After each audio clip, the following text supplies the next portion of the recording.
something for what? There's no guys like my guys. Hey, Mikey, it's no use. If you kill him, I'm only going to bring home another one. Previous CBS Wednesday. You're on CBS. To get the most out of this IndyCar, Patrick Racing put Scott Pruitt behind the wheel. They built a team that could get it in and out of the pits in the blink of an eye. And they chose a battery they can depend on to get it started. The Duralast battery from AutoZone. The same Duralast you can depend on to start your car. So don't settle for anything less. The Duralast battery. Power you can depend on. Just what you need from the cooler that takes your breath away. More oxygen. Introducing the all-new Mitsubishi Eclipse convertible. It has quite an effect on drivers, too. The new Eclipse convertible from Mitsubishi.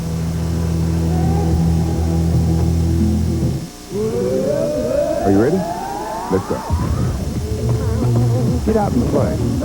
Just whatever you've got. Like that. Good. You're gonna get thirsty.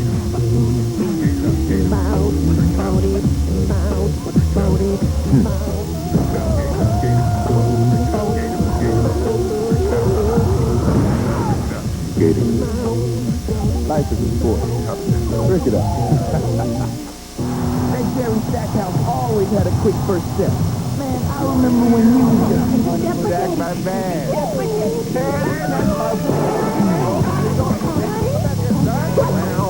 Come on, Jack.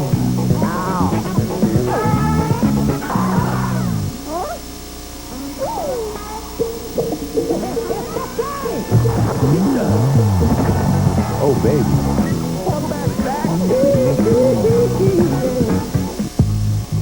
For every loser with a winning dream. For everybody who's been told they'll never succeed. We're gonna play better than you. Welcome to Sunset Park. It's gonna be our year. From TriStar Pictures comes a story about standing up for who you are. That's our season. Sunset Park. It's about respect. Rated R. At theaters April 26th. New Orleans has a unique radio station. Listen. KLJC. Smooth Jazz 106.7. Highlights of the Crescent City Classic. Saturday night on Channel 4. Good company and Chicago Hope are taking a fast break this week for NCAA basketball. But don't worry, they'll be back in the game next week at their regular time. The NCAA Basketball Championship is an exclusive presentation of CBS Sports.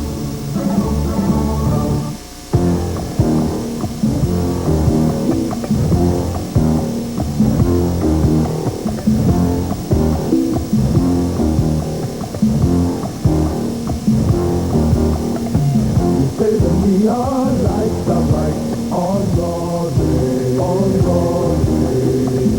There's always magic in the air, on Broadway.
lights of Broadway shine on the rainy Meadowlands as the NCAA Championship takes center stage. 3 weeks to go, 64 lined up for the casting call, but only 2-1 leading roles, Syracuse and Kentucky. Well, the air is charged with the electricity of an opening night. When the curtain falls, a new national champion will be crowned, and you, my friend, have the orchestra seats front and center right here on CBS.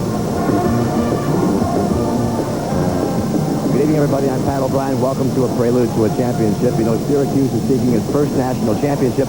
Kentucky is going for its 6th trophy, and the tip time is 9:22. And on this April Fool's night, the Wildcats are heavily favored, but the underdog Orangemen are looking to fool the experts, much like that Villanova Wildcat squad did on April 1st, 11 years ago today.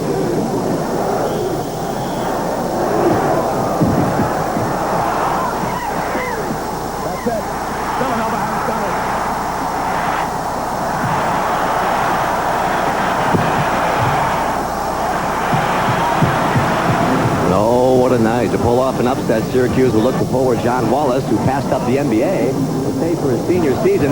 Wallace scored a game-high 21 points in the national semi-final to lead the Orangemen to a victory against Mississippi State Saturday. As for Kentucky, senior guard Tony Delk will lead the Wildcats charge. He posted 20 points against UMass on Saturday night. And joining us now is our own Dr. Quinn basketball man, Quinn Buckner. And you've got a trophy like this back at your old school. What's it like for a player? Here you go, right? This moment is about the players. Do you believe you have a chance to win? And I'm Syracuse. I've got to believe if I can have my season-low turnovers as I did against Mississippi State, force Kentucky to shoot less than 40%, we got a chance to be the national champions. That's worth playing for. Ready to go. This is fun, isn't it? This is where time to go. It is time to go. The Orangemen are getting set for tonight's championship game. Their coach, Jim Boeheim, is seeking his first title. A short time ago, Andrea Joy spoke with him. Coach, it seems your players are the only people who are not surprised they're playing in the championship game. As we get closer to game time, how would you describe their emotional state? Same way it's been all the way through. They're not surprised, and they're really the only ones that matter. It doesn't matter what everybody else does. It's just the people that go out there with the sneakers on, and we're ready to play, and we're going to give a good account of ourselves tonight. 11 years ago, you actually picked Villanova to upset Georgetown. Do you sense that this team maybe has some of that Nova magic? Well, that was a magical game, an unbelievable game, but that year Nova had played them close, so there was some indication that could happen. But this team is ready to play. We know we're playing a great team. We know we have to play well, and we're ready for that. All right, Coach. Thanks so much. Good luck. He's loose. On the other bench, Kentucky coach Rich Pitino is also looking for his first crown. Pitino has a special relationship with Boeheim. He worked with him as an assistant at Syracuse from 1976 to 78. Earlier this evening, Michelle Tafoya caught up with Pitino. Your team comes in tonight heavily favored. What's the challenge for you as a coach tonight to keep this team grounded? Well, we're playing a team that beat Kansas, beat Georgia, who we had 2 rough games with, beat Mississippi State, who we lost to. So we don't look at point spreads. We look at how good our opponent is, and this is a terrific opponent. You're certainly aware that fans are not only expecting or waiting to see if Kentucky wins its championship, but to see if Rick Pitino, the coach, wins his first NCAA championship. How tough has it been to deal with those expectations? Well, I don't worry about myself. I would like to live it up for the team because this team is a beautiful group of young people who have worked very hard to get to this point, but it's not going to be expectations that win. It's going to be offensive and defensive execution. Good luck, Coach. Thanks. Thank you. I don't know. You tried to read all kinds of things into those facial expressions. What do you see? Well, I see one thing for sure. Rick Pitino has to win a national championship. That's what everybody tells him. His team feeds off of that kind of energy. You would be concerned. Jim Boeheim, on the other hand, no one expected him to be here, so he's relaxed, and he's got to translate that energy to his team. All right, coming up, we'll speak with a pair of coaches who have taken their teams to championships, but tonight I'll be watching from the stands, Duke coach Mike Krzyzewski and UCLA coach Jim Herrick when Prelude to a Championship continues. Yes, they did. CBS Sports presentation of Prelude to a Championship is sponsored by Honda, who offers an impressive family of cars, sport, utility vehicles, and minivans.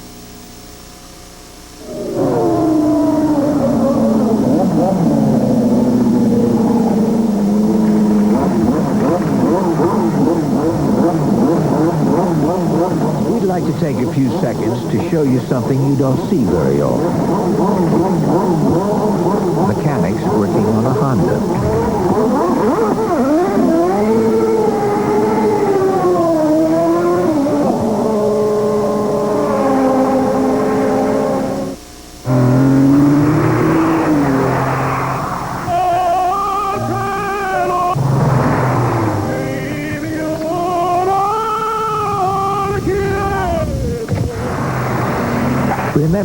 It's not only how fast you can go, it's also where you can go. The new Honda Passport with standard dual airbags and one powerful V6 engine. Oh, there. The Kentucky Wildcats a short time ago. Rick Pitino looked so serious, but there they were in the hallway getting ready to go on to the biggest game of their lives, and they look ready. You're looking live. They look ready, too, at the festivities in the Carrier Dome in Syracuse and in Lexington, Kentucky, where the round ball rooters have gathered to support their teams. Hello, folks. Keep waving. Joining us now are Jim Harry, coach of last year's national champion UCLA Bruins, and Mike Krzyzewski, winner of back-to-back trophies, 91 and 92 with Duke. I'm playing a little hurt tonight, but I figure with you great coaches, you can get me through this, right? Welcome. Nice to see you here. Let's talk about Syracuse first. And everybody's talked about this 2-3 zone all weekend long. Can they win with this thing? The 2-3 zone tries to keep the ball outside. It's very active. You have to move the ball. 2 men across the top, 3 along the baseline, a 2-3 zone. You have to reverse the ball, screen the zone. They reverse it here. Here they screen the zone. The backside, John Wallace comes up and stops that. Otis Hill will help him in the corner. They get a little double team. They're real quick. Watch how they get back out and stop the shot right here. Makes them reverse the ball again. He takes the dribble, which helps the zone relocate. They throw a cross-court skip pass, and Otis Hill steps in and gets a steal. A very big, strong, long, lean, active zone. And on paper and on Telestrator, it looks great, but Kentucky has so much pressure. You want to, I don't know what you can do out there sometimes with those guys coming at you. Well, what you want to do, Pat, and what Kentucky wants to do is put constant pressure on you, both offensively and defensively. Against UMass, watch the UMass player that we have circled score, and then watch how quickly Kentucky inbounds the basketball. They want to take up a lot of space. The UMass players have a hard time seeing the ball. They advance. Kentucky advances the ball with a pass 30 feet to Ron Mercer. Mercer shot fakes and goes past an unset UMass defense. Right away, Kentucky puts pressure on the ball. Right away, they're putting pressure on the ball. The ball goes out of bounds, and that's what they're going to try to do against Syracuse tonight. Put constant pressure offensively and defensively. Which is going to work, Quinn? Well, here's what it's about. Kentucky has, in my opinion, the best 11 athletes and combination basketball players ever assembled. It's that quickness that they got to take advantage of so they can get themselves a national championship. By the way, I know 2 people who wish they were down there. Absolutely. Prelude to a championship will continue in a moment. Stay with us.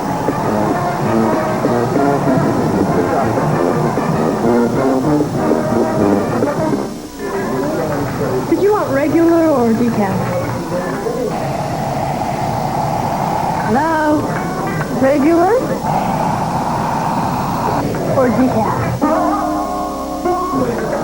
Regular?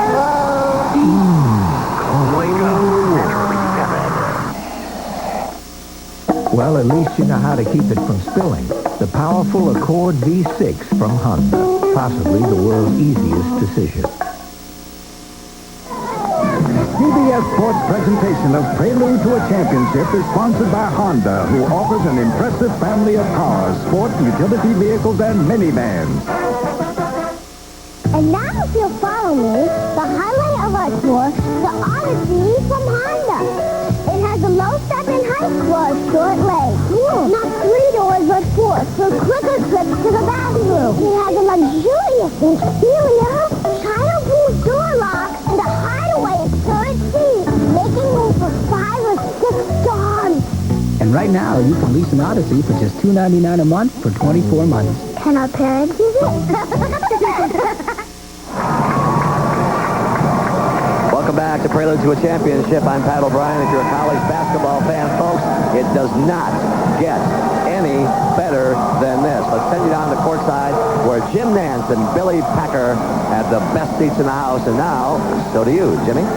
Thank you, Pat. And Billy, 5.5 months ago today, Every basketball player in the country opened up practice with one goal, to make the journey to New Jersey, to stand on this floor in the national championship game.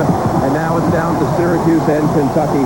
Let's talk about the Cinderella element, though, because you stood on this floor before and stood witness to the David-Goliath matchups of NC State back in '83, the win over Houston, the one 11 years ago tonight when Villanova won in Lexington, Kentucky, and then in '88, Danny Manning in Kansas at Kemper Arena.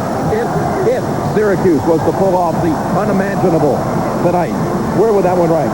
Well, Jim, right up there. I think that you have to look at them as a team of destiny, just like those teams were. And had I not experienced those 3 games right here on a floor like this, I would say no chance. But having experienced it, it can happen, and that's what we're here to watch. All right, the road to the final for these 2 teams. First off, the Kentucky Wildcats through the Midwest with an opening round win against San Jose State, then Virginia Tech, Utah, and Wake Forest. Finally, UMass knocked out on Saturday in the national semifinals. For Syracuse out west, Montana State, and then Drexel in the second round. On to the regional, the thriller of this tournament so far, the win against Georgia, Kansas in the regional final, and Mississippi State on Saturday. So 62 games have been contested in this year's tournament. Only 1 game remains. Syracuse and Kentucky coming up next. CBS Sports exclusive coverage of the NCAA National Championship game is sponsored by Pontiac, Bud Light, Cellular One, and by UPS. This is CBS. Ray Brittany's on 10 sale just got better because Monday Midnight Madness is here. Get a new loaded Altima with 0 down for $239 a month. Or a 95 GTP pickup truck, $88.88 or $148 a month. The Price Crusader says let it roll with no money down. No problem. No payments for 90 days. No problem. Bad credit, no credit. No problem. Ray Brittany says Monday Midnight Madness and 10 sale. Don't miss it. If you're in high school and you want to play sports at an NCAA Division I or II school, you must be certified by the NCAA Initial Eligibility Clearinghouse. Ask your coach or guidance counselor for one of these student release forms. Fill it out and send it to the clearinghouse.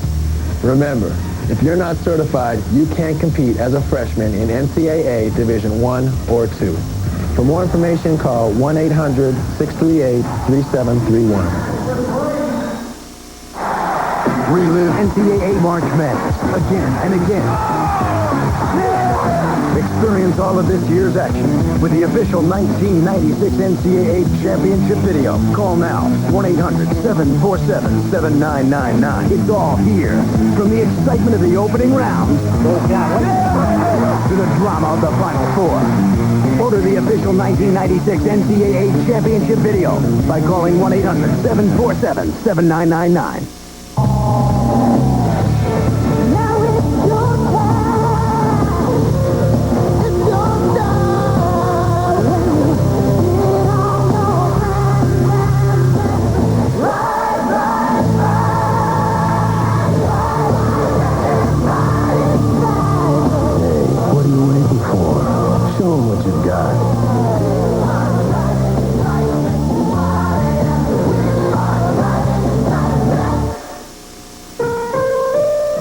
When your car's brakes need repair, simply replacing a part makes no more sense than tuning one key on a piano. To achieve harmony, you've got to consider how the whole system works together. Thanks, Jack. The experts at Midas do. They begin every brake job with a 45-point inspection of the entire system. And because they're so thorough, you're assured of a job done right. And that's music to the ears. Midas Auto Systems experts. What can we do for you today? Welcome back to the New Jersey Meadowlands. Time for the starting lineups, and we turn it over to Mr. Frank Fallon. Good evening, ladies and gentlemen, and welcome to the Meadowlands for tonight's NCAA National Championship game between the Syracuse Orangemen and the Kentucky Wildcats. And now let's meet the starting lineup. For Syracuse at forward, a 6'7" sophomore from Detroit, Michigan, number 30, Todd Bergen. 6'5"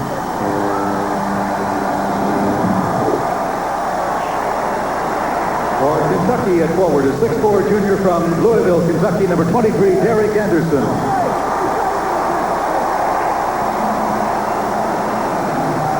For Syracuse at forward is 6'8" senior from Rochester, New York, number 44, John Wallace.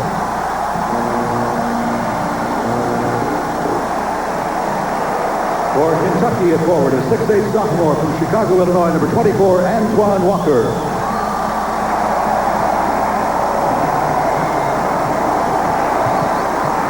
For Syracuse at center is 6'8" junior from White Plains, New York, number 4, Otis Hill.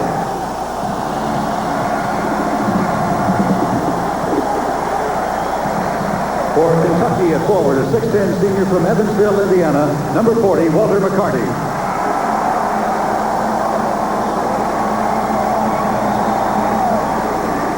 For Syracuse at guard is 6'7" junior from Woodland, New York, number 35, Jason Sapova. For Kentucky at guard is 6'1" senior from Brownsville, Tennessee, number 00, Tony Dell.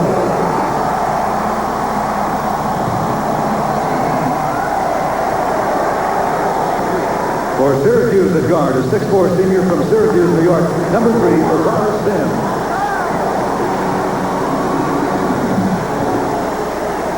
And for Kentucky at guard is 6'2" junior from Lebanon, Kentucky, 25, Anthony Adams.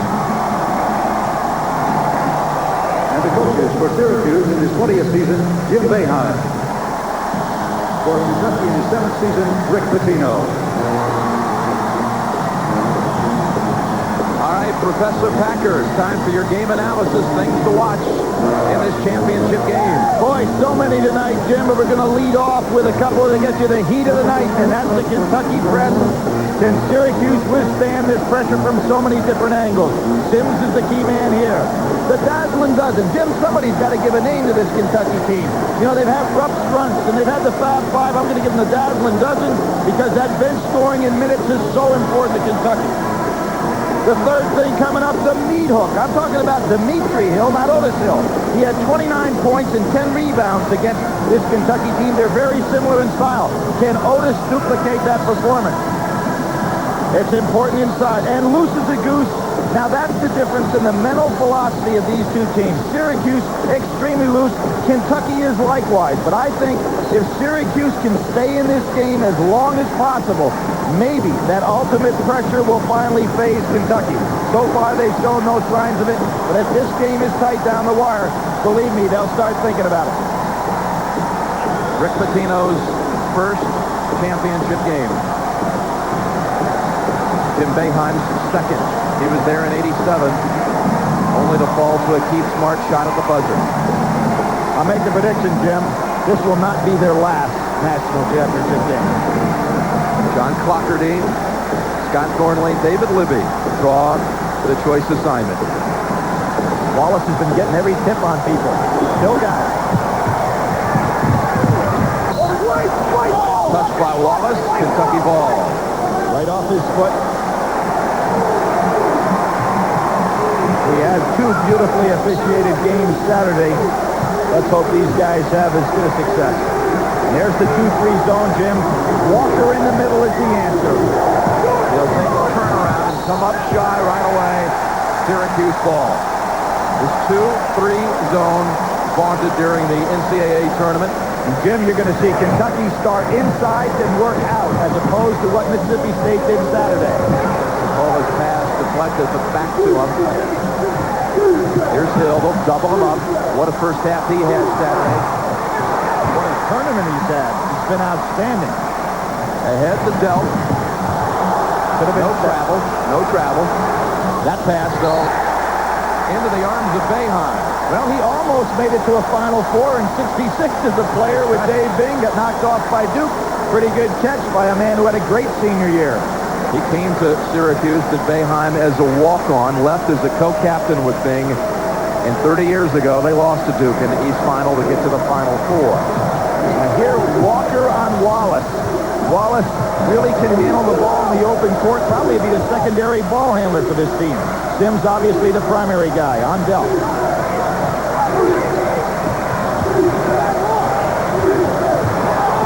Wallace steps in, travel. He's looking around. What? Might have been a little makeup. He traveled the first time, and it was missed, so he gets caught on the second one. He thought maybe he was heading to the free throw line. These teams played last year at Rupp Arena. Kentucky won 77-71 in an error-marred game. Walker baseliner. And Sims with the board. Syracuse racing into the front court. Anderson doing a lot of hand checking. Reach it in. Anderson. Billy, when these two played last year, phenomenal number of turnovers in that game. Again, only a 6-point win by Kentucky on its home floor, forcing 33 Syracuse turnovers. Syracuse hasn't had that many in a game since, and for that matter, Kentucky had 25 turnovers. They haven't matched that since. Wallace gets it back, though, and there you go. John Wallace gets the game's first bucket. Now there's the power, the combination of Wallace and Hill. Kentucky does have a weakness. It's an interior strength. To Sapola. And Kentucky with a shaky start. Misfiring. That Sims must have eyes in the back of his head. You know, a lot of guys chase him down, but he always seems to get by him. Another traveling call on the Orangeman. Bill Wallace on the inside. Excellent move. Got by with a little swim stroke there. Gets it back. Nobody going on the boards to check him out. He's too strong a player to let have his way inside. Mark Pope has come in for Kentucky. Pitino right away says, I need a little bit more weight down in low against those two fellows. Took out Walker, who missed a couple of shots. That extra pass by Kentucky is so important. Matching up out front. F stepped in and dished out. Delk 3, fouls it in. Bergen went right for Delk's waist, but shows the concentration that Delk has on the shot. He kept his eye right on target. Terrific shooter. Sims uses his wide body, too, as a dribbler, Jim. Constantly keeping his body between himself and the man guarding him. Bergen drives, then dishes, and a turnover.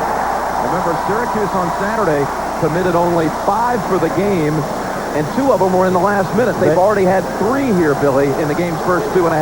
Well, consider the opponent as well. Kentucky will turn it over. Make you turn it over constantly. Now, they're not putting a man on the foul line like they had with Walker at the start of the game. Something I'm expecting them to deploy early. Eric Anderson missing. Ball tipped around back to Epps, who will reset. Syracuse not a great rebounding team out of this zone, even though they've got size back there. Bouncing it in to Pope. Almost lost it. Beautiful interior pass. McCarty, Anderson missing a lay-in. Second try, and Hill gets the grasp. Kentucky is good an interior passing team as you're going to see. Look at Anderson, as quick as he is. Yeah, Pitino helped them make the call. It was right in front of the Kentucky bench. A push-off on Sims. Now, Sims, as I said, likes to use his body to keep the defender away. Anderson's staying right with him, and they called that a little push-off, kind of a touch. Probably the fact that Sims is so much heavier just knocked Anderson back. Jim Boeheim wanting to work these officials a little bit. Wise move on his part. Antoine Walker back in, Anderson out. Obviously, he cannot afford the fouls. On the baseline, he got the pass. Jimmy, that's the play against the 2-3. Get it in the center and operate. Sapola looked at the hole for a moment. They brought in Ron Mercer, freshman number 33 for Kentucky. And here's where Kentucky is very underrated. Their half-court defensive set. Too strong, Walker. Maybe a little bit too excited there. Didn't have a good touch on the shot. Mercer, who had the great game on Saturday, and not many minutes played, but came in for important field goals. Yep, big minutes. 9 points for the freshman. Sapola with the steal. Sims looks up short, but no one there. Sapola setting up. Got the feet planted. Three-pointer. Too long. 5-2 Kentucky. 4.5 into the game. Only a Wallace putback for the Orangemen so far. There's the spot that makes the zone adjust. Anytime they get the ball on the foul line, Syracuse has to make big adjustments. And Delk hits his second three-pointer. Bergen pass deflected, but Wallace able to get it across just in time. Hill in the paint. Sapola for two. Good passing by Syracuse. Excellent hesitation by Sapola. Sapola's biggest game, he had 25 here in the Meadowlands against Seton Hall, so he has to feel comfortable here. Delk travel. Now, Tony Delk loves that show move. Didn't get away with it there.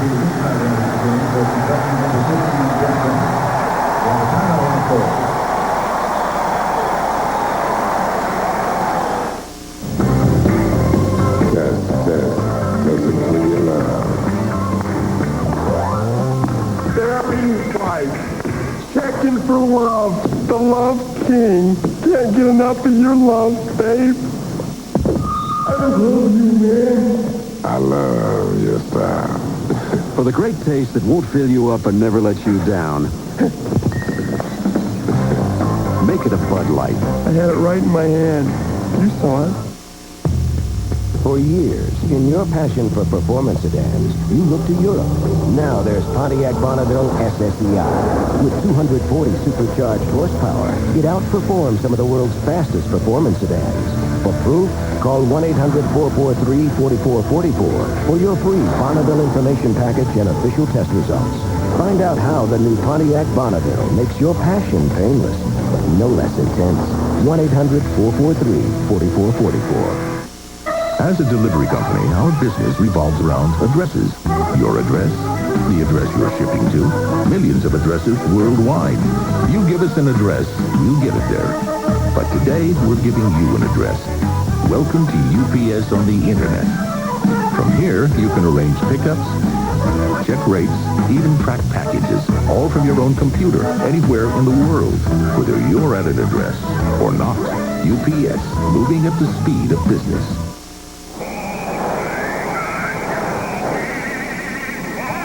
Because of its remarkable clarity, Cellular One is the nation's #1 cellular service, clear across America. First, Goodyear revolutionized wet traction design with AquaTread. Now Goodyear introduces the first tire with a lifetime tread-like warranty. The new all-season Infinitread. Its tread is guaranteed for as long as you own your car. Call 1-800-GOODYEAR. I didn't start to lose my composure until my second shot at 18, but even then I knew I'd find a way to win. A tradition unlike any other, the Masters on CBS Sports. Jim, here is the hole where the opening is available. Now watch what's going to happen. Kentucky comes inside, and then they work outside, and Hill has to make the adjustment. Watch how Kentucky deploys. Man comes up in the open area. Good bounce pass. Too late for Syracuse to adjust. And I believe Kentucky will wear that out until the Syracuse zone 2-3 becomes a 2-1-2. J.B. Reed-Snyder has come in for Syracuse, number 32, and Jeff Shepard on the ball right now for Kentucky, number 15. They double up Bergen. They got a 2-on-1 at this end. Sapola will challenge. Now kick it back out. Sapola should have passed that ball as soon as he touched it. They had a nice 2-on-1 opportunity for a layup. Sapola takes a three. And Shepard. Bergen reached in, knocked it out. Kentucky ball. Kentucky 33-2 on the year, while Syracuse 29-8. Jim, one of the things Syracuse probably does as well as anybody because they're good overall team size is they'll throw the ball over the top of a press. And they've been doing it pretty effectively, but not finishing on the other end. Anderson steps in. Shepard does as well. They keep trying to go inside out. Walker and Wallace with the long rebound. Sims broke early. Ahead to Bergen. What do they call it? They're going charge. Charge on Bergen. Now here is where fouls really can hurt Syracuse. They can make that bench so short. Good hit ahead. Bergen needed to stop. Shepard did a great job getting back on defense. McCarty in for Kentucky. Snyder down in the hole now. Billy, you saw it. They've already matched the number of turnovers they committed on Saturday against Mississippi State. Credit Kentucky for a lot of it. Mercer, two-pointer. Wallace, good hold of that rebound. Sapola is releasing early out of the 2-3 zone, meaning his area will not be very good for rebounding, but he may get an easy one. Wallace likes it at the top of the key. And he gives the Walker a little stare, doesn't he? I guarantee you, he has developed that part of his game just beautifully this year.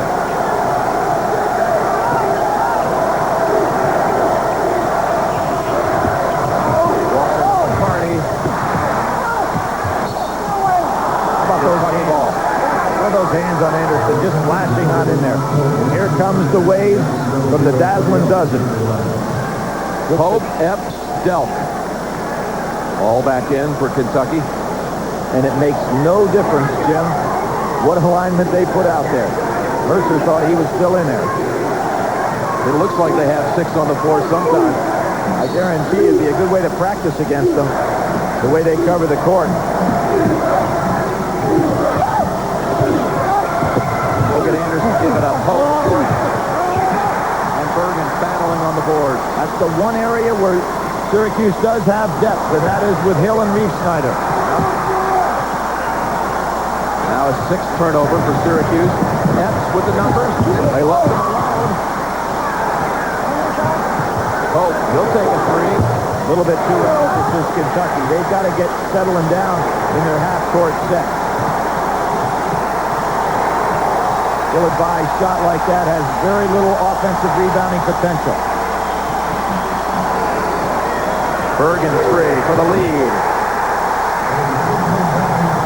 Jim Bergen really had the big game against Mississippi State, not only from the outside where he was 6 for 11, 19 points, 7 rebounds, solid. Delp to get it back. Yes. The player of the year in the SEC is pretty solid too, isn't he? Knocked down 3 threes already. There's the double. Delp with a 2-on-1. Anderson back to TD. Look at this passing. And 1. Jim, before this season started, Rick Pitino says, I know that I have the best players I've ever coached. I don't know if I have the best team I've ever coached. I think that's an example of how well he's coached players to become a team. Look at his beautiful handling back and forth. And that's the second on Sims, player that Syracuse cannot afford to lose. Well, Sims has got to understand and recognize that the trap is coming and get rid of that ball. He has a tendency to want to dribble through traps, and with Kentucky, that's almost impossible. Oh, Anderson, after the great passing between Anderson and Delp, gives Kentucky the lead 14-10. Delp with 9 already. We'll be right back.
Imagine a satellite system that turned digital signals into vivid pictures and CD quality sound. What would it look like? How big would it be? Oh, about 18 inches. The RCA Digital Satellite System. Customized programming and the power of digital technology. Now in a convenient take-home size. See the new RCA brand DSS system and save up to $100 by mail on select RCA products. They give a deal to everyone? I thought I was special, baby! To be or not to be, that is the question. Whether it is nobler in the mind to suffer... Peter! What? Peter! Try it backwards. Certainly. question is that B2 not or B2? Peter, I meant the pizza. I knew that. Okay, anyone who still hasn't eaten our stuffed crust pizza backwards, please step forward. Hot pizza of May where stuff the love you. A family vacation, secrets from the past, and a mysterious stranger. Can a father save his family from a summer of fear? CBS Wednesday. Well, this is an impossible ticket at the Meadowlands, but ironically, we have the two teams that went 1-2 in a total attendance figure this year, or average attendance. Kentucky won the title, Syracuse second. Here's that business going over the top, but very dangerous with the quickness. Anderson picked it off, and he gets it right back from it. There it is, Jim, turning defense into offense by the same man. And this was always the scary part. The last 2 days, everyone talked about it, with Syracuse cave in to this full-court freshman. This time they beat it. But come up empty. Every dribble seems like an experience unto itself, doesn't it, against that press? Bill got it off to him. And Reeve Snyder fouled by Anderson. That's Anderson's second, is that right? Number 2. Of course, that doesn't bother Rick Pitino. He can look down there on that bench and slide somebody in. And here comes Mercer. Now, Mercer earned playing time last week. If you can see how Rick Pitino, with his professional background as a coach, knows how to split these minutes. I think that was invaluable experience he had with the Knickerbockers. And you also saw for Syracuse, Marius Gianoulis, number 42, come in, and Otis Hill has returned. 33 Hill, that's Ron Mercer. Now, Rick Pitino, I just watching him on the sidelines, he told Walker, be careful, they're going to try to throw the ball long because they're having so much problem getting the ball in on the end line. So Walker's back here patrolling. They don't guard the inbound pass. Sims easily gets past the Wildcats that time. Cross court to Bergen. Gianoulis can shoot it from the outside. Kentucky knows that, so they're playing him tight. Wallace drew it and left to the line. Boy, he showed us a 25-foot jumper, and there he shows us the little jump stop for inside move. He has got a total ball game. Terrific job, and going up against McCarty, who is an excellent defender. McCarty's first. And Wallace, 11 of his 21 points against Mississippi State came in a great drive in the last 8 minutes. He's a money player. Hit the big shot, beat Kansas. 10 in overtime against Georgia. He's had some kind of tournament. And he has 8 of Syracuse's 13. 16-13 Wildcats. Walker so quick to get the feet planted and turn around and pop it. The zone has so much trouble when that ball gets into that center area. How about this? Bergen being used as the primary ball handler, taking Sims out of there. Remember, Sims has those 2 fouls. Jim Boeheim trying to make sure he's not getting the 3rd foul on the offensive end. One of his 2 fouls was a push-off on the offensive end. And that's why Boeheim did it. Nice subtle move. Look at that. Firing, hitting, and heading to the line. And Jim Boeheim working one end of the court. Rick Pitino the others. Pitino saying, no, that call was too early, but he certainly was in the act of shooting. He faked out Kentucky with that pass, the fake pass to the corner. And Sims, so key to the success of Syracuse this year. 18-16 Kentucky. The young man had a triple-double this year against St. John's. Unlikely statistic, huh? It's only been done by 4 other players in Big East history. Good hustle by Sims. Well, if anybody wondered if the game Saturday was the JV game, so far, there has been no indication, has it? No, staying right with them. Yep. Syracuse had that happen to them in the regional when everybody was saying the Arizona-Kansas game was really for the championship. So they've been through it before. McCarty's in excellent position. Tell free. Finally missing from the outside. Epstein gets his try. And that also off the mark. Syracuse doing a pretty good job on long shots, rebounding tight inside. Walker knocked that loose, and it ended up in Sims' hands. Hill. He can't find it. He hasn't scored. He's 0 for 3 tonight. Love goes in. Now, that should have been no basket, Jim. They count it as a 3. Because the ball was in the cylinder when Wallace had his hands on it. 3-point basket.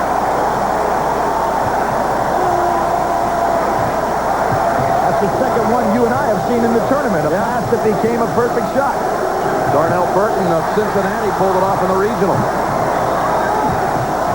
Mercer steps in. Syracuse has the ball and a 1-point lead.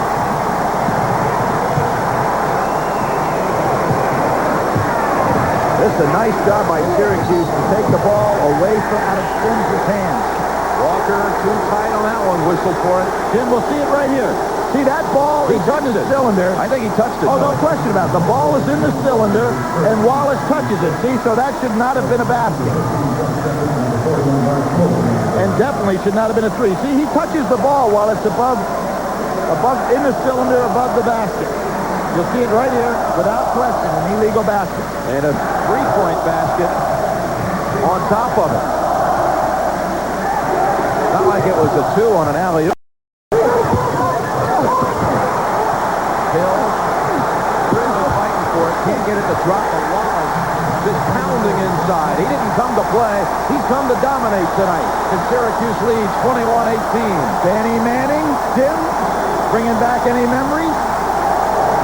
Put a team on his back and carried him to a championship in a game that we never thought they could run with Oklahoma. And you first started saying that when Syracuse was out in the West. It's not something you just came up with here the last 2 days.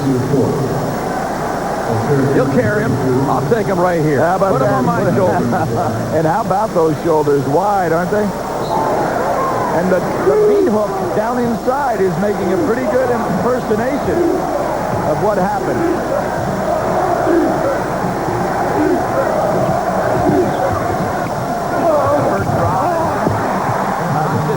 Tried to draw the charge, no call. And we're talking about Shepard was a starter last year in most of the ball games, so he comes off that bench with a lot of talent. Oh, that pass is wild over the head of Yanulis. Well, this is something that Jim Boeheim has to take the gamble on. Again, keeping that ball out of Sims' hands for a while. John Wallace has 10 points, 4 rebounds, and the Orangemen lead under 8. And on that day, a dark warrior rose to the earth to destroy the beautiful game.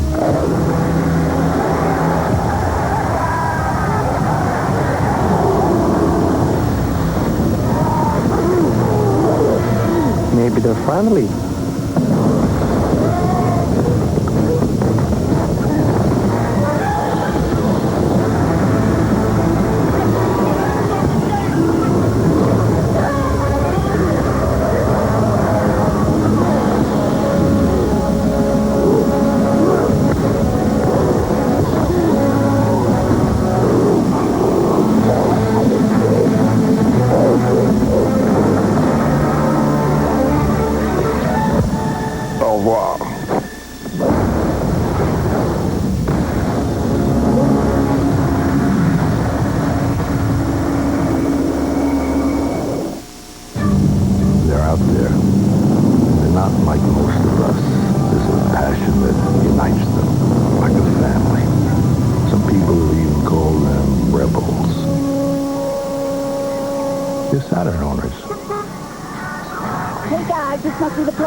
Ladies, hurry up! The factory guy's gonna talk. I don't know. I guess if you don't own one, you probably wouldn't understand. Now you can launch your business into cyberspace with a new toll-free 888 number from AT&T. It gives you all the benefits of an 800 number and a free listing on the internet, where millions of customers can find your number, check out your homepage, and order your products. Your order's flying out the door. One small step for you, one giant leap for your business. Toll-free 888 from AT&T for the life of your business.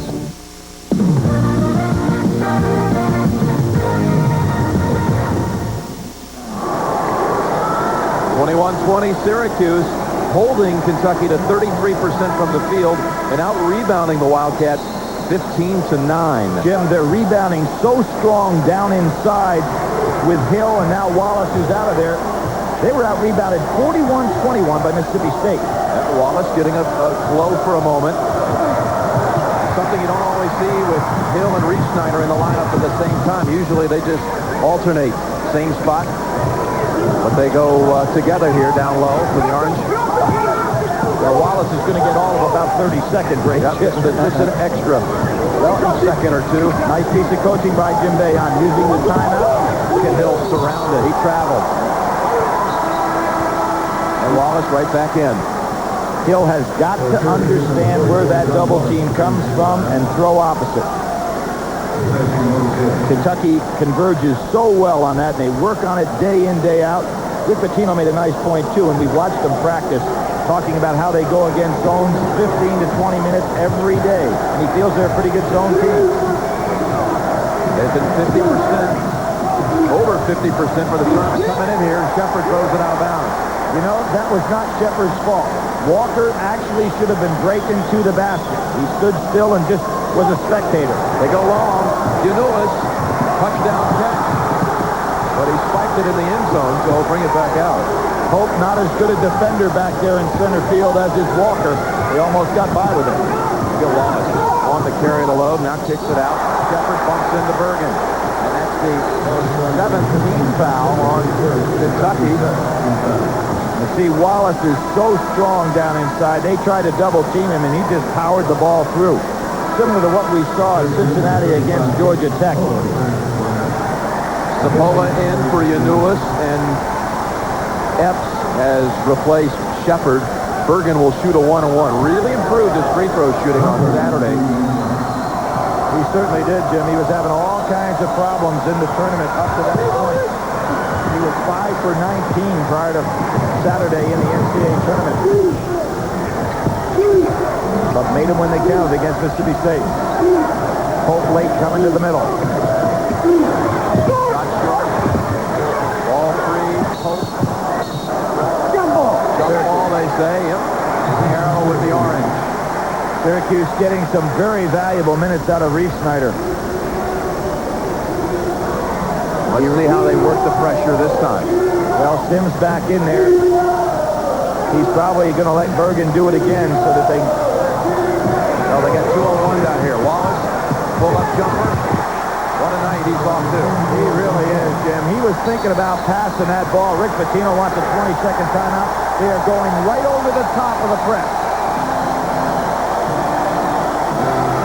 Wallace has amassed more than half of the Syracuse total. He has 12. Jim, you can see they're going over the top of the press. Walker that time should have anticipated, particularly with Wallace down there, that they'd go to him. That was a long pass to be able to get by with, as good as Kentucky is in the press. But they're not trying to put the ball on the floor with a dribble. They're going right over the top.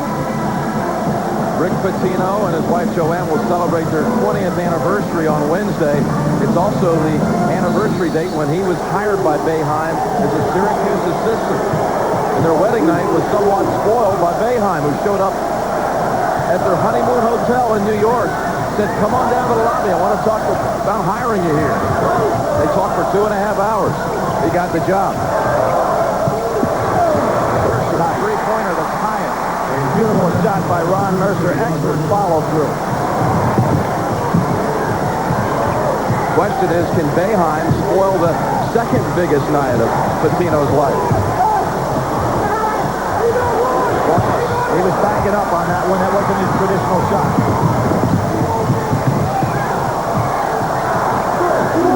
Good judgment by Epps, trying to slow this thing down a little.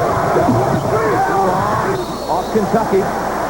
5:44 to go first half. Alan Edwards will come in for the first time into the Kentucky lineup out of Miami, Florida. Jim, you remember last year when Kentucky lost in the NCAA tournament, they played against North Carolina's 2 3-point zone. They only shot 28% that night from three, 7 for 36.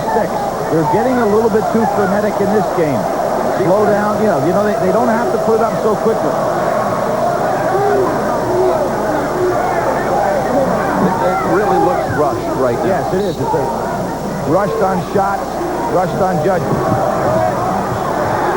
Delk has missed his last 4 attempts after nailing his first 3. This is a great move by Jim Boeheim to get that ball out of Sims' hands some.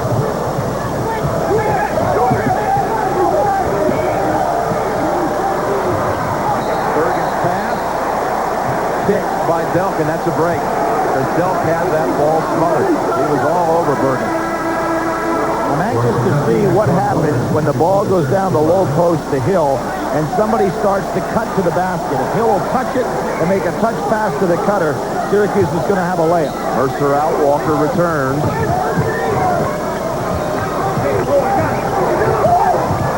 Clear out for Bergen. Bounce pass, tough one. And Kentucky just knocked it out of bounds. Syracuse lucky to retain possession. That's a nice smart move by Hill that time. He thought Bergen could take his man, so he cleared out for him, left an open space behind. Wallace pulls up again. Good block out by Polk. And that cost Wallace a foul. He has to be very careful here. Referees are not going to take that kind of demonstration. Nice piece of officiating, and he goes by and tells Wallace, don't need any lip. That's his first, Billy. The other thing, nice piece of boxing out way far out from the goal. Oh, sure. Polk was from 15 feet away, and he had him boxed out. Wallace thus committed the foul. Oh, yeah, you block out away from the basket as well as down in the interior. Textbook there for Polk. And Edmonds travels. His first time handling the ball tonight. Kentucky really out of sync in their half-court man-to-man. The half-court zone attack. Sims breaks long. Stapola comes up to take the inbounds pass. Wallace can handle it, but they'll dish it back to Bergen, who's carrying the load here since Sims picked up his second. Wallace trying to conserve some strength. I mean, down in the scoring area, too. You don't want him bringing the ball all the way up the court. You want him as the finisher. Bergen. And Syracuse back in front, 25-23.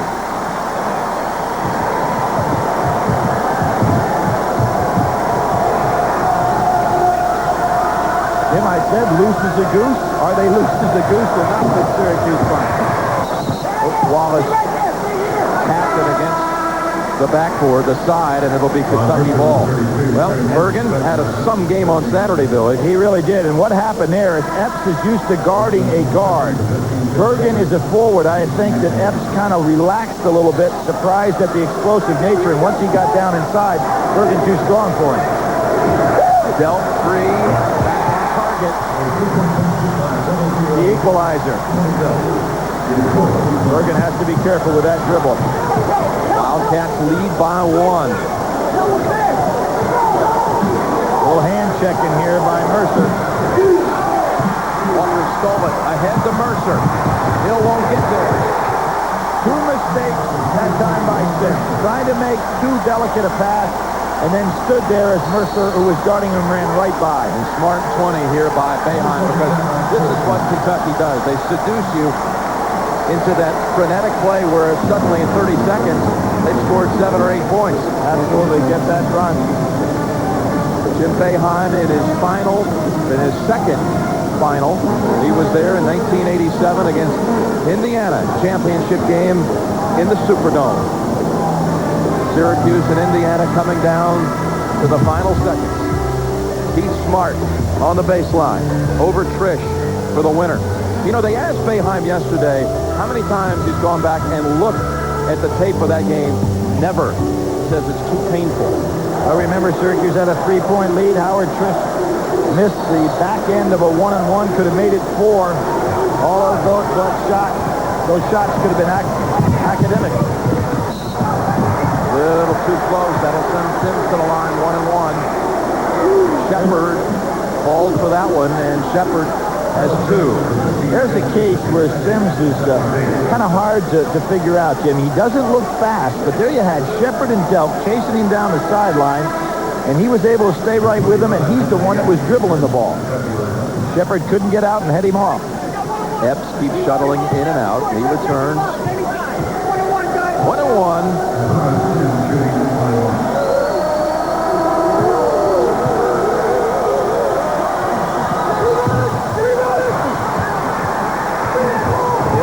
tipped it out on the floor, and the arrow belongs to Kentucky. Well, they have a foul. Yeah, oh, they got Wallace. You can't believe it. Normally when that ball's on the floor and everybody's swarming, you can get some body contact, but I think in that particular case, John Wallace went right over the back. Now we've got the under 4 timeout. Kentucky on a spurt, and a 3-point lead for the Wildcats.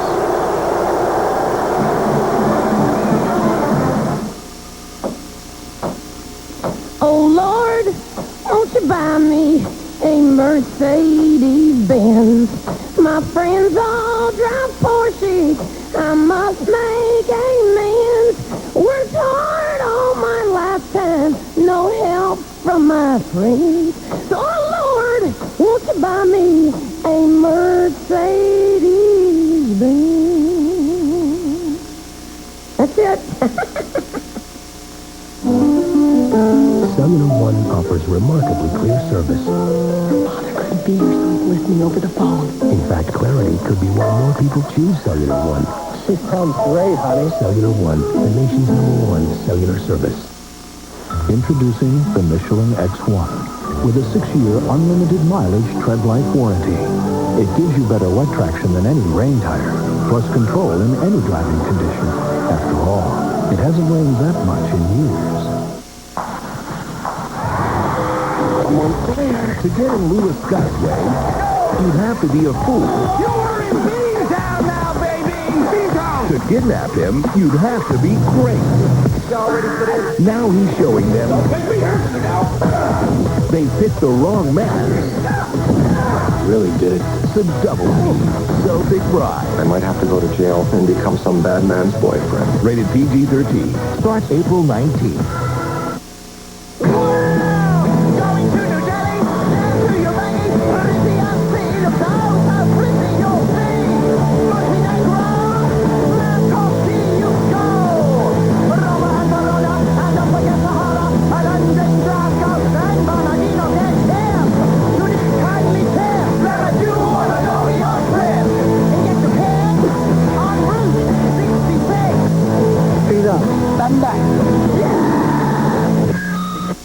Tonight, you take one shot. You understand how it works? $10,000. Can he sink it? Plus, Mary Tyler Moore in the Dick Vitale Top 10. I always go for the three-pointer, baby. Kentucky on an 8-2 run, and Syracuse hurting itself at the free throw line, Billy, because the front end of the 1-on-1 missed, and Wallace called for his second. Well, now we have Wallace and Hill, the two guys that are so critical down in the inside, the two in some foul trouble. You have Sims had the 2 fouls. And Jim, Syracuse, had they made those free throws, they've got themselves not only points, but they don't commit those cheap fouls. Traveling call for Pope. Let's see if Syracuse, Billy, can go the last 3.5 without Wallace or Sims picking up that damaging third. And also from a point standpoint, it's really critical for Syracuse to stay in the game. Make Kentucky go in at halftime knowing they have a ball game on their hands. Big pass, and Sapola tapped it over quickly to Sims. That's the kind of alert passing that usually results in an opportunity. But Kentucky intense here on the man-to-man. Important for Hill to get a basket. He hasn't scored, Jim. He's 0 for 5. Bergen saved it. Wallace will take it over, and three-pointer ties the game, 28. He's doing it inside, outside, and Jim, that's where that cheap second foul could be so tough going down the wire. Kentucky trying to run a man into the middle. It's Pope. He's not as good a passer as is Walker. Surprised Walker's not on that foul line some. Wow, that's going to go, isn't it? Yeah, it's going to go, and it's on Hill. So now you've got Sims with 2, Wallace with 2, and Hill doesn't get over there in time. Mercer has some big-time moves, but so does this guy. John Wallace hitting the second 3 for the night. Beautiful square up. Wallace has 15. McCarty in for Kentucky. Jim, this young man was maybe the best high school player in America last year. A lot of people thought that. against Massachusetts the other night. 16 minutes, 4 for 6, 9 points. The game before that against Wake Forest, only 6 minutes, no points. So he's coming up big here in the Final Four. Hill wants some help. He'll go over the top. And Walker's there to intercept. The numbers for Kentucky. They got a man advantage. Delp 3. Old Delp. Another one. Who would you rather have shooting it than Tony Delp? No one. He has 5 3-pointers. The most in a championship game was Steve Alford with 7 against Syracuse back in '87. And Delp with 5 already. 2:08 to go. There's the double. That's what I was talking about, Jim. And he'll hit the ball into the low post. The man will cut. He's wide open. And Hill finally gets a bucket to drop. Great recognition that time by Wallace. Delp caught, but Mercer safety valve.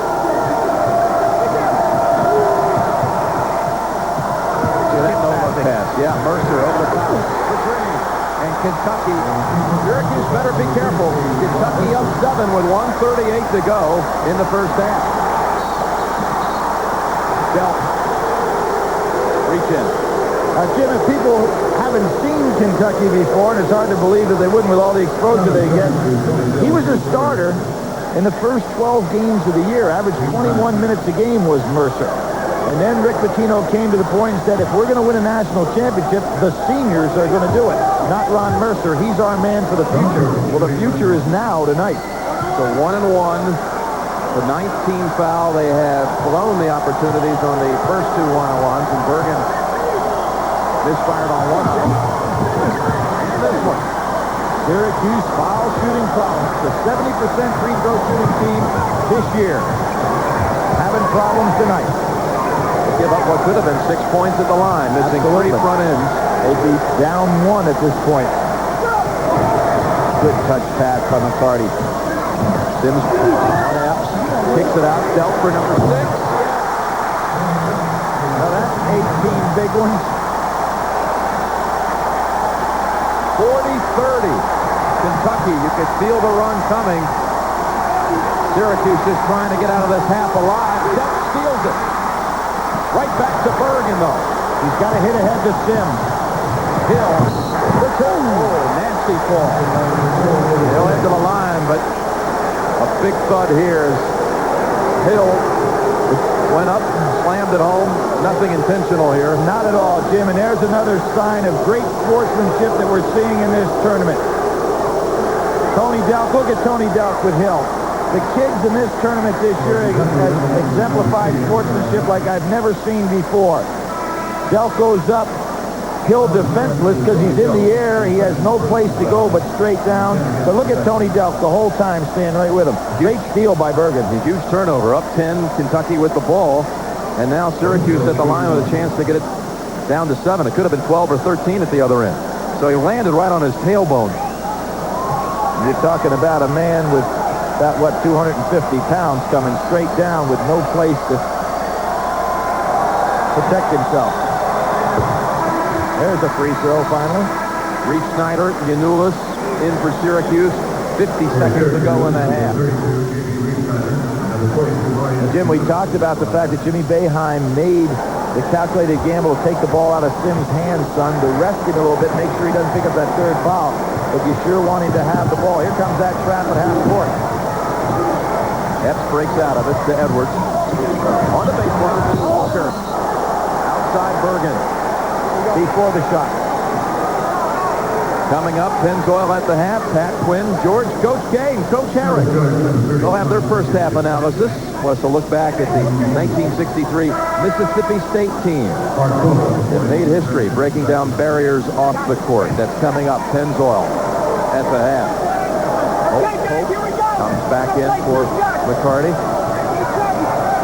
The double bonus and 1 second, 1/8 second above the shot clock, so Syracuse will have to give it up. Actually ruled that Philly in the act of shooting, not the double bonus. So Walker with one more, 18 fouls on Syracuse, 41-33 Kentucky. This terrific run by Kentucky turned what seemed to be a low-scoring game into one where they changed the whole tempo of how the game is played. dangerous pass, especially when it's under the opponent's goal. Shirley's not a good ball handler either. Sims wants it. He called for it. Good move. You feel so much more comfortable for Syracuse when Sims has the ball in his hand. It's a 1 second differential shot clock, game clock. Syracuse can run it down. They got the ball in the right hand. Wallace not this time. Breaks free. He'll launch it in time on the mark. But Kentucky with a run at the end of the half. They broke a 28-28 tie with a 14-5 run to close the first half. With the score, Kentucky 42, Syracuse 33. CBS Sports exclusive coverage of the NCAA Basketball Championship will continue after this message and a word from your local station. CBS Sports exclusive coverage of the NCAA National Championship game is sponsored by Mercedes-Benz, Nike, Celtic Pride, and by Mountain Dew. The primitive investor was a nomad, always seeing an oasis and fearing a mirage. Slowly, some investors grew weary of pursuing wealth. They settled down and worked to build it and to preserve it. They learned to thrive when others fought to survive. Are you still searching for wealth, or are you looking for a way to start building it? Ask your financial advisor about Kemper funds to start building tomorrow, today. This is CBS.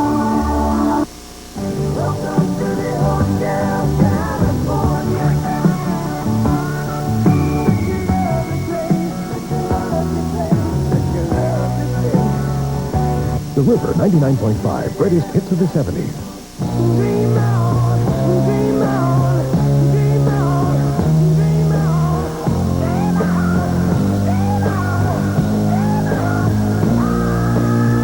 The River 99.5, greatest hits of the 70s.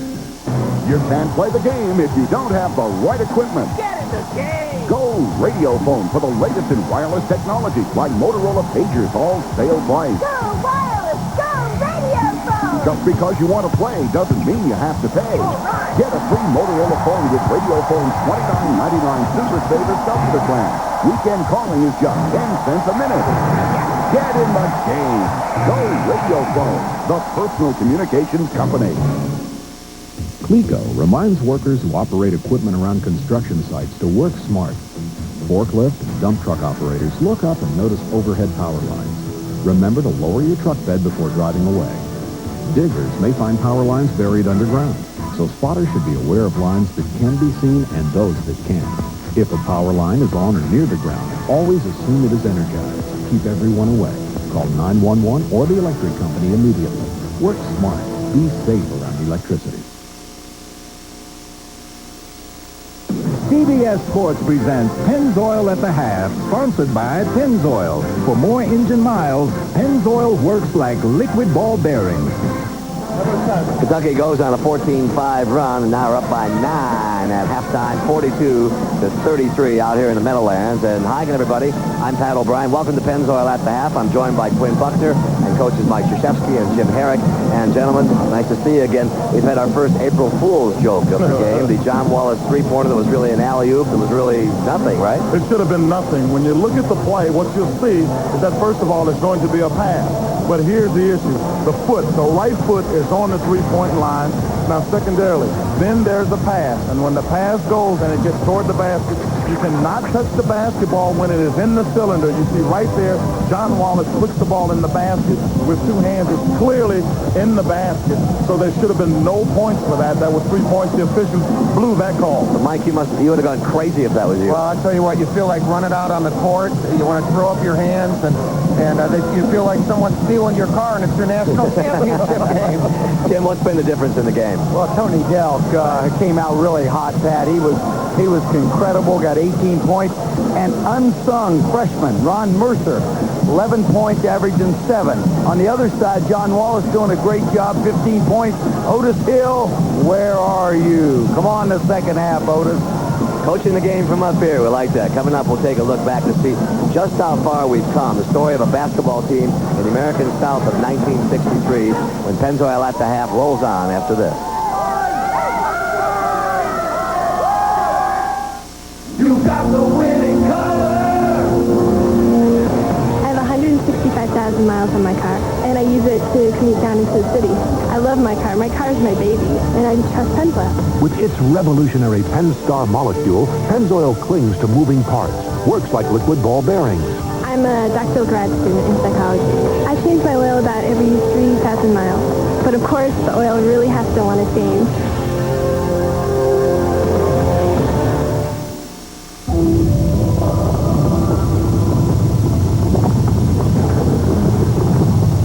All great cars are built from the ground up. But to build something truly extraordinary, we had to dig a little deeper. Introducing the new Acura CL Coupe. Further proof that luxury doesn't have to be boring.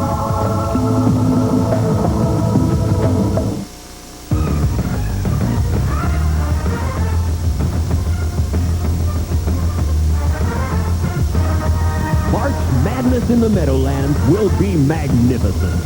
Remember it with your own copy of the official souvenir program. To order for $8 per copy plus $3 shipping and handling, call 1-800-313-4678. Please allow 4 to 6 weeks for delivery. This message provided by the NCAA. A new set of academic standards for freshmen is now in effect. To practice, play, and receive an athletic scholarship, freshmen will need a minimum grade point average in at least 13 core courses in high school and a corresponding minimum score on the ACT or SAT. Ask your coach or guidance counselor about these new requirements. Prepare yourself now. It's never too early to hit the books.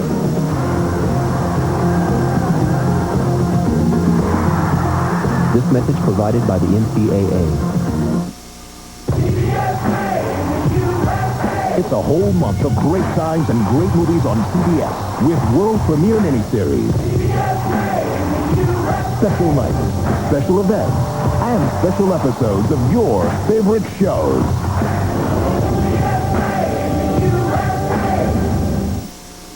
Jim Valvano, a man driven by his dreams, but after facing the battle of his career, he faced the battle of his life. Anthony LaPaglia is Jimmy V, CBS Tuesday. Welcome back to Pennzoil at the half. There's Anthony LaPaglia, the star of the CBS movie based on our friend Jim Valvano's life. Never Give Up, the Jimmy V story. And you can see it tomorrow night at 9 p.m. Eastern right here on CBS. Jimmy, we miss you. Well, the Mississippi State team returned home today after its loss to Syracuse in the national semifinals. The team was greeted by cheering fans who showed their appreciation for a great season, which included a win over Kentucky for the SEC championship. Mississippi State made its first Final Four appearance in the school's history this past Saturday, but in 1963, they made history when they played in the tournament for the very first time, as Michelle Tafoya reports. From deep within the red clay of Mississippi, there are whispers, memories of the 1963 Mississippi State basketball team that dared to be the first team from their state to break the color line and play in the integrated NCAA tournament. No school will be integrated in Mississippi while I am your governor.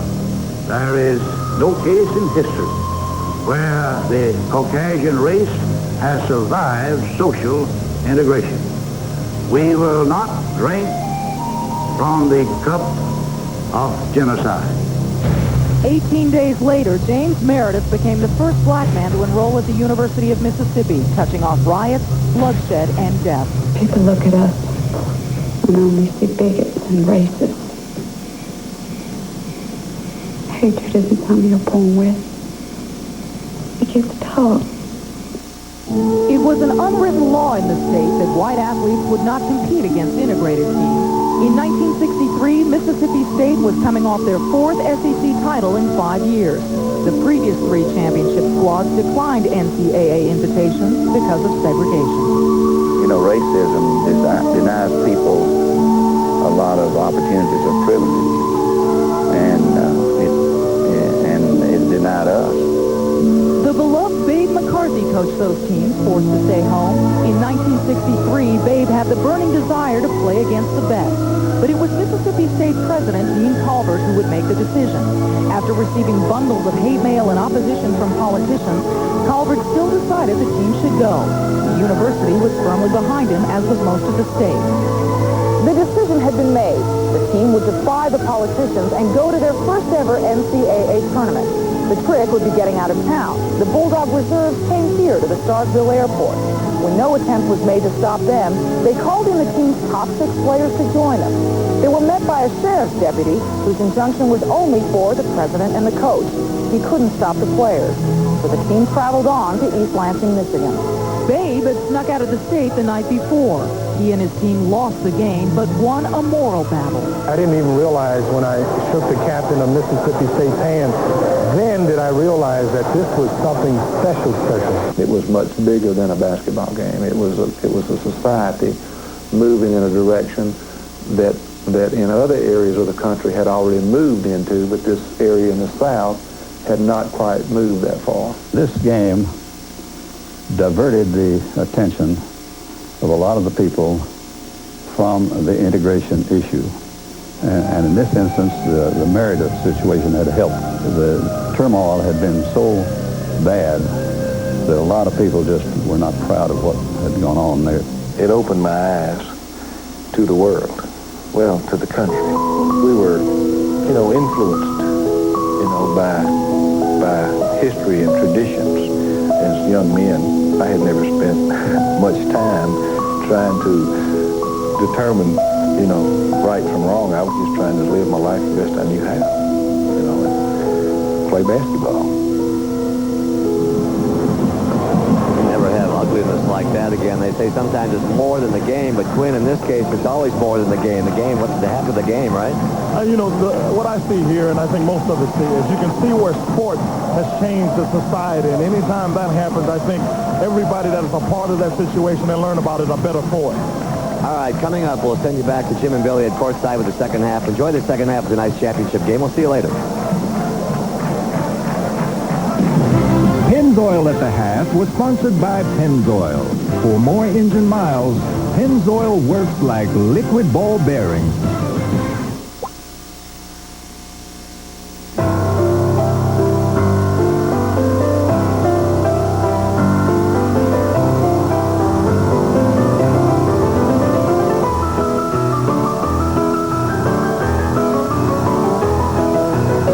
Just a reminder, next time you need a little help getting airborne, the 50,000 employee owners of United Airlines would be more than happy to help. Come fly our friendly skies.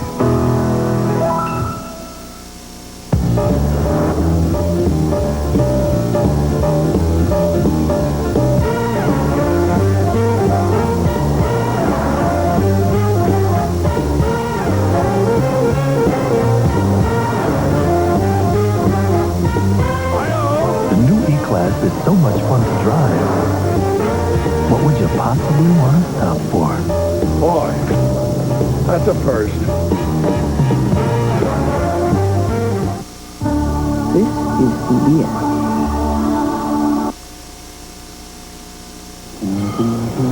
For cars that can benefit from higher octane, Texaco Clean System 3, Power Plus, and Power Premium gasolines are formulated to clean your engine's intake valves, fuel injectors, and combustion chambers while you're driving.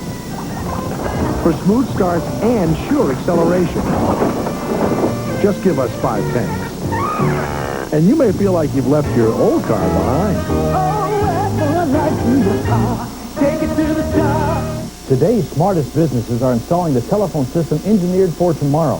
First Communications Company with the 8-inch PBX can link all of your voice and data. For example, computers, telephones, printers, fax machines, voice messaging machines, all of these into a powerful information system.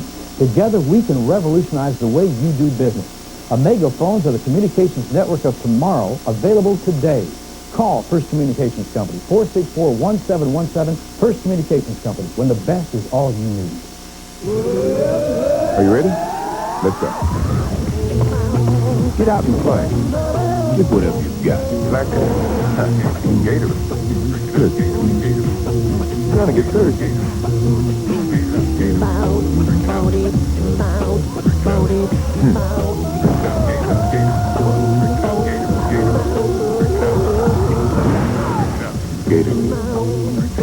type is the score. Break it up.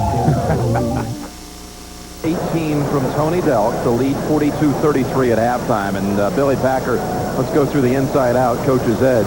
Well, I want to tell you, Tony Delk will slide to the outside. We're going to see a player come up and take the hole right here, McCarty. Epps will hit to the side. Ball goes into that area I've been talking about. It goes out to Delk. The zone cannot recover in time. Excellent ball movement against the zone by Kentucky. Out to Delk, and this is one of his 6 threes by the zone time. The zone gets there. Delk is in. Now watch the play unfold. There goes the pass. Here comes McCarty up to the middle. Zone collapses. He hits across an opposite. Delk wide open for the patented jumper and buries it. All right, chance now to go through your pregame points and see how they're sizing up.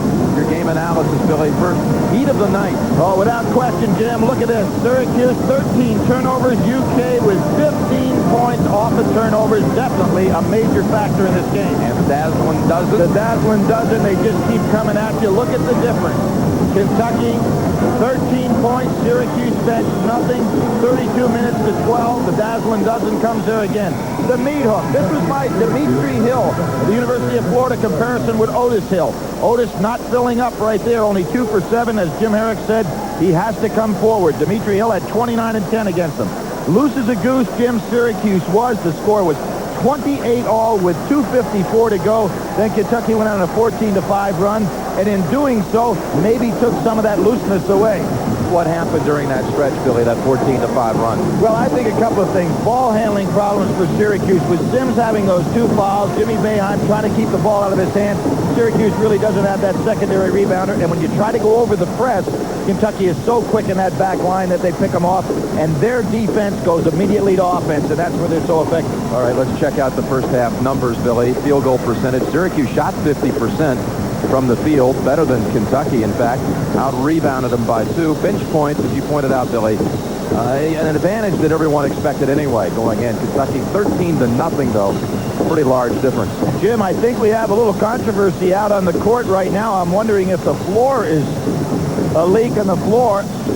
And the referee's talking to the 2 coaches right now, talking about an area down on what would be Syracuse shooting end. All right, Billy, we have more on that with Andrea Joyce. Andrea, what's the word? All right, well, Jim, as you know, it's been raining outside in the New Jersey, New York area. Apparently, the roof is leaking out here at the arena, and it's leaking down right on the foul line, or right on those 3-point lines, and they've been wiping it up. They think that they still have a leak. They're just keeping their eye on it, and they'll wait and see what happens. Back to you guys. All right, Jim, we talked about 6 guys. It seems like when you play Kentucky's best, we may have 5 players and somebody wiping up the floor. There really will be 6 guys out there. It was raining threes in the first half for Tony Delk, who hit 6 of them for Kentucky. 6 out of 7 from 3-point land. And there's that patented 2-3 zone still there. Epps trying to penetrate with the dribble. Jim, Kentucky this year, 32-0 when they lead at halftime. Delk missed a chippy, though. And Syracuse comes out of there with its first trip down the floor. Anderson on to. Look at where he put his hand, right in his face. Yeah, Sims slapped out of the way. Sims got to be careful with that one.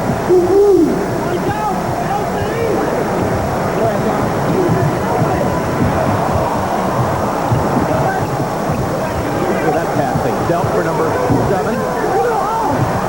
Do we see in a Kentucky practice where Rick Pitino stretches that extra pass so that everybody knows where to rebound? Very effective. Hill wide open. Yeah. He was in the lane for a while, but they reached around. Anderson is free under the basket. Delk from the other side. Walker back up. You can hear the slap. He'll head to the line. Walker did a good job blocking out on his end of the floor to get a wide open rebound.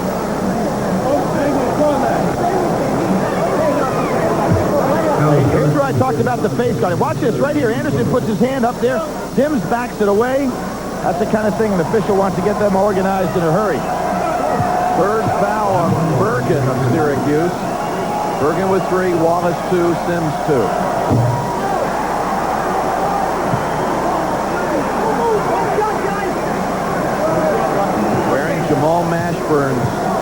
number, 24.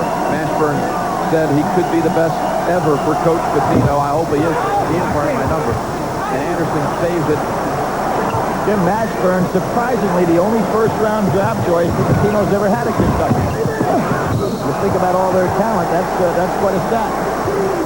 Wallace able to generate a call against Kentucky, against McCarty, and that's his second. There's Kentucky not guarding the man, taking the ball out of bounds. Syracuse likes to go right over the top, and again, it's going to be Bergen handling the ball. This has been a big move by Jim Boeheim.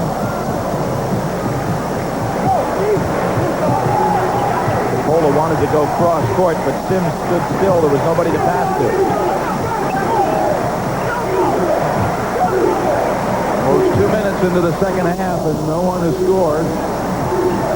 Still 42-33 Kentucky. He's not hitting Hill when he's open. They're waiting, Jim. That was a wild shot, but the rebound takes down by Wallace. Sapola, court three. Not the shot they want. Syracuse has got to pound the ball down inside to Hill to get him doing something, because Kentucky's really playing tough on the perimeter now. Epps gives it up last minute, and a traveling call. But that allows, that little break right here allows Kentucky to get back in their full court pressure. And not guarding the man taking the ball out of bounds allows Walker to be the safety man. Wallace puts it up for two. Boy, he is terrific, isn't he? He stops outside, leaned right underneath there. He's trying to be careful not to be called for a charge, so he backs off. Anderson back to the rim. Bergen with a good job on the board.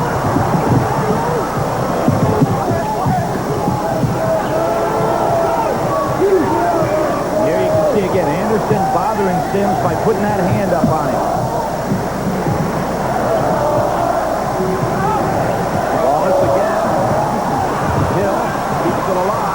Anderson finally gets a hold of it. Numbers Kentucky.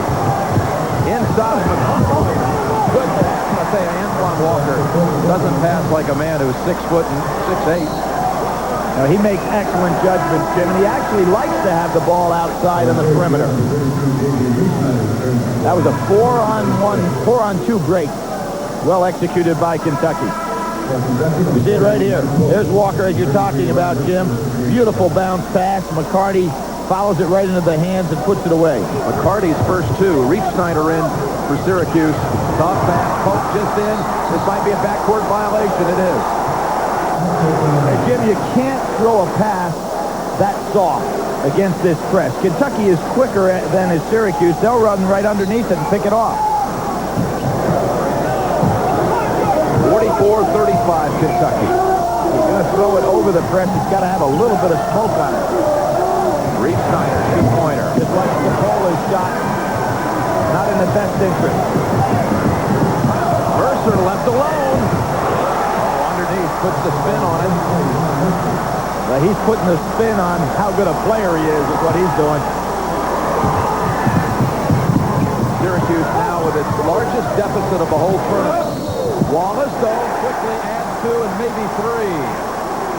That's where the ball belongs for Syracuse if they're going to get back in the game. They've taken some ill-advised outside shots.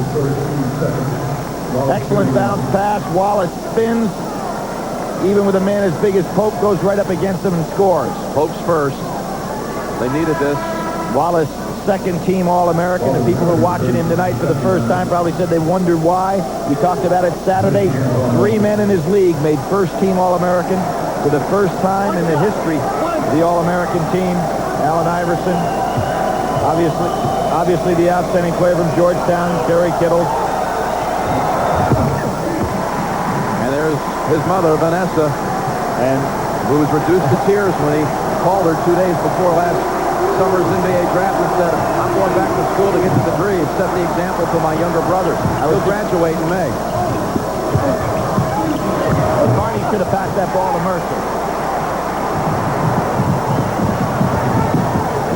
Bergen, he's open, got a screen from Snyder. Gets back in his hands, tipped to him, and Pope fouled him. Jim Bergen was a little upset with himself. You notice how his feet were twisted on that jump shot, and he really couldn't get himself reset to take it. McCarty collects his third Shepherd inners for the Wildcat.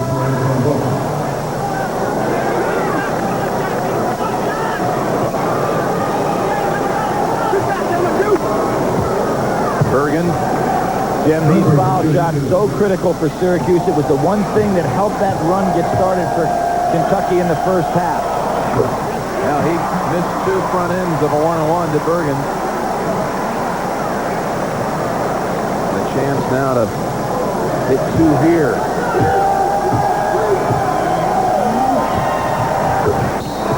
And his father Lamont shakes his head with pride. It was 11 for a moment, but Syracuse comes back to get within 6.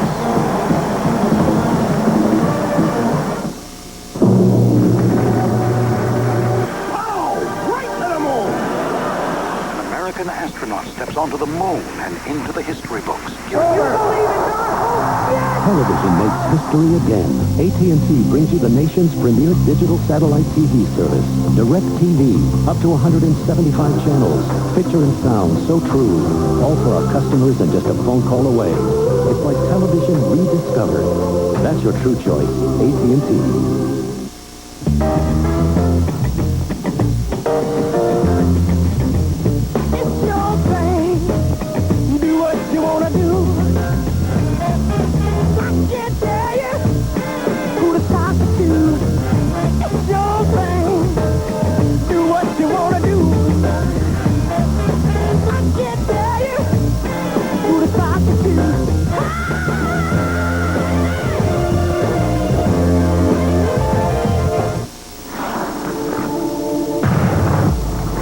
Only one has the power of Eric Heidman. Only one has the control of Janet Evans. Only one had the endurance of Greg LeMond. Only one performs like this. Seville STS with a North Star system. The great performers are always creating a higher standard.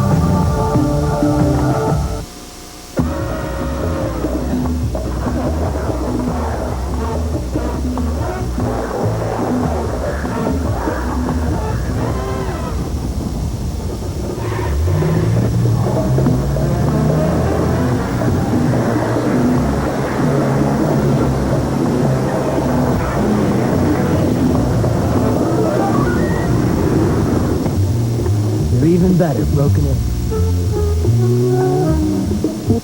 My friend and mentor, the late Harvey Pinnock, said, take dead aim.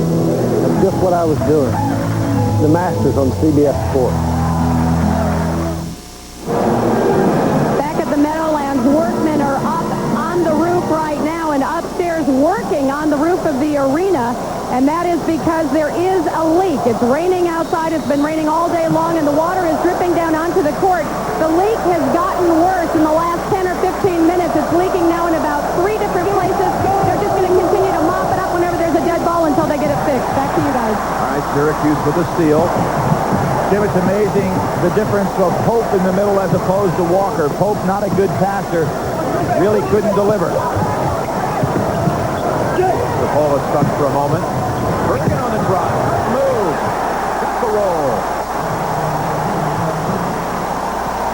Jim Bergen coming up big just as he did against Mississippi State where he had those 19 points, 7 rebounds. And a huge second half. Mercer leans in. We had a freshman last year, Toby Bailey, who stepped up so big in the final. Look at that. Wide open. Wide open. Lays it in for 2. What happened? Tony Delk got so interested in Wallace, he didn't realize the ball was slipped behind him.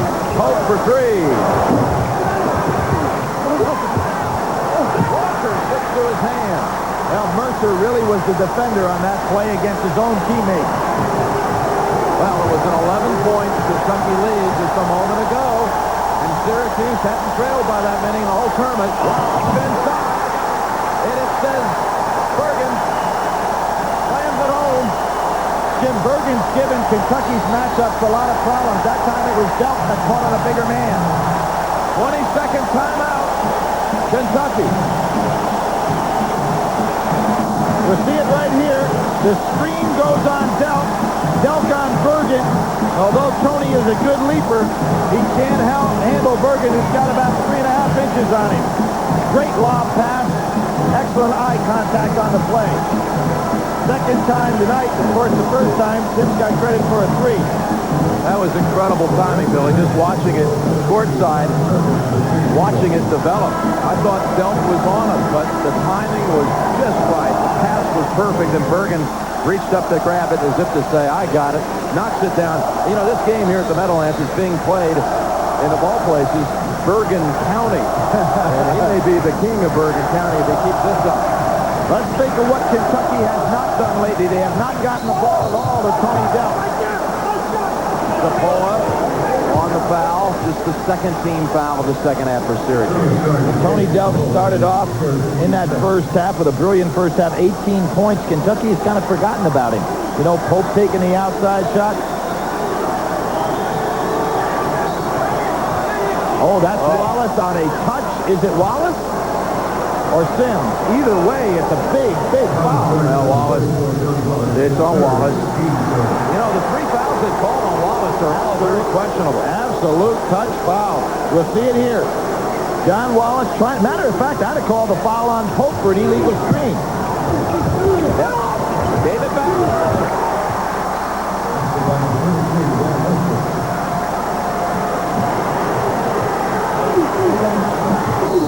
There's a touch on Walker.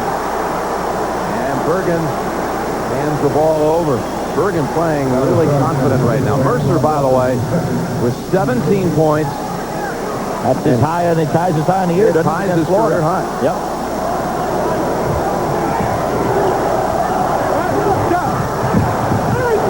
Wallace ahead to Sims. 50-46 Kentucky.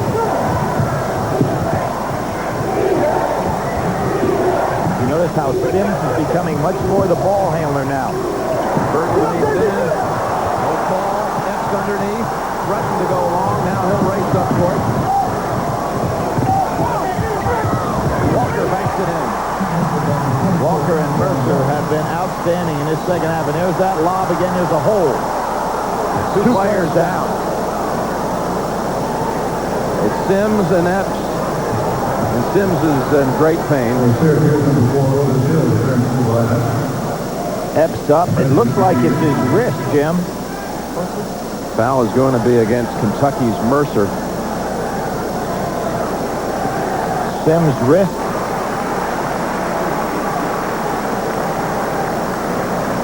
Run right into each other. It's on the way down where he hurts it. Epps is up. He's okay. He's going to walk it off a little bit. Sims a little shaken to the Syracuse bench. You knew it was dead. Jim, I wonder if Syracuse will go ahead and try maybe to deploy the getting the ball in bounds by stepping another man out of bounds when Kentucky does not guard the inbounds passer. They're trying to throw these little lobs, short lobs, and it's getting them into some serious trouble. That one was just waiting to be picked off. It hadn't been a foul call. And what hurts on that puts Kentucky in a position to have a nice 3-on-1 advantage on the offensive end if they pick it off. So with Sims out and his wrist getting some treatment, massaging, Zapola brings it into the front court. Pretty nice job on Epps, but he didn't have to face the double team. Shaky ball handlers out there now for Syracuse. Inside, he tried to force it, and Walker read it. Look at him. How agile is he? And Walker on the offensive play. Janulis. 13 minutes to go. 6 points. Kentucky leads. Very dangerous time for Syracuse right now. The team they have on the floor without Sims is in serious trouble. You see Wallace is tired. I really think Jim Boeheim needs to go for a timeout. Hope underneath. Stuck. Walker's made steals the last 2 times on the defensive end. Heavy taping job taking place on Sims right now. Hope looks around and fires it. Hill out-wrestles Kentucky for the rebound. Wallace is just walking down the court, Jim. Maybe trying to wait on a TV timeout, but that can be dangerous with this shaky ball handling. Which comes in the first whistle under 12. Zapola, nowhere to go, underneath, and off Syracuse.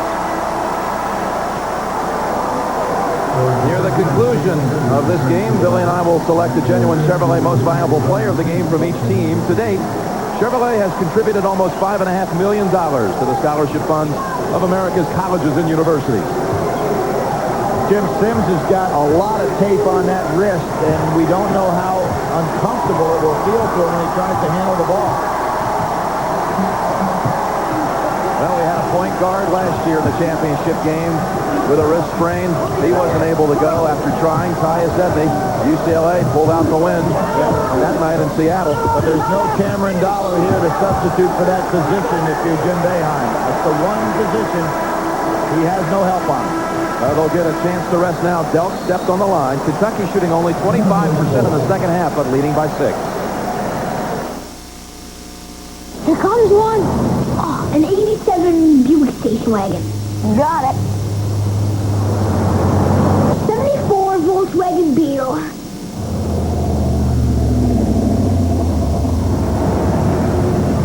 A 285 horsepower V8 6-speed 1996 Chevy Camaro Z28. Yeah. But what color?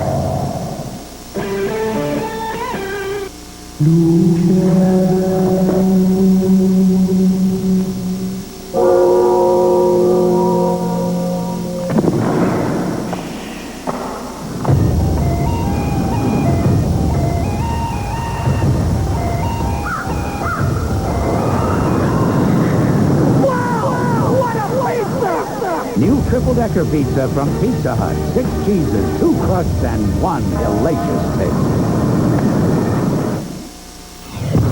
Face it, no other razor shaves closer or with more comfort than Gillette Sensor XL.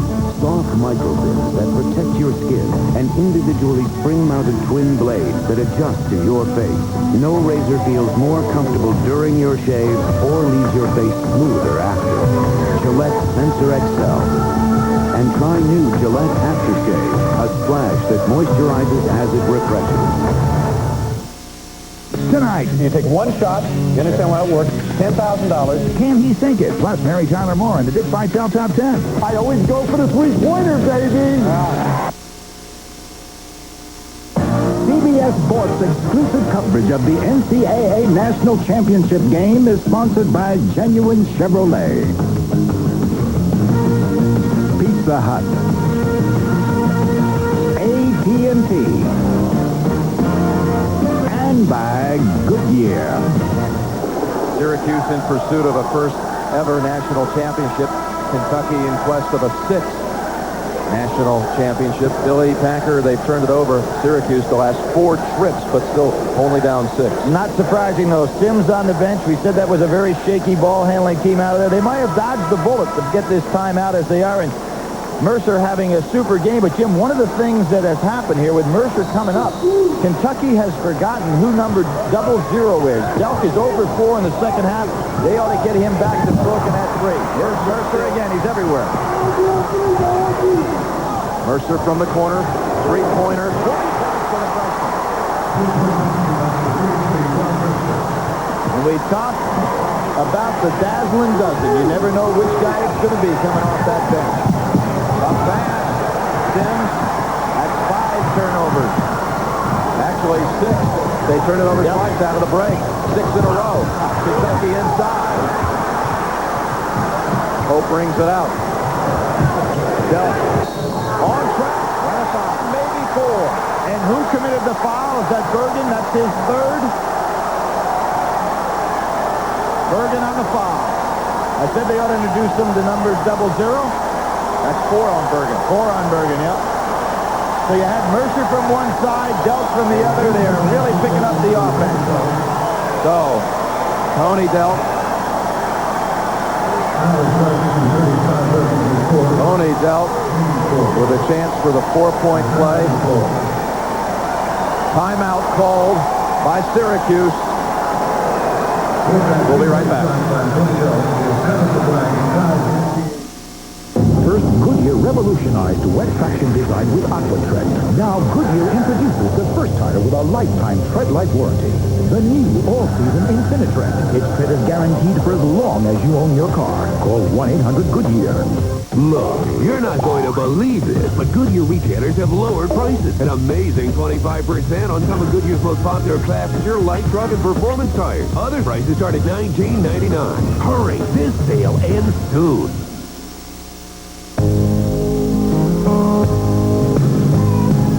Like a rock, I was strong as I could be. Like a rock, nothing ever got to me. Chevy's got the highest resale value of any full-size pickup. Like a rock. Of course, to find that out, you'd have to sell it.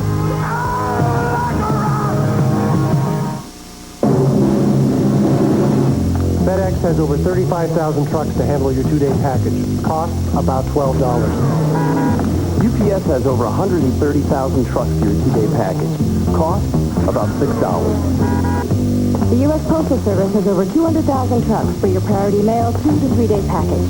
Cost exactly $3. So, 12, 6, 3, what's your priority? Priority mail from the U.S. Postal Service.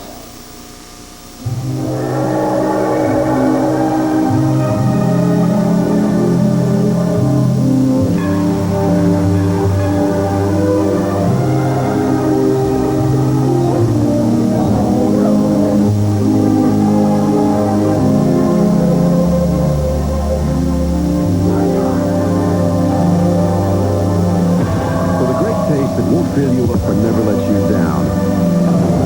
Make it a Bud Light.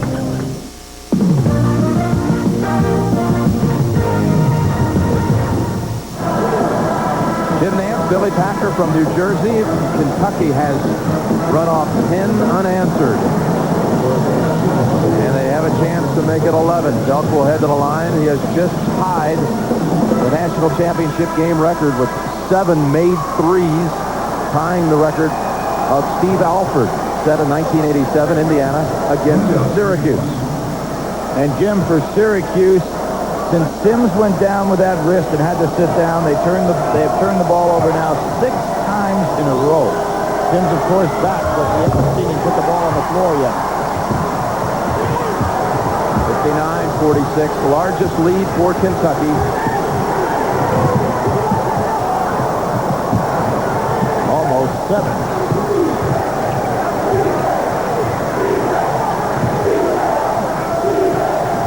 Key stretch over the next 2 minutes for Syracuse. We said loose as a goose. Now they start to tighten up. Hill. All right, foul on Kentucky. Ball on Pope, his second. Isn't it amazing with Rick Pitino and his substitution patterns? Now that he's got Mercer going with a hot hand, back to that mentality of the NBA again, he keeps Anderson on the bench. So again, Kentucky has scored 11 unanswered. Lead by 13. And Wallace, Hill underneath, and he waited. He got his room, and he slams it home. Just moved Pope out of the way, didn't he?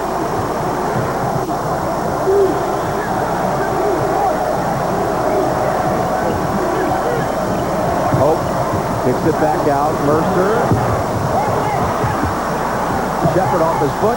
Zapola on the spot. Syracuse with the break. Bergen. Beautiful hesitation by Bergen. Delk was there. Zapola almost turned over another one, Jim. Billy, it looks like that might not work out for him. And that was a 3-on-1 break. 59-50 Kentucky, and Pope short. No quitting Syracuse, the same as Massachusetts last week. Big call there because Bergen had 4 fouls, and they call a block on Shepard. But Shepard never had position. Bergen put his head down like he was going through the line of scrimmage. Here we see Zapola. Now watch him almost turn this over. There he gets off his knee. Then a great job by Bergen on the finish. You can recover your own fumble, and that's exactly what that was. Nice soft layup there by Bergen. All right, let's see if Bergen can handle the 1-and-1 in the second half. Just remind you a little bit, Jim, of that Massachusetts game where they would get behind and they try to make a run against Kentucky. It's not a good position to be in. Another missed 1-and-1. Dealt. Hill up high. Powerful rebound that time. Using that wide body to clean them out. Dribbling with that sore wrist. Wallace slams it home. Sims with the assist, and he's shaking off the pain. Rick Pitino won't go much longer before he thinks about a timeout. You know, McCarty's really limping out there. He is not himself. Anderson, three-pointer. Big time. 62-52, Kentucky. And with Mercer's hot hand, as I said, Anderson sat for a while. Now he's back in there completely ready. Knocked out of bounds by the Wildcats. This was a really courageous play. Really working that left hand. And the pass with the left hand, and of course he gets into the man that can really finish in Wallace. And was he grimacing when he came back down court? Lazara Sims, who has 6 assists.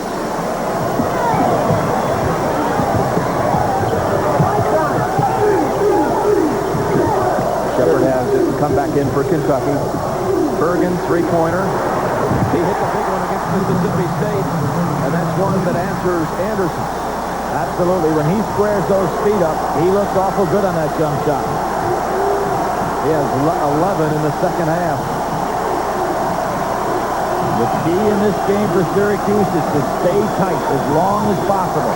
McCarty too strong. Anderson, 2 teammates battling. Should have been a walk. Shepard, three-pointer. Anderson way up. McCarty. Now a whistle. Traveling. McCarty, Wallace getting into a little bit there. Jim, I don't know.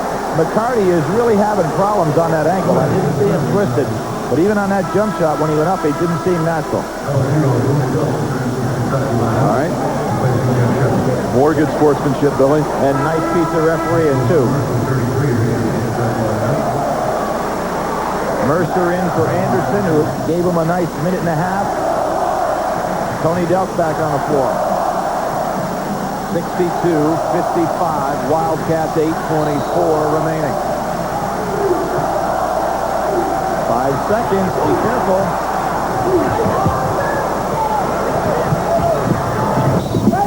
On the line. Mercer moving those feet defensively, and he used the sideline as the extra defender. Excellent technique. We see it right here. Sims going up. Mercer gets the feet over, you see, and there's no place to go. The sideline becomes his teammate. Excellent job. Barely touched it with the toe.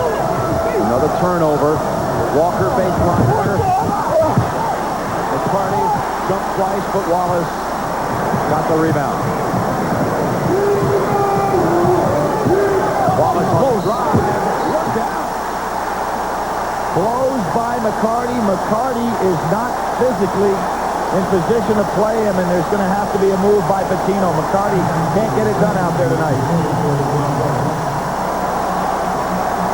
Wallace goes right by McCarty. As I said, the ankle seems to be giving him trouble. John Wallace puts it away.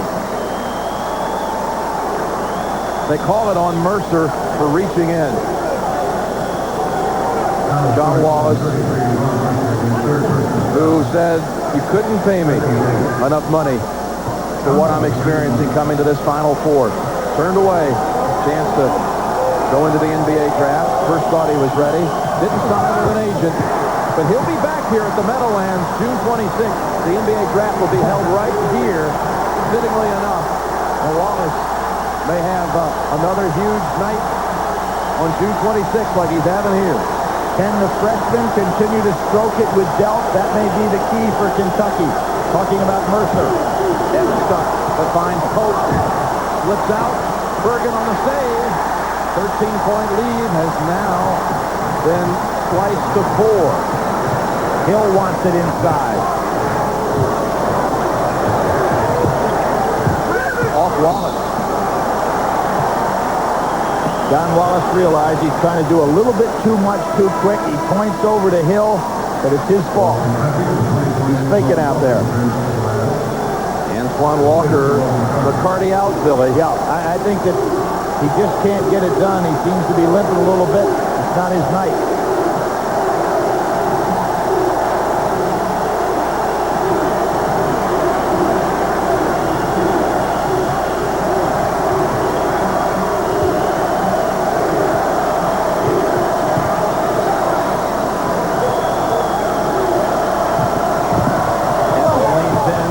Walker on the spot.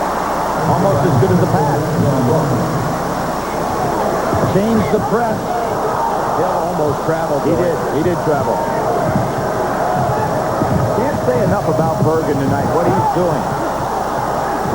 Right back to Hill inside, and it just rolls off the front of the rim. Agonizingly close. Just couldn't get it up over Walker. There you see Polk setting the screen, trying to get Mercer open. There's some bodies slinging in there now. Hill's exhausted, but he's throwing all of that 255 pounds around. 6:20 remaining. 6-point Kentucky lead. Absolutely critical, Jim, for Syracuse to keep this tight. Why? And see, exactly. That's the kind of shot that'll kill you. Sims fired it. Kentucky with the numbers. Delp, baseline way short. Oh, that was a case where Tony Delk, I think, had a piece of the arm, but it did hit off of Hill's leg. He's saying, yeah, I got hit in the arm first. Kentucky ball. You see it right here. Watch Tony Delk come down. See, he gets him on the arm, and then the ball hits off of Hill's leg, goes out of bounds. Kentucky ball.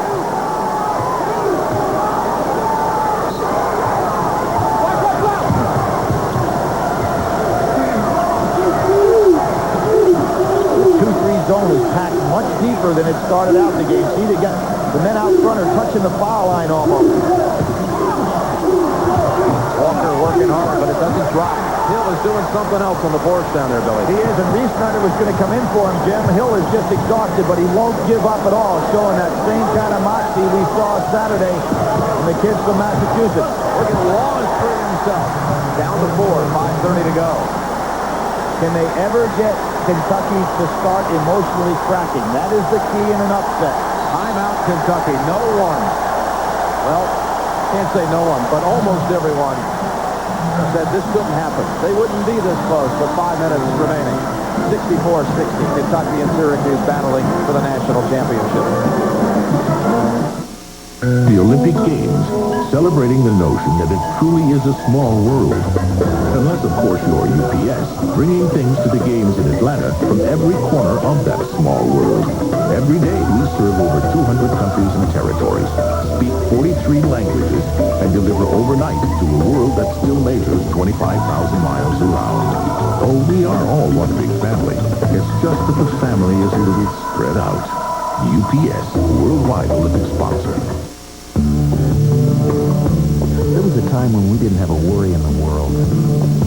Today, well, we seem to be making up for it. That's why you need Chevy Lumina.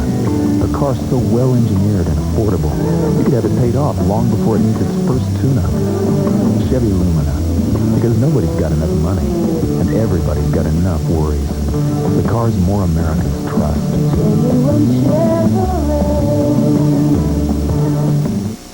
With a Pentium processor inside your PC, you have a doorway to beautiful programs like ArcLegion. For the best of PC software, it's the Intel Pentium processor. With a Pentium processor inside your PC, you have a doorway to exotic internet sites like virtually Hawaii. For the best of the internet, it's the Intel Pentium processor. The Birdcage is the #1 movie of 1996. And America's favorite family is celebrating. Madonna, Madonna, Madonna. What? The Birdcage. That went well. A Mike Nichols film, rated R, now playing. Enterprise, hi, I'm at the the repair shop. I need to rent a car. Enterprise will arrange to pick you up, This is great. drive you to our place, and get you on your way. Pick Enterprise. We'll pick you up. Remember your first crush? She's so close. I could practically smell her. What's going on? It's 9/11. My Guys premieres CBS Wednesday. Billy, a game summary, 64-60, Kentucky leading. Second half, Syracuse over 50%.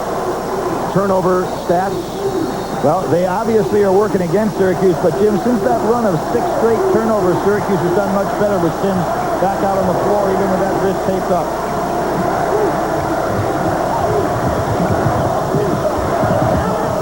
McCarty's back on the floor for Kentucky. Mercer leads the cleaner. It was one of those freshman mistakes. Trying to do too much. John Wallace has 27 points, 10 rebounds.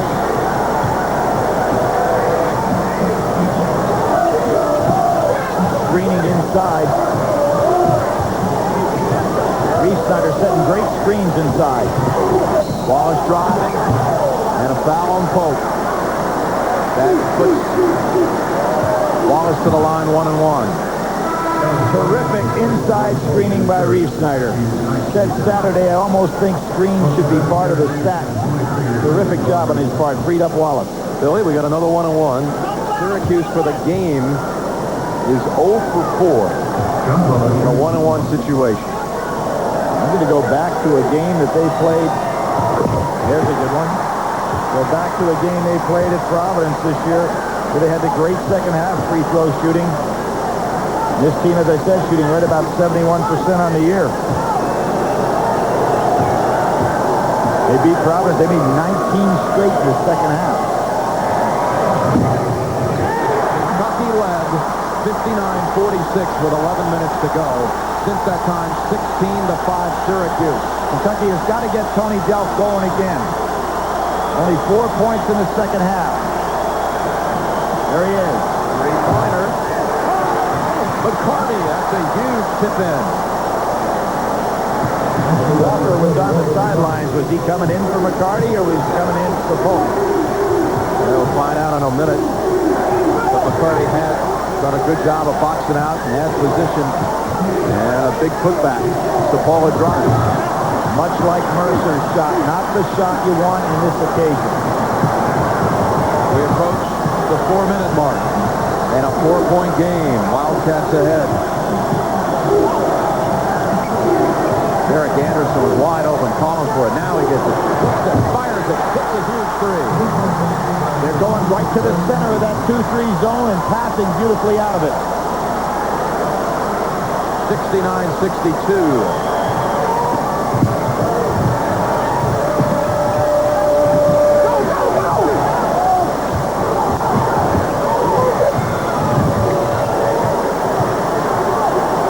Hill in there. Rees-Snyder not the offensive threat down low. They need another shooter.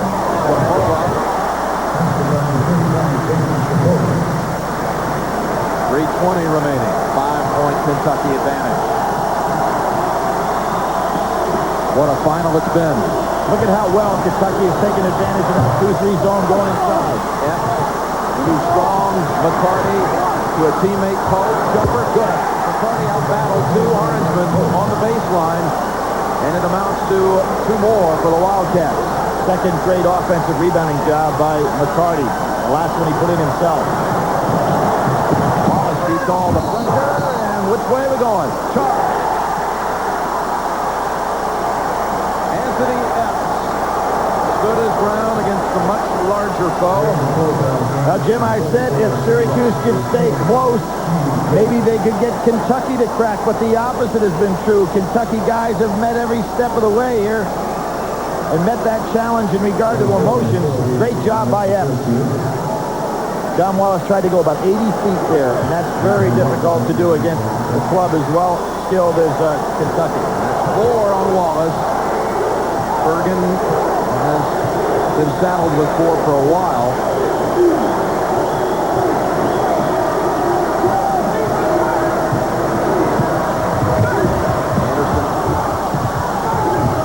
Inside, Walker to the line. Hill on the arm. There's that interior passing again by Kentucky. They're starting to really strip down this zone.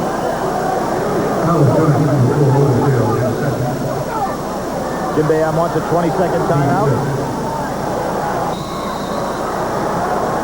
Now, Billy, Syracuse had cut it to 2. Now it's Kentucky 7 and heading to the line. Kentucky's last championship, 1978. Kentucky and Duke played in the final. Billy, you were there. What a performance that night by Jack Gibbons. Jack Gibbons, who's sitting down to our left tonight. And look at the defense that was played by Duke, Jim. A 2-3 zone, and Jack Gibbons burned them. Incredible game by Jack Gibbons. 41 points on the night. Jim Nance and Billy Packer from the Meadowlands in New Jersey. The national championship game. The heavyweight Kentucky leading by 7 against the Syracuse team that opened the year not even ranked in the top 25 and in some places not even the top 40. And here they are with 2:25 to go playing for the crown. Walker to shoot 2.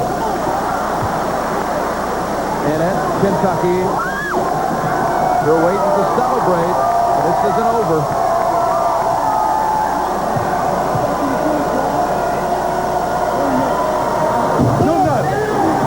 Walker, after 3 misses at the line, gets that one to go to up the lead to 8.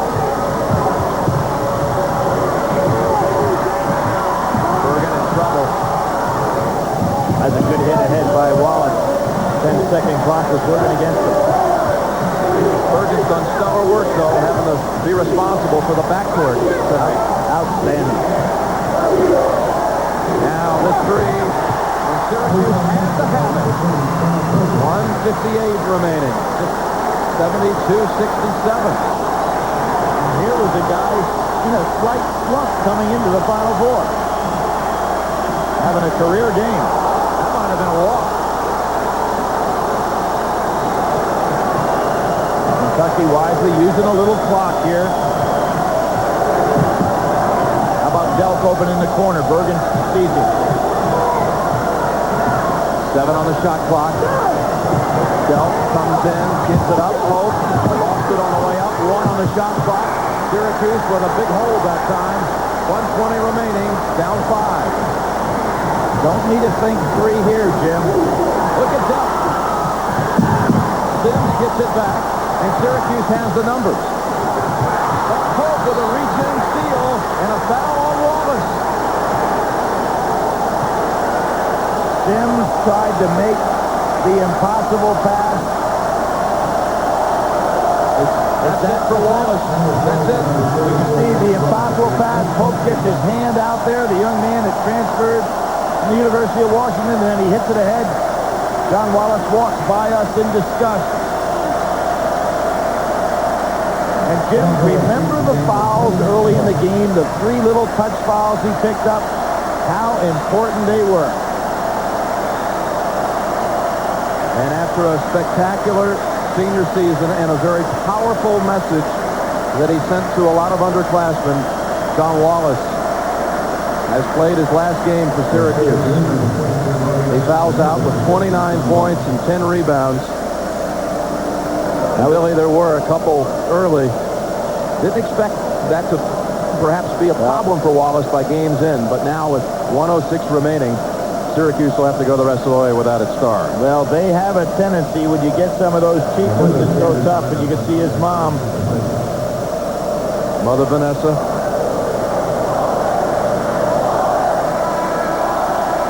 Yanulis replaces Wallace. That's the first game that Wallace has been disqualified with fouls this entire year.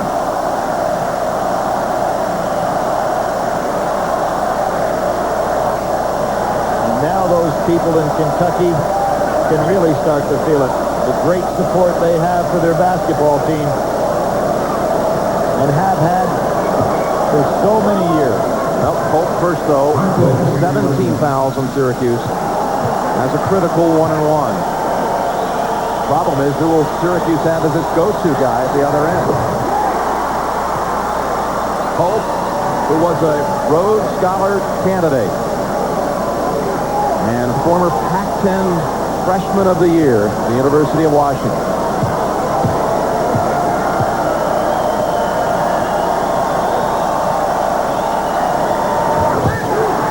Father Don with a salute, and Kentucky up 7 with 1:04 remaining. Change their press a little bit. They're dropping back. It's Anderson on Bergen. You know who's the go-to guy. It's got to be Bergen.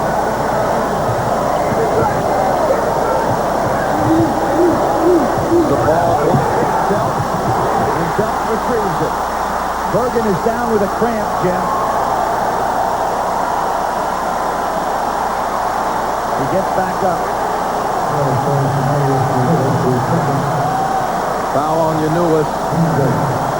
Will still be 1-1 at the other end, but only 43 seconds remaining. And Kentucky with a 7-point bulge. Jim, it was 1948 and 49 with the Fab Five. Then they came along with the Fiddlin' Five in 58. All teams under Adolph Ruppin. Joe Hall's great team in 78. And here they have a chance for another one. Delp, who was off the mark at the line Saturday, 1-1.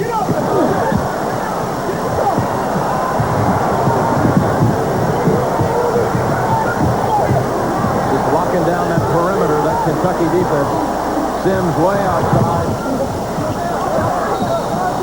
Now Kentucky ball. Epps has a cramp, but he doesn't want to come out of the game. He's been battling that leg cramp the whole second half. He does not want to come out of the game. We're talking about the high school athlete of the year, and he's not coming out. He's trying to sneak his way through to the very end of this ball game. And he's trying to hide so that the sideline doesn't see it. There he is running. He can hardly run. Well, people have been saying since October 15th, when practice started, that Kentucky was the team to beat. They're 19 seconds away from claiming the crown.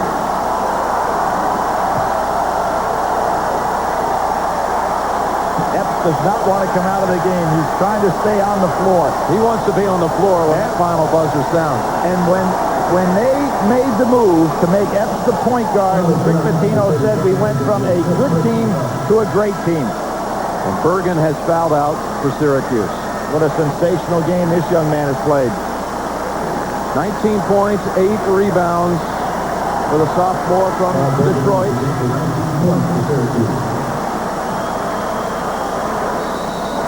So Jim, Syracuse's third trip to the Final Four, lost in 75, actually lost in the consolation game which they had at that time to a ball club out in San Diego. Lost both games out there. And lost the first one out there to Kentucky. Lost in the semifinals to Kentucky, right? 1-1 Shepherd. And lost to Louisville in overtime. Syracuse ball, only 16-9 remaining. And Rick Pitino about to win the championship. They want no fouls here. Sims to Walker. Ahead to Shepherd. There you have it. Kentucky is the king of college basketball. 2.3 seconds remaining. And they're up 9.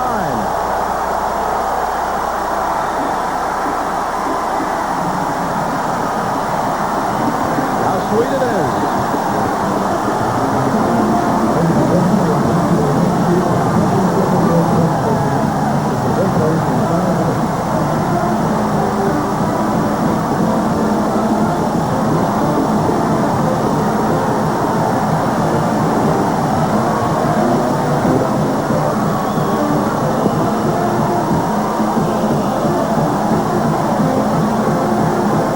How does that sound?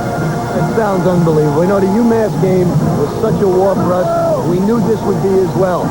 Tony Delp came up like the All-American he is. He did a great job of penetrating his zone. He couldn't make the 8-foot shot. May we have an introduction? This is the first here on TV. Yeah, well, we untied her and brought her out to this game. Well, Jim Boeheim, his team put up a great fight, but he wasn't going to spoil the night tonight for you, Joanne, Rick. Well, I'm going to tell you something. It's our 20th wedding anniversary this Wednesday, and we will celebrate. I haven't celebrated in 3 weeks, but I'm telling you, New York City's going to be paying us tonight. you, we know about these seniors, and Tony did such an incredible job, and you said, this is the seniors. We have to wait for Ron for the future. What about this guy tonight? Well, he kept telling me for the last 3 weeks, he said, you don't have to wait for the future. I'm ready now, but he sure is big. Nice going, Ron. Congratulations. Let me ask Tony Delk, you hit all of those threes. Was this game much tighter than you expected going in? Yes, it was. I thought they played extremely hard, but without my teammates, this wouldn't have been possible. I mean, they was making extra passes. We really looked good out there, and Syracuse was a hard team, and I'm just happy we came in with this victory. Rick, I know this is all about family for you. What would you like to say to your team off this championship? Well, you know what? We're a little bit like the Packers. We've been close all season long, unselfish since Italy, but the whole state owns this team, and we're so happy for Kentucky. You got some nets to come, guys. Take them back tomorrow. Rupp Arena, 7 o'clock. The celebration will continue. Kentucky, the national champions, and Pat O'Brien is coming up in just a moment.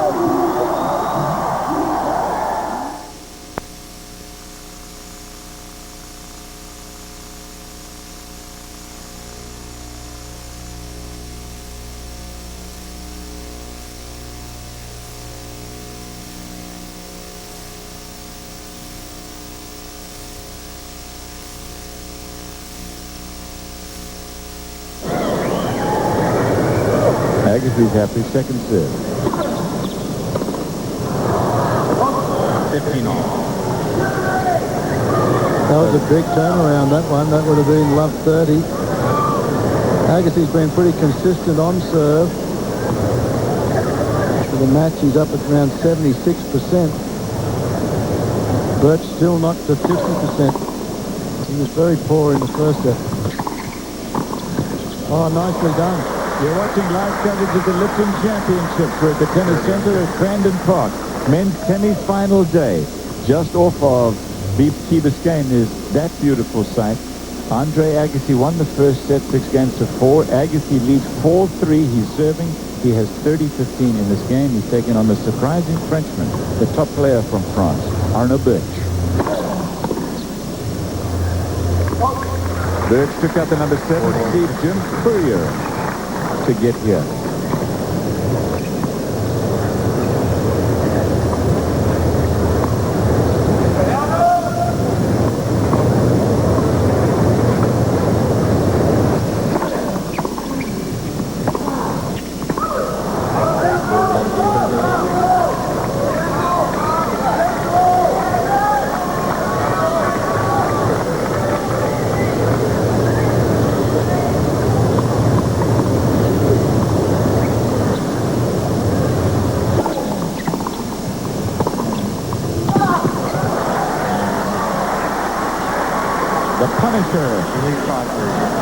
Leads 5-3.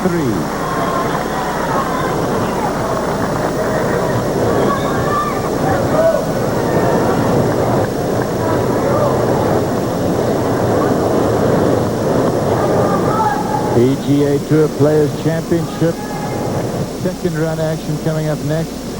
Tommy Cole's currently the leader, we understand. 11 under.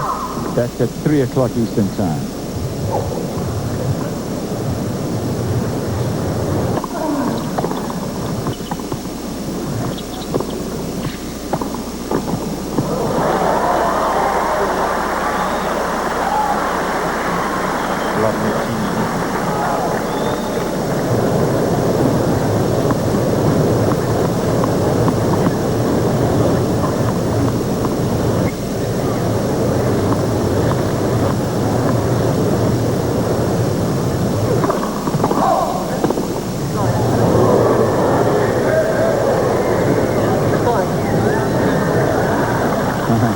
He's a nice kid on that Birch.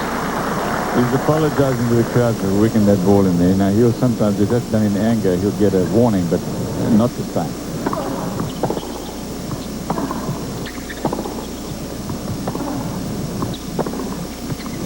Yes. Trouble for Arnaud Birch. Agassi 2 points from the match.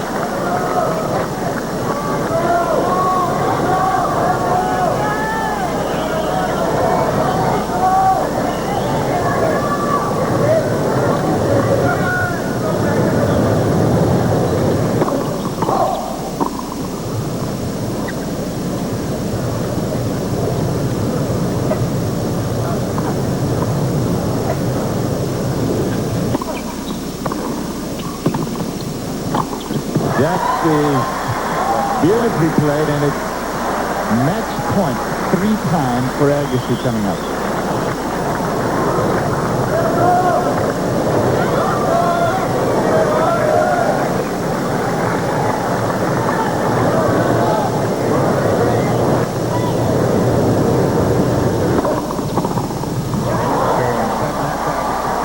Finishes with a flourish, turns around to acknowledge the beads.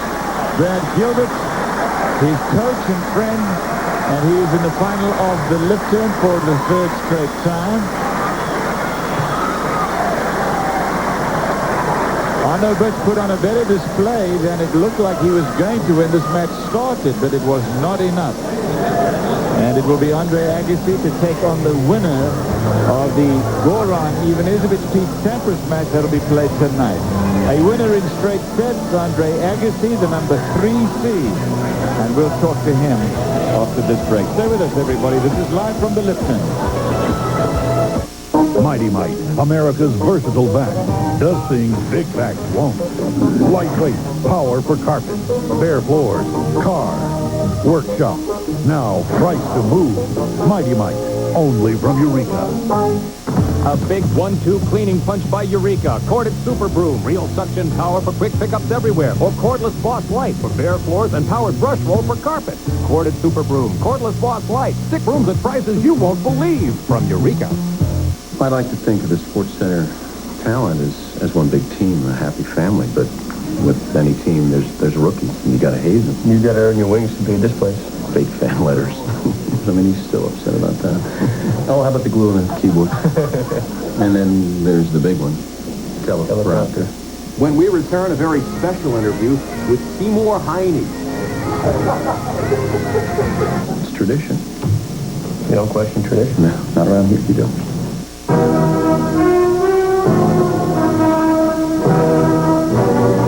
Nardo, scratch-proof Swiss watches of love and value.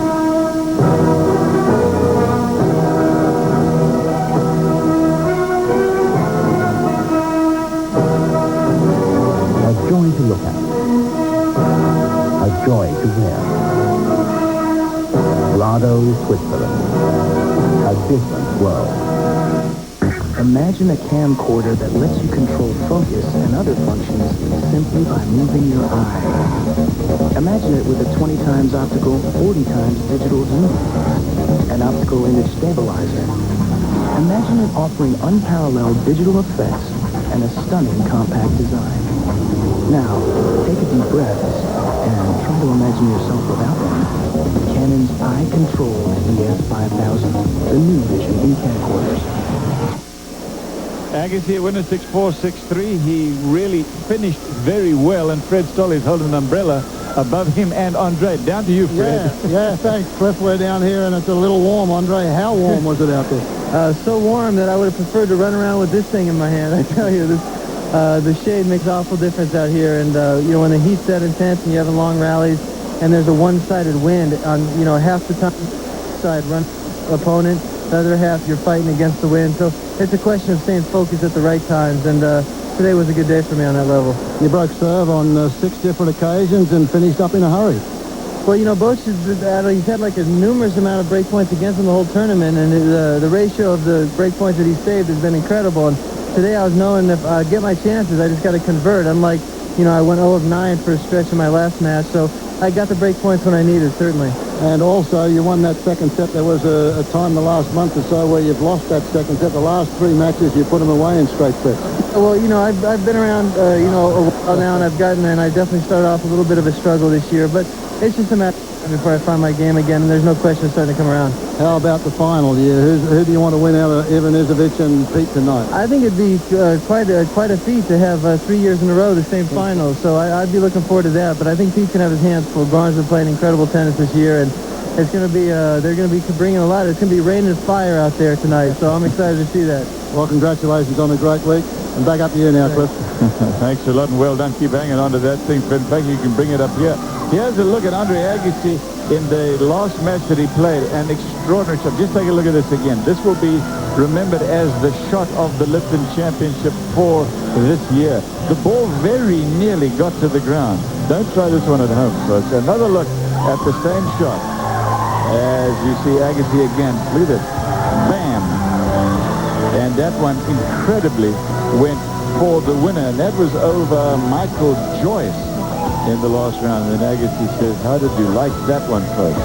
And also talking about tonight's match, Agassi saying it's going to be a good one, and it is indeed going to be a good one. It's going to be Ivanisevic of the big serve, and he's taking on Pete Sampras. And you can see that live on the Deuce tonight at 7:30 p.m. We'll be back with more tennis after this.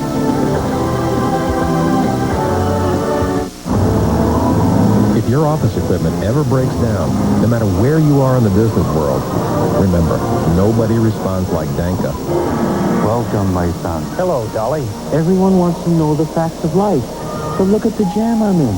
I can fix that. Only Danka offers copiers, fax machines, and digital systems with its world-class commitment to service. You're wise beyond your years, Danka man. So what is the true meaning of life? Leave your number. I will fax you. Danka. World-class products, world-class service. What could possibly be as precise as the tolerances within one of the finest Swiss watches available?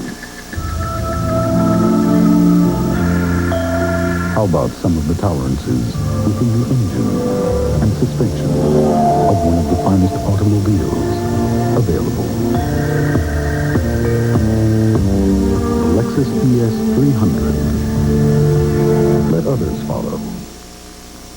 The Greek shop. When you thought you've looked everywhere, You need to come to the Greek shop. we personalize your shirts and jackets. For your fraternity or sorority. But that's not all. We can design shirts for any occasion. From family reunions To customizing your business name. to a variety of religious shirts to choose from. The Greek shop can help you customize. And design the look and style you want. Whether it's monogramming, embroidering, Or personalizing your apparel, the Greek shop is the place for you. If anyone ever tells you that you ask too many questions, that your thoughts aren't important, or you're trying too hard, if they say you should never stand out, get involved, and think up for what you believe, and if they tell you that you think too much, or that you dream too much, truth, if anyone ever tells you you're too much anything, or not enough anything, but what they think means nothing. A message from the U.S. Navy, where we believe the only way to grow is to rise to the challenge. PGA Tour up next here. That's on the top of the hour at 3 o'clock Eastern Time. The Players' Championship, second round. I know you'll want to see that. Arno Birch, meantime, a loser today to the number 3 seed, Andre Agassi, 6-4 and 6-3. So Agassi's in the final. He will take on the winner of Ivanisevic and Sampras that will be played tonight. We've got a little extra time today, so we're going to show you a match play from last night that you will want to see. Gordon Ivanisevic, Michael Chang. Patrick McEnroe and I called it. It is 3-2 Ivanisevic, and he is about to serve here to Michael Chang. Chang has got to find some way to break Ivanisevic. That goes without saying. If he doesn't do that, he's history, because he's down a break in the second, and he lost the first 6-4. That is easier said than done, the problem. A lot easier. Michael, I think he's moving up even closer in the baseline now. That's just too much heat right there. Michael says, maybe I'll try another racket. No, maybe not. Yeah, maybe I will. Maybe I will. Yeah, gotta try something. Here we go.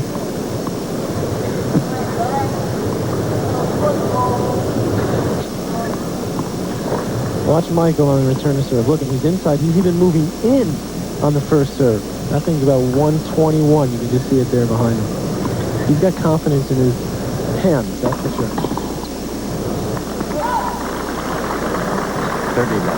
But Goran, as you see, since he started doing that, Goran's going a lot more right at him. And that's making it tough for him. Now he's back a little bit.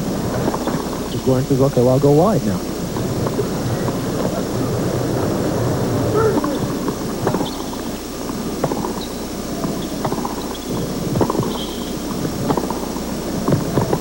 Yeah.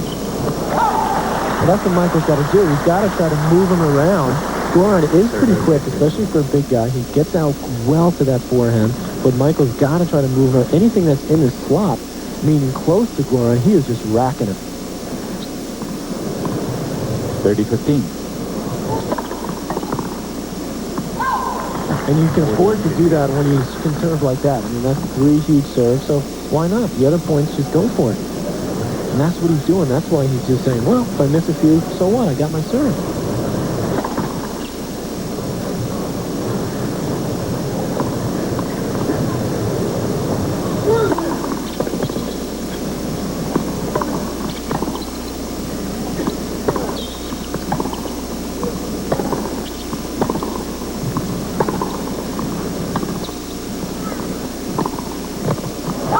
Steals that one long, still game point for Ivanisevic. That's why you say when you play against Ivanisevic, Patrick, you can't let him get the first break. Well, definitely. Well, here's Michael tries to change it up a little bit. Goran's uncomfortable in that situation, makes an error, but it's difficult to rely on that style of play to win. It's good for a change-up, but Michael's going to have to do more than just that to win.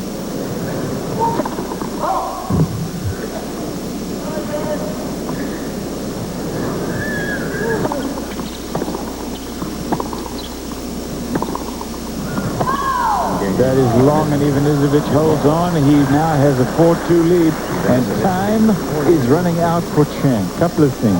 As I said before, he has got to hold on to serve, number one, and then he's got to find a way to break Ivanisevic, and he's got 2 more tries at that. It's not going to be easy. Look at Goran. He's just nice and relaxed. He says, I got the break. I'm just going to tee off now. I'm just going to go for some shots. Michael's got the new ball, shows it to him. Why not take a few big cuts at him?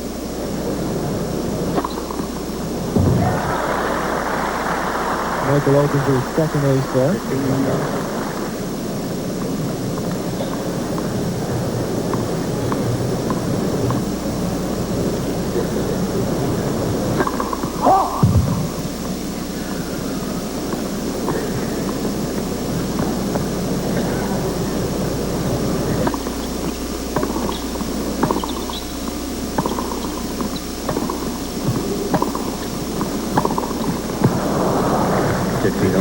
There again, he's just forcing Michael into making errors, which Michael normally would not make. Normally just roll that back deep. But Goran's hitting the ball so big that he feels like he's forced to do a little more than he has to normally do.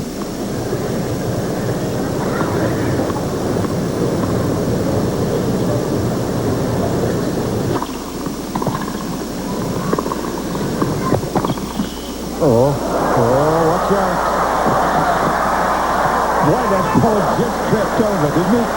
Ivanisevic still got to it, but he didn't have not enough time to do anything. Great speed from Ivanisevic. Look at him come up to his lead. Michael's right on top of the net, going all the way off the court. He just gets it, pushes it wide. Look at Michael running after. He's trying to pump himself up. 30-15.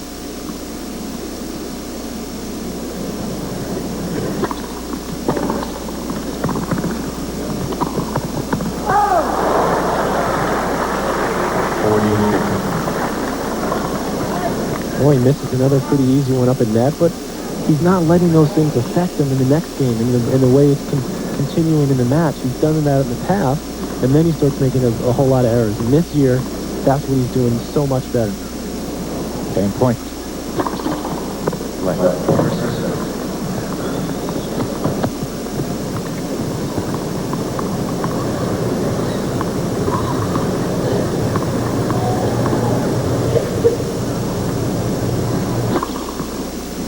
And they would change ends with Michael Chang in a lot of trouble. It's 4-3. Ivanisevic has the break in the second. He won the first, and he will serve. Break time at the Lipton. For centuries, the game of tennis has remained stagnant. Minor advancements have done little to progress the sport. ProCanex introduces a break from the puck, a racket that changed the rules of the International Tennis Federation, tested and verified by the MIT Sports Lab. More power, more control, and less vibration. The Kinetic from ProCanex. A new era of tennis begins. The National Business Employment Weekly, the only publication that updates you weekly on top jobs available regionally and nationwide. All kinds of jobs, professional, managerial, technical, and you'll learn how to land one of those jobs. Get 8 job-packed issues for just $35. Also get absolutely free the Job Search Guide. Call 800-292-1400. That's 800-292-1400. The the National Business Employment Weekly. If you're not looking here, you're hardly looking. Welcome to Cooking with Gina. Cooking with Simon. Cooking with Tim. Want some real advice? Switch to Lipton Recipe Secrets. For delicious onion burgers, get your recipes and seasonings all in one place. Lipton Recipe Secrets. It's all you need to know. Too many recipes? Too little time? Try Lipton Recipe Secrets. For perfect roast chicken, get your recipes and seasonings all in one place. Lipton Recipe Secrets. It's all you need to know.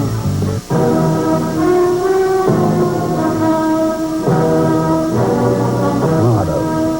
Scrap-proof Swiss watches of love in habit.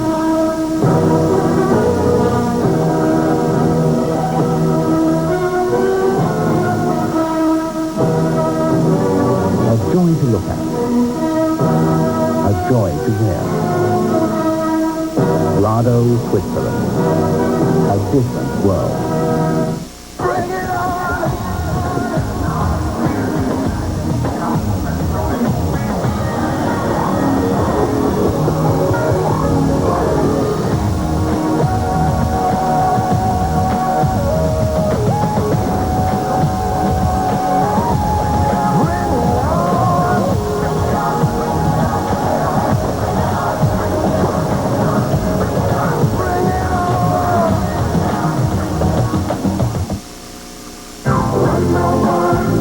Northwest Airlines can take you as far away and bring you as close to home as any airline on Earth. Some people just know how to... This is the biggest championship outside of the Grand Slams in tennis, make no mistake about it. Ivan Izovich leads 6-4 and 4-3. He's trying to get into the semifinals to take on Pete Sampras. Look at the lineup. Agassi against the interesting one who took out Jim Courier in a tremendous match, the number 7 seed. That's Arno Birch. Ivan Izovich, Chang winner, will take on sweet Pete Sampras for a place in the final. But Chang's got a break to get there.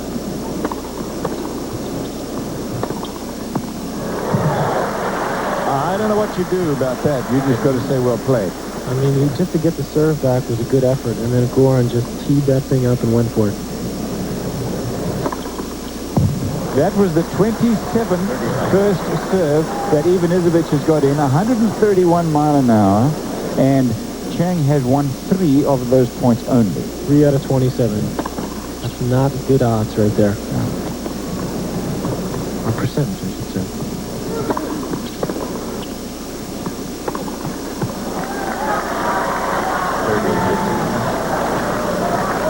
If you're in Ivan Izovich's shoes now, so you know that this guy never gives up. So you got to stay with it. You got to finish him off. He may be down, but he's never.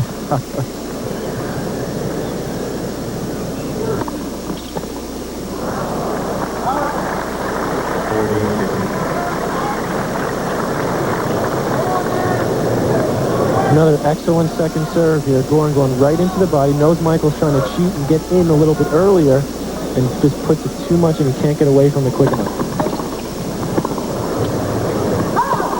Amazing quick return reflexes. Michael's trying to pump himself up. He knows this is big right here. The chances of running out fast.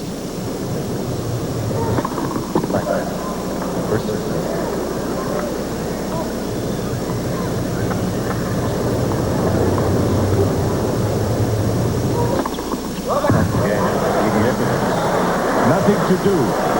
That's 10. 132 miles an hour. There is no solution to that.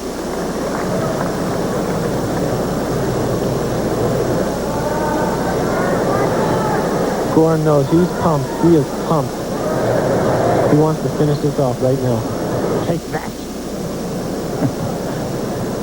5-3.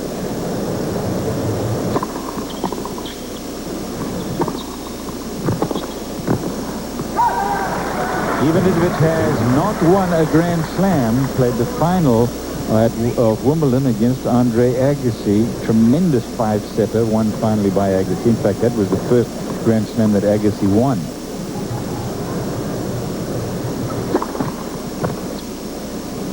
Chang had won the French in 1989. his only Grand Slam win.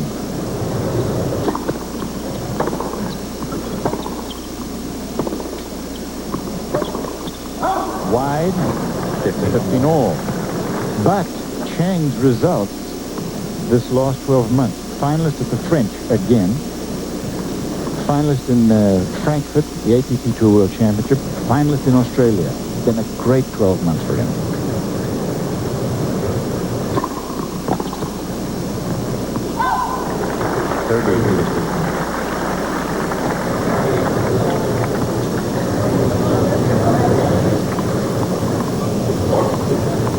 But he's up against a caged mountain lion tonight. And he's firing.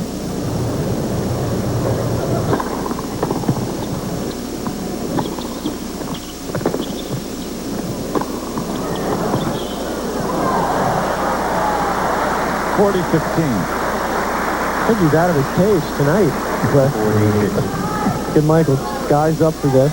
It's a little bit behind him, so he's got to use more wrist. And Goran, watch this slide at the end of it. He does a nice, he thinks he's on clay. Some of these guys, these European guys, they can slide like that on hard courts. It's amazing.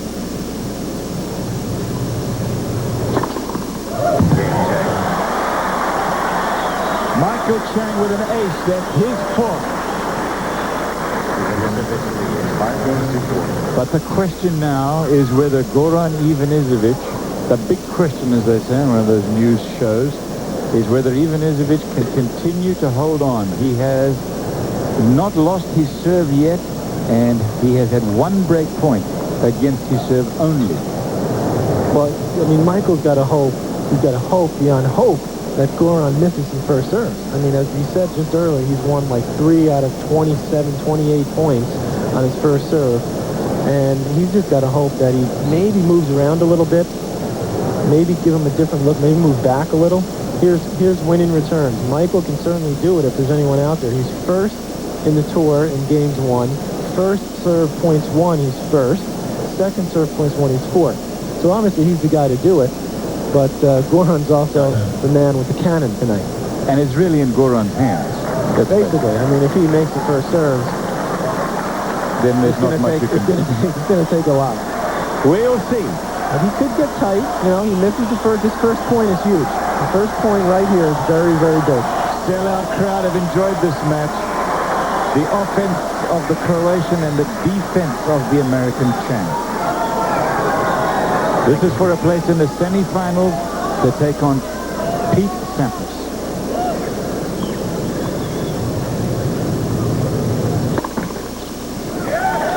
Thank you.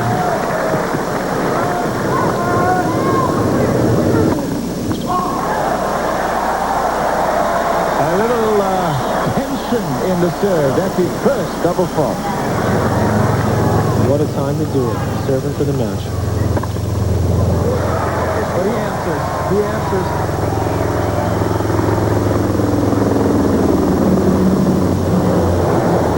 Helicopter. Goran looks up overhead. Got to calm himself down here. Give me one more of those big ones.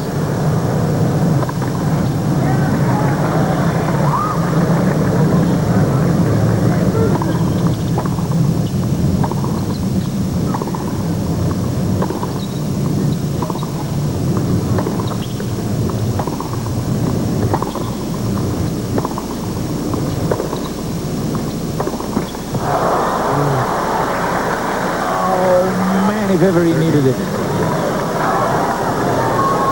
Such a difference being 15-30 or 30-15. And Michael sets it up pretty well. Goes to the big inside out corner. Just clips the tape. And Goran, look how relieved he is. Come on. Let's finish this off right here. That was a big, big point. 2 points from the match.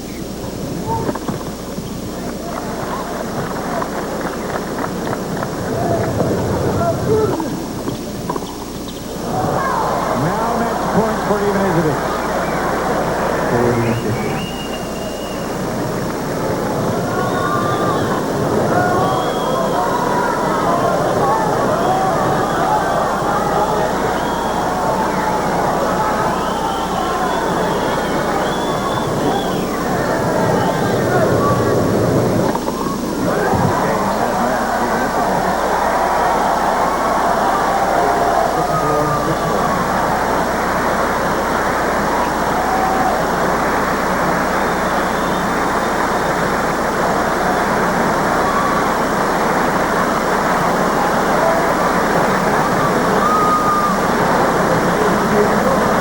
His dad and his coach up there, Vedran Martic. There he is. There's his coach with the hat. What a fitting way to end it, huh, Cliff, with the big ace. I said right before that point, I was thinking that'd just be the way to end this match. And there he comes up and does it. He does that a lot. That was 12 for the match, Patrick. I don't know that you can serve a lot better than that. Michael looking dejected, Goran just so happy. What a match that's going to be, him against Pete. Michael really seemed to, just wasn't quite into it tonight. Just seemed a little bit flat coming out. Goran came out with so much heat, so much firepower. So for those who are wondering why this guy has played so well this year, if you saw this match tonight, now you know. 6-4, 6-4.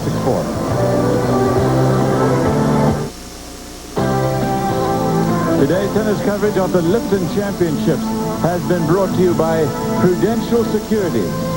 Prudential Securities, knowing the investor. By the Pepsi-Cola Company, who reminds you that nothing else is a Pepsi. And by Pro Kinetics.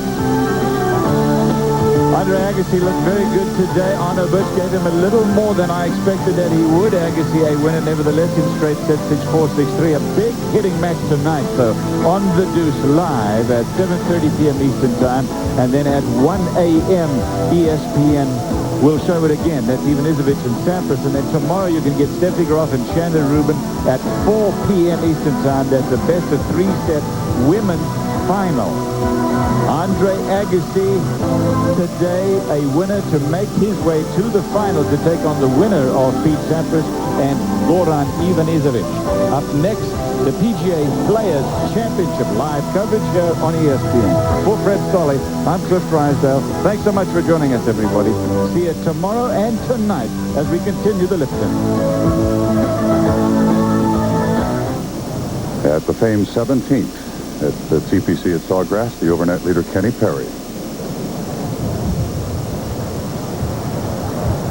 With an 8-iron. Distance today, 146 to the pin. Safely on the green. Action will continue in a minute.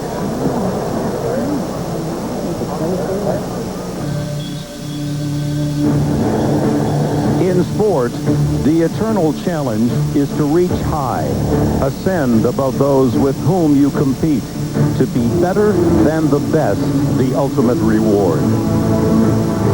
In the game of golf, that complete challenge is here. Only a select few have conquered the game's elite to become players' champion.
Recognized as one of the game's greatest, a player must demonstrate the total range of his golf skills. And to win, he must master the demanding stadium course at the Tournament Players Club at Sawgrass. 15 years ago, Pete Dye's architecture became the test to determine who was best. Its pastoral image camouflages the fierce challenge that surrounds each shot, severely testing the emotional core of the game's most proficient players. The Players' Championship, rich in talent and reward. The winner will join the select few who prove to be better than the best.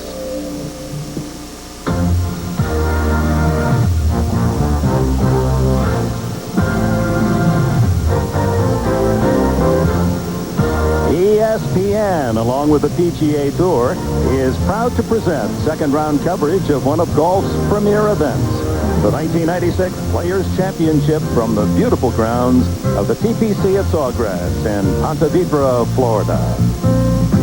The par 72 TPC Stadium course at Sawgrass, with its signature 17th island hole, continues to challenge the best field of the year.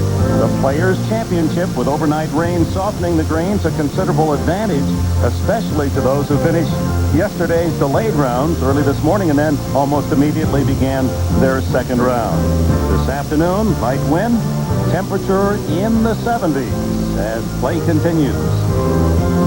Earlier today, it was 44-year-old Fuzzy Zoeller exciting his big following with shots like this at 15. A birdie 3 from there, and at one point Zoeller owned the lead at 11 under, settled for a 70 today.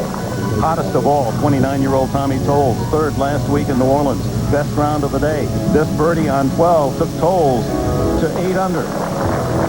And at the island green, another long putt for another birdie. Tolles' laser-like putt sent him to the lead, a 64 today.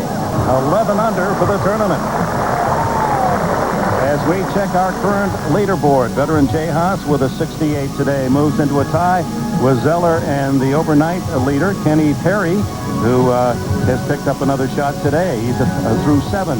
Chip Beck on the front page. Mark Calcavecchia is 6 under. Justin Leonard, 6 under, the co-leader overnight. As we go out to 17, as play continues, and there we find Bob Trump. Okay, Dick Enberg, birdie attempt. Ken Perry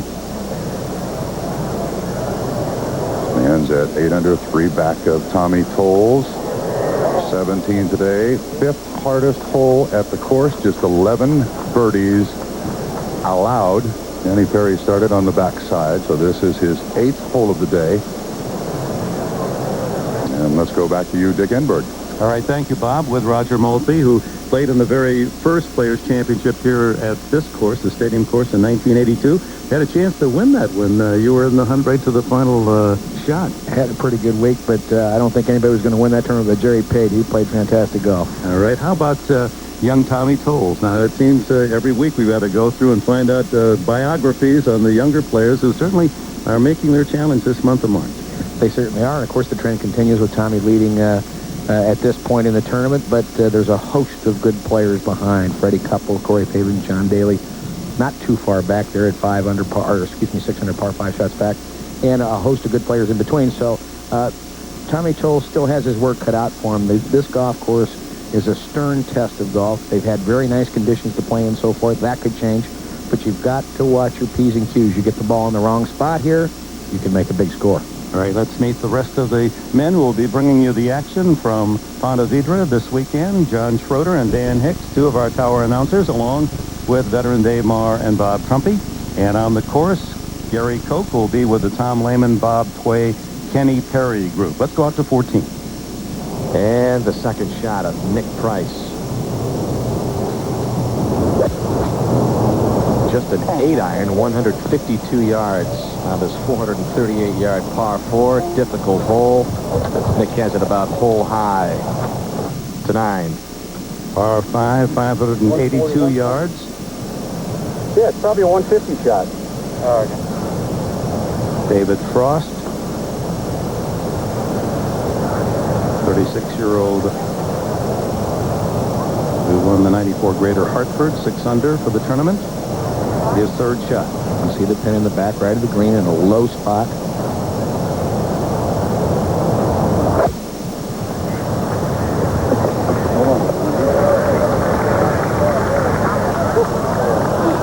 Oh, well done. 36-year-old from Cape Town, South Africa, playing well. 6 under with a chance for birdie there.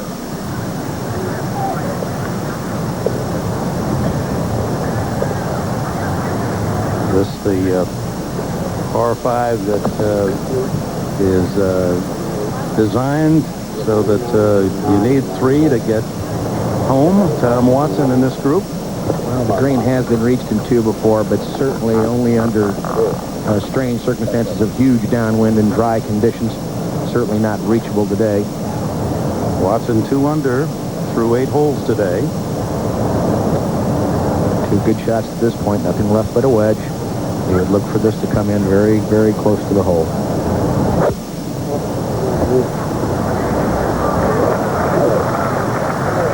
And not a poorly played shot by Tom Watson. Not happy with that at all. Ahead to 18, the fantastic finishing hole there at TPC at Sawgrass. Gary Koch behind Tom Lehman. Well, Dick, the wind condition has changed a little bit since this morning. The wind is now actually helping the players a little bit from right to left, blowing in the direction of the water. So players will need to be careful. Tom Lehman has taken the driver.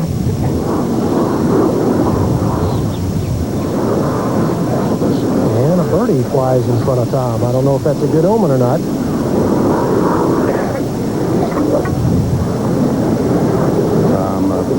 Even today, 2 under for the tournament. 1 under par, the projected cut score. So needs to be careful, obviously, here.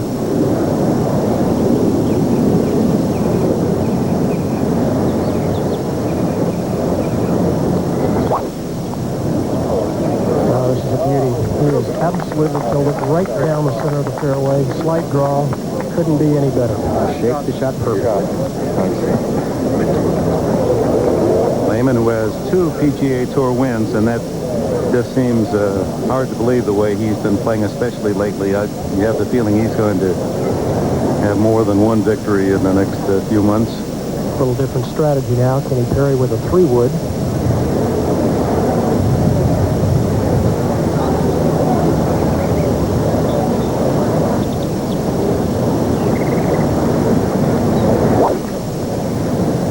Starting up the right side, asking for it to draw a little bit. Here it comes. Should find the right center of the fairway.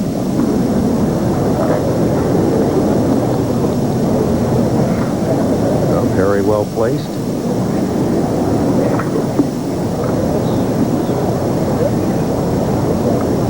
Certainly a menacing-looking tee shot, this at 18. Reminiscent in some ways of 18 at Pebble Beach. You try to block it out of your mind, but you certainly see the expanse of water to the left-hand side. Can't help but be aware of it, can you, Roger? Sure can't. Tway has also taken a 3-wood.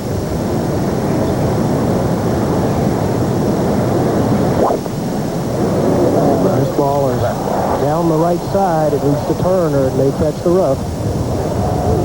Looks like it got a good bounce. Back at 17. And Steve Elkington just off the tee at 17. Steve at 4 under. That was an 8-iron, 91 Players champion, and back to 14. And pick up the birdie try of Nick Price, just over the ridge. It'll slide to the right on its way down.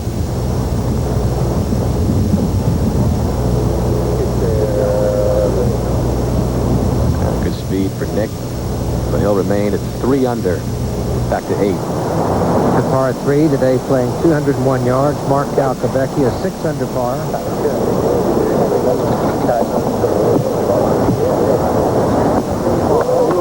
Beautiful shot by Mark Calcavecchia. Let's go to name. And the 4th shot for Tom Watson here at this par 5. Master wedge player.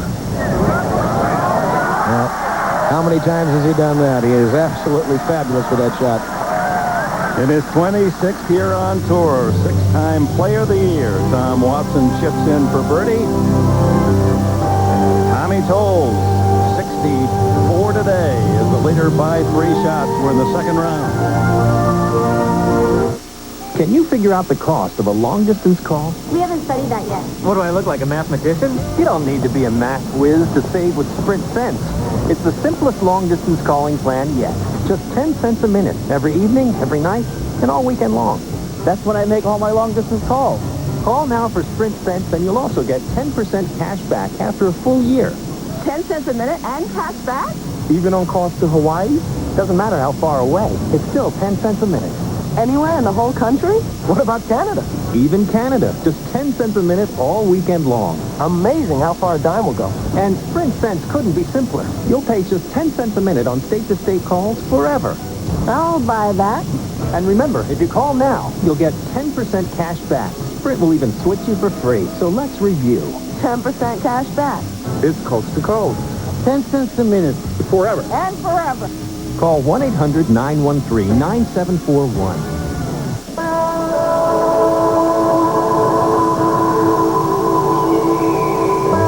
18 hungry mouths. Waiting to be fed.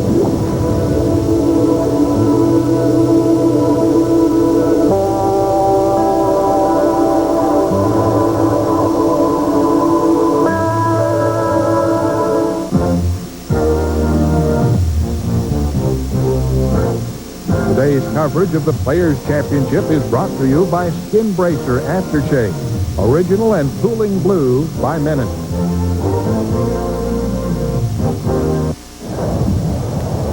Back at 18, second shot Bob's way, one over. That was a 2-iron, 218 yards. Headed a little right. Needs a bounce. Well, it gets that bounce, but may get through the green. No, it catches the slope. Down on the back tier of this three-level green to David Frost. At 9 for birdie. Moving left to right. So Frost moves to 7 under, 2 under today at the turn. Back to 18 and Kenny Perry. Kenny just a couple of yards closer, 216 yards. He's got a 3-iron. That's the only problem. If you take the 3-wood off the tee, you leave yourself a much longer second shot. And in his favor, he can get it up in the air. He can really hit it high. Be right. Get out. Turning in toward the flag. This looks pretty good if it's the right distance. Get up.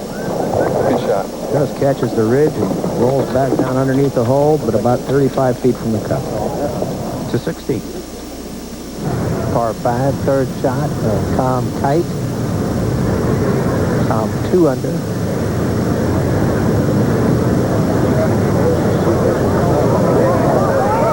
Oh, man. Just flattened out about 4 feet from the hole. Quick breaking to the right. It looks like it's going to pick up the birdie to go 3 under. Let's go back to 18. Tom Lehman's second shot. Gary? Well, here's the advantage. If you take the driver and you put it in play, you now leave yourself with a middle iron. Tom has 174 yards. Shouldn't be anything more than a 6-iron. Good shot, and he should be left with a good opportunity to make birdie. Gary, how about the weather? The clouds coming in, almost a fog feeling. Well, it is. It almost feels like California to me, like the Pebble Beach area. It's cool, damp, clouds rolling in, almost a coastal fog kind of feeling. Sounds like home. Roger, some of us like it hot.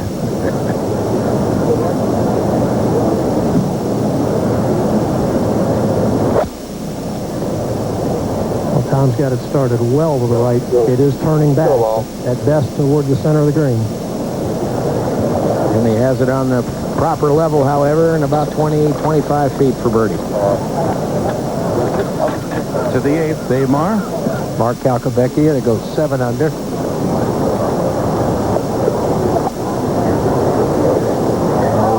Just got outside the hole there. Let's go back to 17, the island hole. All right, Dave Marr, birdie attempt. Steve Elkington to move to 5 under, no. So he'll stay at 4 as we continue second round coverage of the Players' Championship. A 64 by Tommy Tolles this morning has taken the lead. I, Brandon, promise to do my best, help other people, friendly and kind.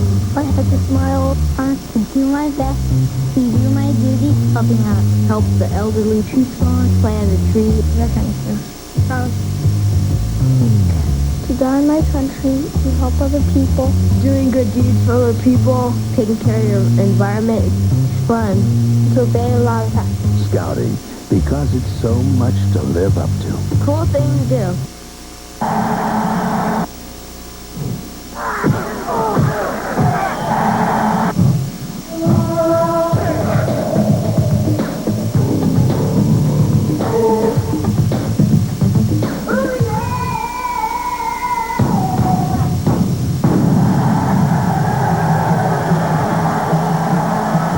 Riverboat Gamblers versus U.S. National Team on Cox Metro 10, Sunday, March 31st at 6 p.m. and Monday, April 1st at 1 p.m. Kids are great. I love kids. I'm still a kid. You know, golf gives kids a chance to explore infinite possibilities. San Diego, where I grew up, junior golf's doing great thanks to the support of the local tour event. Every year, over 1,200 kids compete in San Diego junior golf. I owe them a lot. After all, you know, whoever thought that I'd grow up to be a walrus? It just goes to show. On the PGA Tour, anything's possible.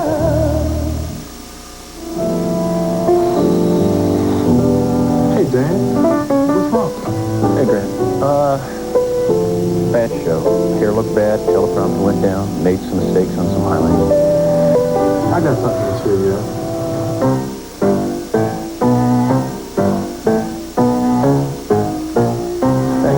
Thanks, man. Appreciate it. No problem, man.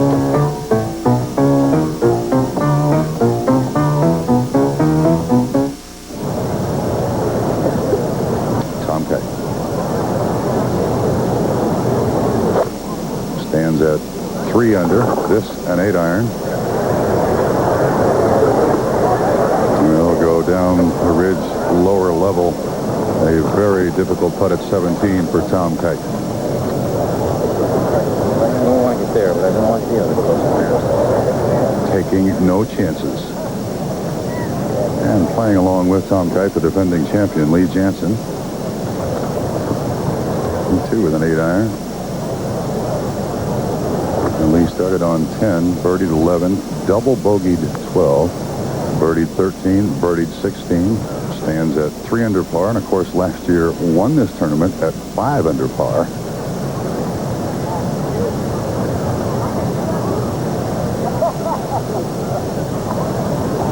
Eight iron.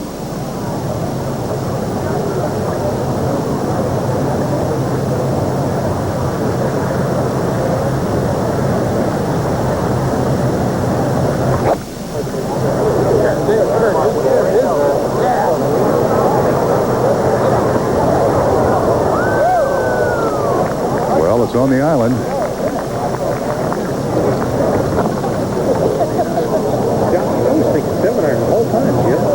Into the wind. Let's move ahead to 18. And one of the overnight leaders, Kenny Perry, for birdie. Off a very steep slope, then we'll break to his left at the top. Oh, look at this. Oh, right in the middle. Only the 8th birdie here at 18 today. The second round. 9 under for Perry, back to 17. Thank you, Dick Enberg. Brad Bryant, 3 over. At this point in the tournament, suffering some back problems, not playing very well.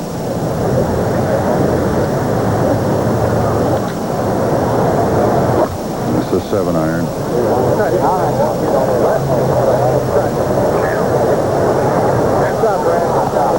Almost exactly pin high for Brad Bryant. And back to 15. Second shot for Nick Price here at the par 415. Tuck on the right side of the green.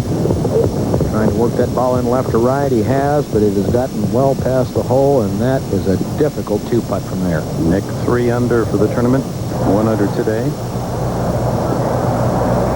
To 12. Robert Gomez currently 5 under par for the tournament. Wedge shot from approximately 105 yards. Hit that ball a mile in the air, and he's got about an 8-foot putt. Goes 6 under for the tournament. Go to back to 18. Tom Lehman's putt for birdie. Oh, hit it, Tom. Hit it.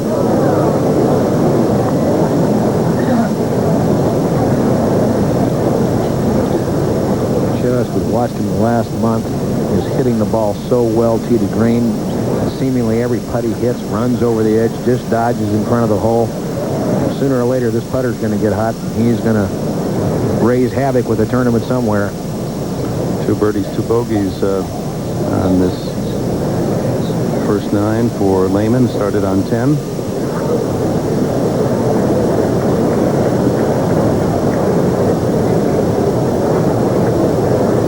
So he makes a turn even today. 2 under for the tournament. Back to 15. Nick Price, just off the green here at 15. That's for birdie. 3 under for the tournament. Well, this putt goes up a steep slope to the front right level of the green. Speed is the tough part. It's uphill part of the way, then runs away from the player. Anything inside of 3 feet from here would be considered an excellent putt. Would make Nick very happy.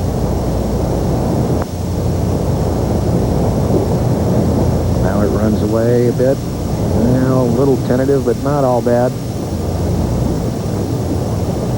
About a 5-footer left. To 13.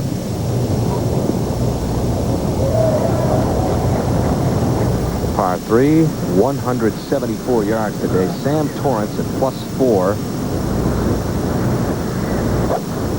Member of the last 8 European Ryder Cup teams, including a 3-2 record at Oak Hill. And this is the pin placement at 13. Saw a near ace by Nick Faldo earlier in the day, and Torrance hits it within 3. The 17. Okay, thank you, Dan Hicks. Looking at the island green, the signature hole, the centerpiece here at the TPC at Sawgrass. The IBM scoring system allows you, in alphabetical order, find your favorite. Again, the projected cut line at +1. As we sit here, this moment looks like Tom Kite will be the first to play at 17. Excuse me, -1. Not +1, -1. Tom is at 3 under for the tournament, 2 under for the day.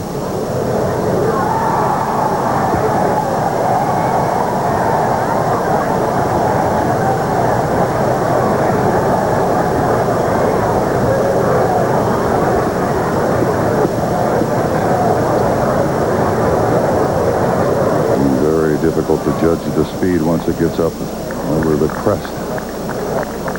And let's move back to 12. Robert Gomez, 9 feet, birdie, goes 6 under for the tournament. Well, looks like he pulled that ball a little bit. Let's go to 17. All right, John Schroeder and Lee Jansen. What a year he had in 95. 3 wins, including the players. Collected $1.3 million.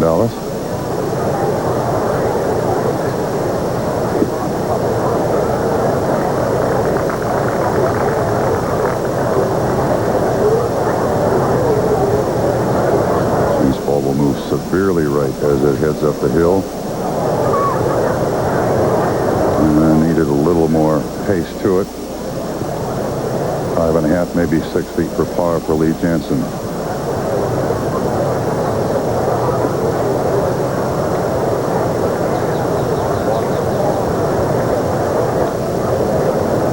And again, the weather has cooperated here. Really no wind today, and the conclusion of the first round early this morning, and the start and continuation of the second round this afternoon. So there have been some awfully good numbers posted. And Brad Bryant for birdie.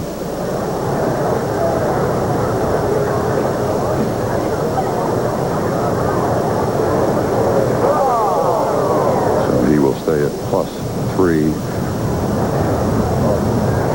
And again, with the projected cut at -1, Brad looks like he's going to have the weekend off. But again, these players started on 10, so he could catch fire, but it'd have to be an awful big fire to make the cut, it looks like. 2-10. And Tom Watson, and listen to this applause. You may have heard the roar in the background. He just holed out his second shot here at the par 4/10, 395 yards. Well, that's how you get around those putting problems, Dick. You just start chipping them in and holing them out from the fairways and never putt. The chip in birdie at 9, and then approach shot for eagle here at 10 to go 5 under.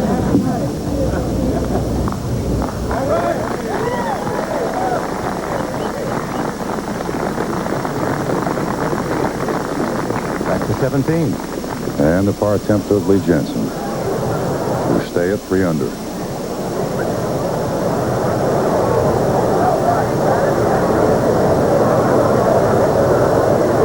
excellent 2-putt. 2-13. And we'll see if Sam Torrance can convert this birdie putt. Sam playing in just his first Players' Championship.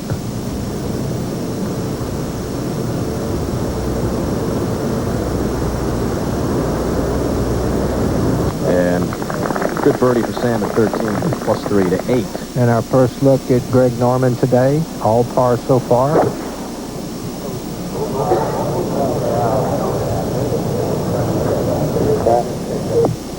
And not too good a shot there from Greg, who shot 73 yesterday and struggling, it looks like, a little bit today. So Tommy Tolles with that 64 jumped that into a 2-stroke lead over Kenny Perry, the overnight leader. But there's plenty of golf left. Stick around. ESPN Magazine takes you inside the sports you love. First up, Baseball 96. It's the big season preview issue that covers all the bases, with team-by-team analysis from Peter Gammon. Up-to-date lineup, rookies to watch, free agents, all the big deals, major stuff. Get a grip. Hardball is back, and we're making a big issue of it. ESPN Baseball 96 on newsstands now. This free video shows you how Bowflex lets you outperform Nordic Flex and Soloflex. Call for yours right now. You need to see this free video. You'll see how your workouts with Bowflex can be faster than Nordic Flex and Soloflex. You'll see why Bowflex's cable pulley system can give you better results. Why Bowflex can offer you both aerobic and strength conditioning. And why only Bowflex is backed by a lifetime warranty. If you've been looking at any home fitness equipment, make sure you compare before you buy. Call for your free video. Then you'll see why Bowflex is the machine that's right for you. It's the NCAA Women's Final Four. First up, Kara Walters and Jennifer Rosati lead defending champs UConn against Tennessee. Then Player of the Year Sadia Roundtree leads Georgia against Stanford. It's UConn versus Tennessee at 7. Then Stanford takes on Georgia at 9. Tonight, the NCAA Women's Final Four. Only on ESPN. Welcome back to Ponte Vedra, located on the first coast between Jacksonville and historic St. Augustine.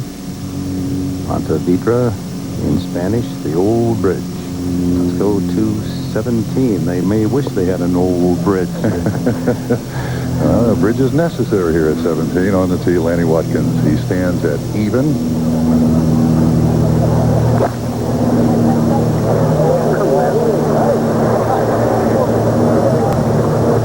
Lanny's 22nd Players' Championship.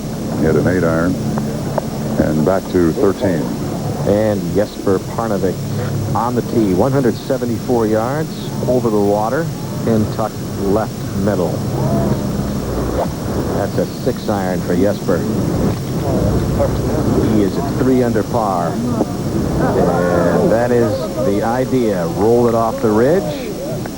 Let it feed down to the hole. And Jesper with an excellent opportunity to get to 4 under par. Back to 17. And the tee shot of Billy Mayfair. Presently +8 on the tournament. There are 75 players presently -1 or better. He's on the green at 17, but at +8. He'll not be here this weekend. Let's move back to 8. Back to the par 3, where we find Greg Norman. 7 straight pars to start his second round. I said 73 yesterday, and by his own admission, just really not concentrating as much as he needs to, staying in the right frame of mind. And he's left himself with a very difficult bunker shot, as you can see, walking around trying to see where he wants to land it. Evidently in the fringe. You can see the steep slope there. This green built up very high on the left-hand side, the right as you look at it. And as you know, with the cut at -1, he can't afford to get too far behind. Coming off missing the cut at Bay Hill his last tournament. As you can see, 1 foot in, 1 foot out of the bunker. It's the kind you don't want to play, Roger, right? Well, you're not kidding. And that, you get some shots here with the slopes and hills around the greens. You get some shots that you never practice. Nobody ever practices these. And all of a sudden, you get these awkward stances that you really just have to adapt to and improvise with.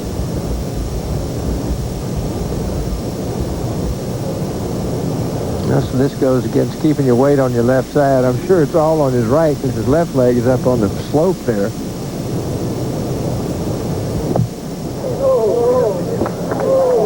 No, not too bad. Not too bad. Carried it a little farther than he wanted to, obviously. But that's what you get. Let's go to the first hole. And par 4, 388 yards. Gary's there with Tom Lehman. Well, Tom's got some real troubles here. He drove the ball down the right-hand side of the fairway. It caught in one of those grassy hollows right in the face of it. Very severe uphill lie. The ball is actually sitting pretty well. The wind has come up. It's right in his face. 129 yards, an 8-iron. Most likely a moon ball here off that upslope. Yeah, and it's flown a little bit. It's toward the back part of the green, but from where he was, not a bad shot. To 16. Par 5, Ernie Els, even par coming here. He's out there in 2.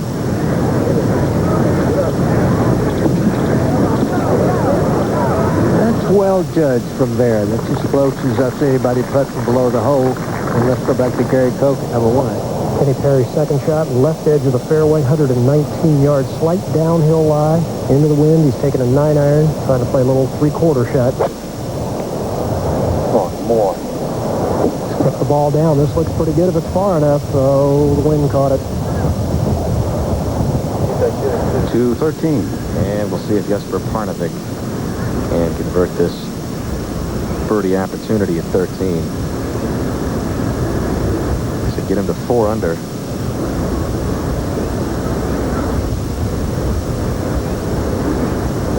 Yeah.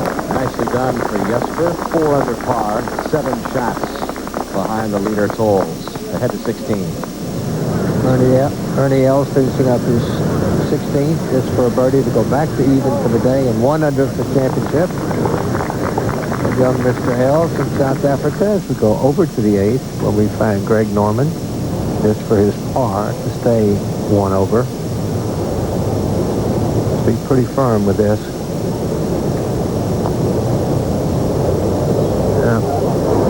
Low side. Greg drops a shot into par 3/8 to go 2 over. And needs to play, if the figures are right, and hold up. 3 under the last 10 holes to play on the weekend. The most successful of those who have competed here at the Players' Championship in terms of money earned, Greg Norman. Bernard Longer had to withdraw this year. Lee Jansen right there behind Nick Price. And Nick Price, that amount that he's earned is what the winner, just about 630, in fact, is what the winner will win this year will take home. Pretty substantial amount of money, isn't it? Mm-hmm. Wow.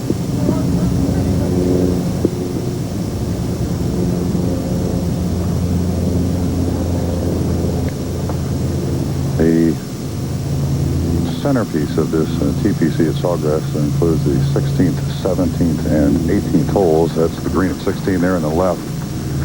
And let's move over to 1. Kenny Perry's third shot. Played a beautiful little pitch. Carried the ball up on top, had enough spin on it, got it up there close, should be able to save his par. Enjoys restoring old cars, as does Bob Trumpy. Yes, it's a sickness, Dick. It really is. And now Lanny Watkins, the 79 Players champion for birdie at 17. This will move drastically to his right as it goes up the ridge.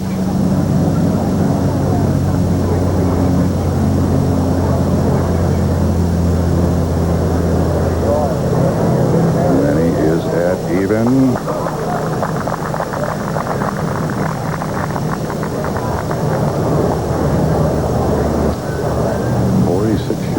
Lanny Watkins. And to 16. Nick Price from about 215 yards just for the 2-iron. Went And not helping when Whittler is. Get left. And just a little short. And if it did get left as Squeaky wanted it to, it could have carried that bunker and kicked up by the hole as we go back to the first. Tom Lehman. Tom Lehman has about a 35-foot birdie putt, putting across the slope in this green. Quite a bit of break from his right to left.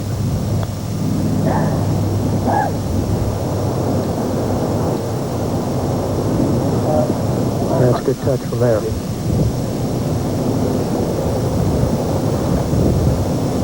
Back to 11. Par 5, second shot of David Frost. You can see that tree between David and the green. Really not as close as it appears.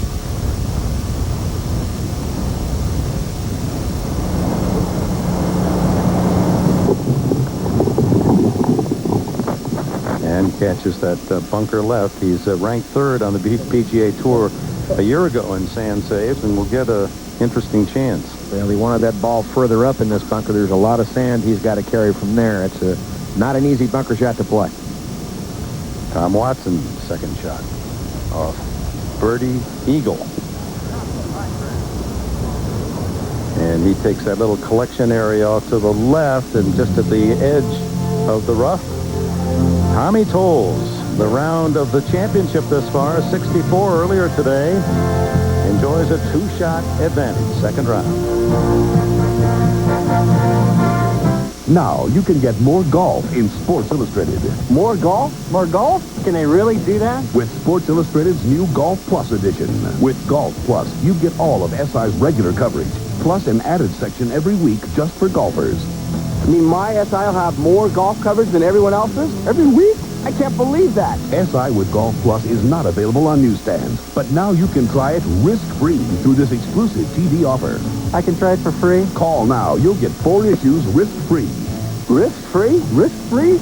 If you love the weekly added golf coverage in your Sports Illustrated, you'll get 23 more issues, 27 in all, for only $1.47 an issue. Or cancel and keep the 4 issues free.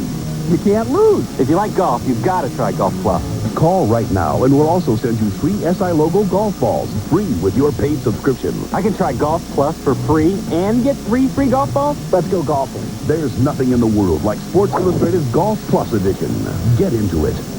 For a while there, I felt like I was the only one who hadn't taken the high endurance challenge from Old Spice. It seemed like lots of guys were using it, so I gave it a shot. Because this proves it deserves a shot. It evaporates less quickly, also lasts longer, protects better. Old Spice guarantees it. If you don't think it's the best, call 1-800-PROVE-IT and they'll buy you a stick of your old deodorant. Mine never guaranteed anything like that. I guess that's why it's my old deodorant. Hey, take the high endurance challenge. Because now you got proof. Guaranteed. Practically, single-handedly, he had united the country. But I knew this was something he couldn't do alone. So I signed on too. Together, we'd make baseball the national pastime again.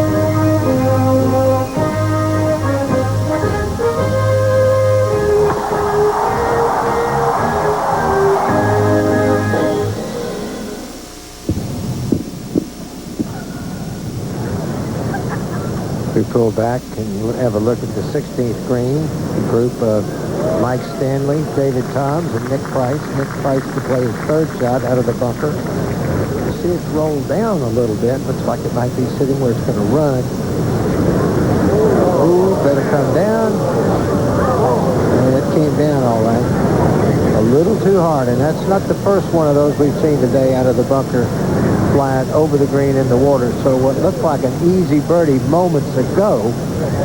Let's have Roger Maltby have a look at this bunker shot. Roger? Well, we'll take a look at the bunker shot here of Nick Price. Good address position, blade open, but he's trying to fly the ball all the way back to the hole, makes a big swing.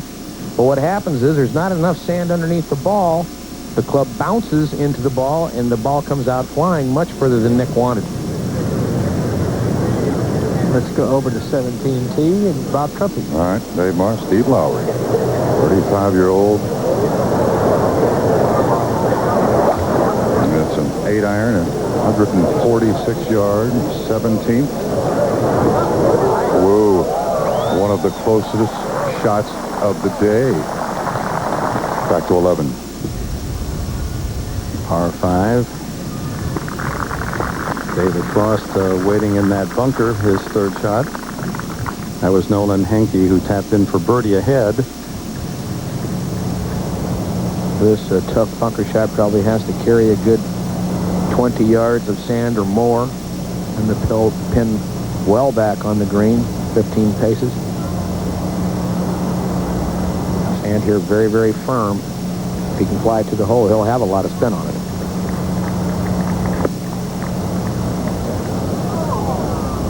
And at the danger with a long bunker shot, leaves it well, well short. To 17. And the tee shot of Ernie Els, 8-iron.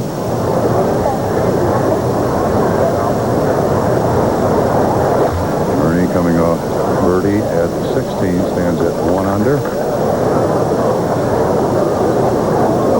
An awful lot of balls have hit this island green in that spot. Back to 14. From the right rough, Jesper Parnevik. Second shot, hole playing more downwind today.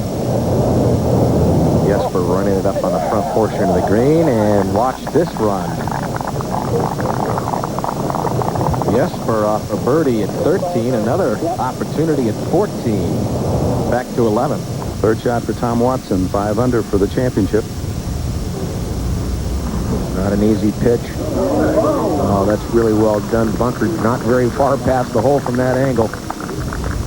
To 16. Where we view the green and trials of Nick Price, 3 under coming here. And if you remember, he put it out of the bunker into the lake. He's taken his drop. And so he is 4 there. 2 putts for 6. Well, obviously, he should make it a 5. 6s on par 5s will eat your lunch playing this game. It's a little slower than the players have figured so far today.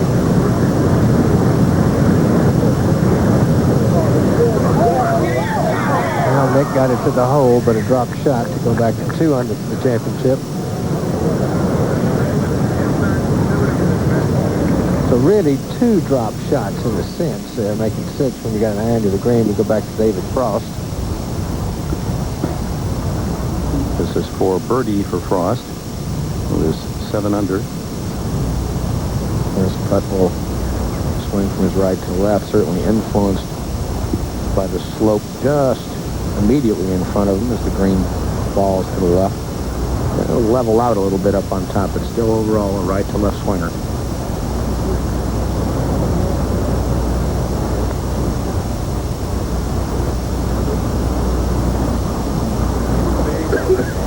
Straighten up on top. Going to leave himself with no problem for his par 5.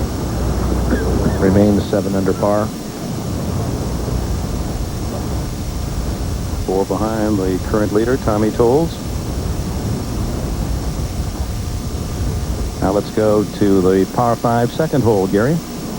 Kenny Perry didn't hit the best of tee shots. Caught it a little in the neck. A little bit shorter than he's capable of hitting it. He's got 258 yards to the front edge, 279 to the hole. Good news for him. He's got a great lie, slightly uphill, and it is downwind. So he can hit the ball a long way. He catches it solidly. Hit a foot behind it and has put it in the water about 70 yards in front of him. Wow. About a foot behind it is right. That is, I'm sure it wasn't even in his thoughts as he addressed that ball. At 11, Tom Watson for birdie. Now, this is that length he's had trouble with.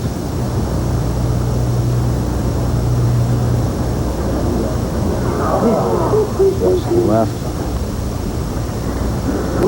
After a chip in for birdie at 9 and holing out his approach for eagle at 10. That's 2 putts for the last 3 holes, and that's not a bad average. Good way to look at it. To 17. All right, birdie attempt, Steve Lowry. Els has already made his par 3. Lowry attempting to go birdie here. And he does for just the 12th birdie today at 17. He is now even. He moved to 9. Third shot for Greg Norman in a battle to stay for the weekend. It certainly is.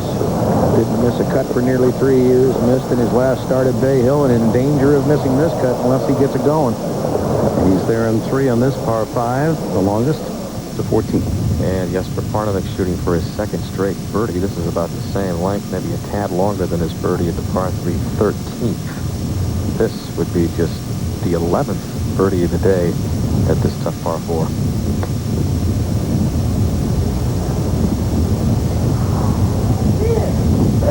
And it is Jesper Parnevik making a little bit of a move. A birdie at 13, a birdie at 14.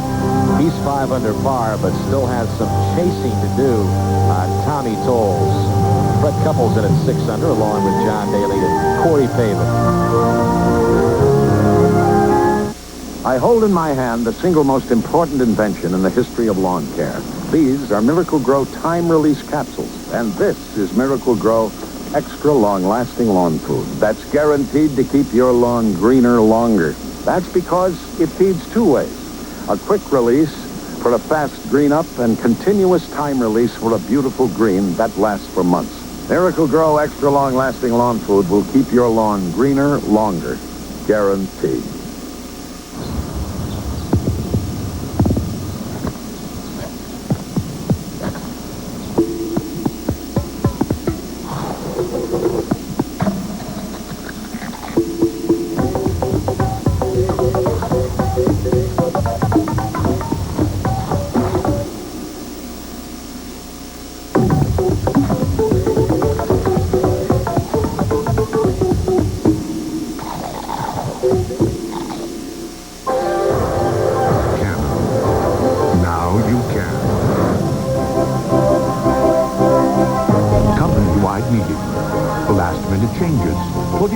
Figures, insert new dividers, put on new covers, make 1,000 sets, make 1,000 more. The answer? It's simple. Canon has the system that is the solution. The corporate line of high-volume copiers. Canon. Now you can.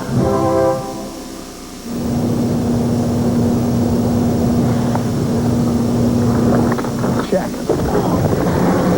Oh, I get it. Check. That was a good one. Very mature joke. Very funny. Check, I get it.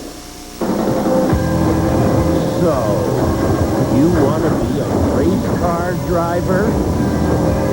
Maybe you should just walk.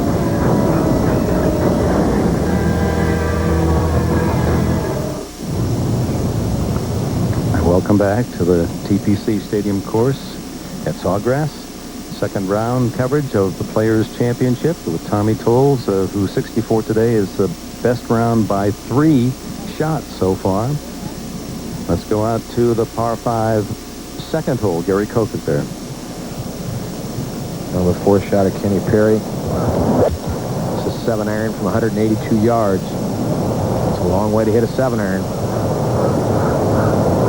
And he gets it to the front part of this green. Not all bad, but in danger of losing a shot here at the second. Out of the water, he's there in 4. Now Greg Norman's 4th shot at 9. Quick little chip, just get it over the crest, lots of pickup speed. Ooh! And that left for his par, and Norman 2 over for the tournament, 1 over today. Nick Price, 8-iron at 17. Coming up, bogey at 16. Get up a little. Nick is at 2 under as this second round continues. That 64 this morning is still the mark to beat by Tommy Tolles. He has a 2-stroke lead. Last weekend was the car show, and now Brian Chevy Gio, your little cheaper dealer, is having an after-car show sale on a limited supply of special ordered vehicles.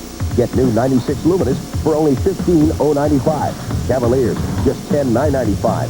And for you truck buyers, full-size extended cab pickup trucks, only $16,495. A limited supply of after-car show sale models.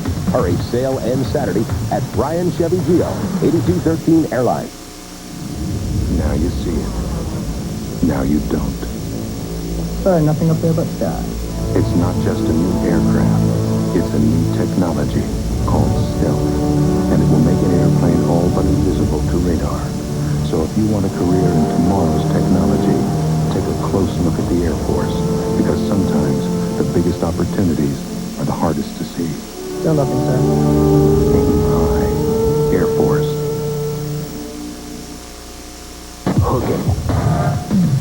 Rule number 25. To play the game, use a puck. The Lightning battle the Panthers tomorrow at 7:30.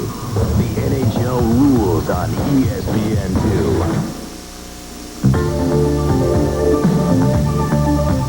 Today on Up Close, IBF Super Middleweight Champion Roy Jones Jr. joins Chris Myers.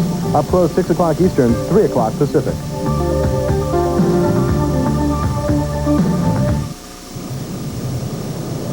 At 18, the Ryder Cup captain, Lanny Watkins. Back uphill. Oh, pulled badly. In the field by virtue of a special exemption granted by Tim Fincham and the tournament committee. Felt that he's a past champion of this event, and with all his efforts the last 2 years and captaining the Ryder Cup, that had an impact on his game, so extended a special invitation here for him, well deserved. At the turn, he's even for the tournament. Again, the projected cut is -1. So Watkins in his own battle to stay in this championship for the weekend. Cloud cover, bright sunshine, humid weather, middle day, and now cool, but to the players' benefit, no winds that were predicted for this afternoon. Very calm and quiet. Look at this fantastic piece of property. Let's go to 12. That's Nolan Hinkey's second shot from the right trees, 120 yards, pins deep in the green. Got to hit a little low cut.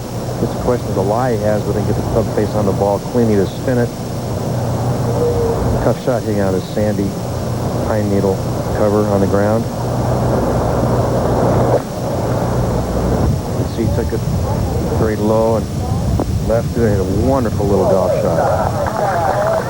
About 30 feet from the hole. Let's go to 2. Kenny Perry, putt for par, 22 feet. So players thinking it's going to break left, but it just doesn't move. Oh, what a great save. What a great par. Well, Kenny Perry stays at 9 under 2. And back to the leader, Tommy Tolles. Ahead to 12. Second shot for David Frost. Currently 7 under Dick. Ideal position in the fairway, 110 yards from the flag. David's an excellent short iron player. Pin, again, is very accessible today. 23 yards from the front edge and the back portion of the green. The only thing you have to guard against is getting a little aggressive, because if you run it through the green, directly to the right of the flag is a very severe pot bunker, and that could be big trouble. So you want to keep it just underneath the hole. Little knockdown shot, it looked like. Skipped it in there. Oh, beautiful. About 8-10 feet. Go 8 under.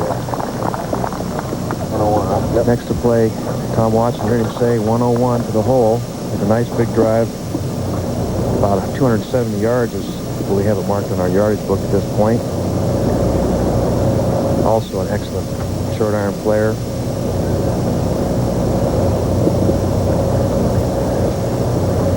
Absolutely no wind out here right now. Knocked it down. Got to hustle. About 20 feet. To 17. Okay, John Schroeder, birdie attempt for Nick Price, coming up bogey at 16 with that ball in the water.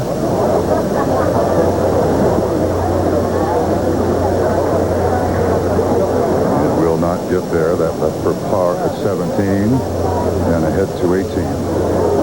Second shot for Ernie Els. Dead center of the fairway. The 5-iron. Put out. Put out. Oh, look at this, using the backboard. One of the best we've seen this afternoon. That's for certain. Tom Lehman for birdie.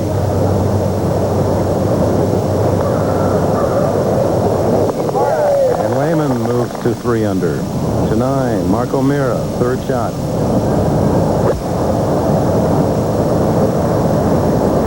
How about being right? Well, that's just about right. Good, Mark. Nice. Mark, Floridian now by residence, 39, and looking for his 12th career PGA Tour title. Won at La Costa to start the season. Gary Cope.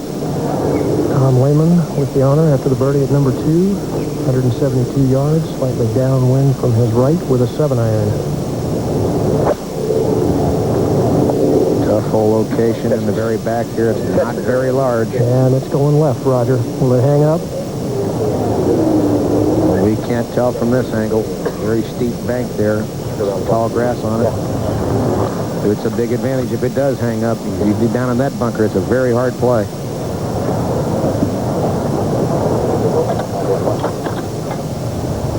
Kenny Perry next. Kenny also choosing a 7-iron. May have a little advantage from watching the flight of Lehman's ball. The tee back in an area buffeted by the trees where you can't feel what little breeze is there. It certainly had an effect on Lehman's shot, pushing it a little left.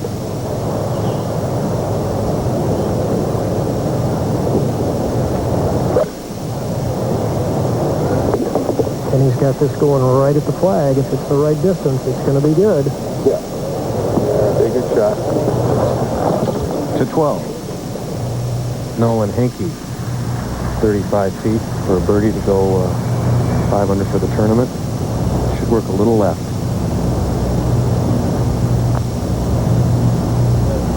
He's got to hustle.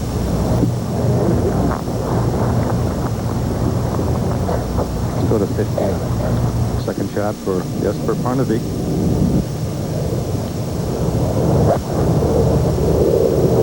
Right pin.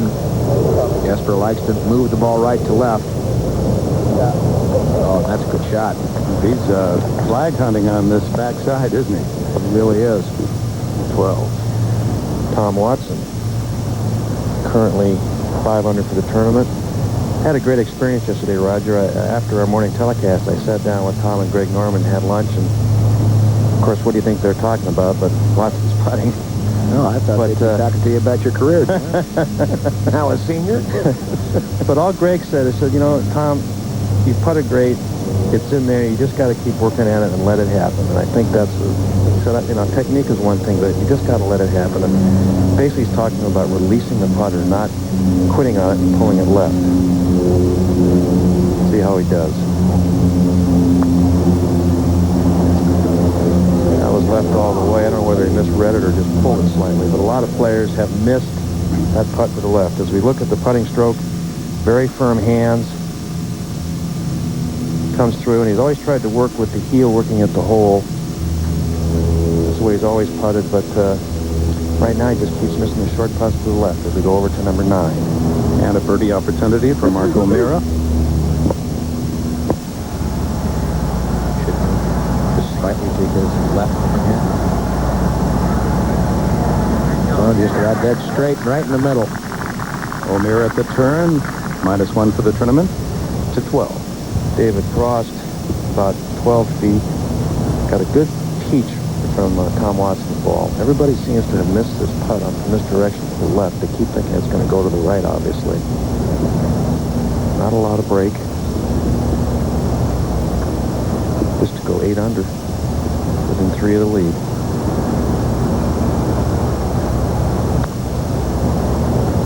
Oh, man, it would have been right. It looked like they had to go left, didn't it? Let's go over to 18, Ernie Els.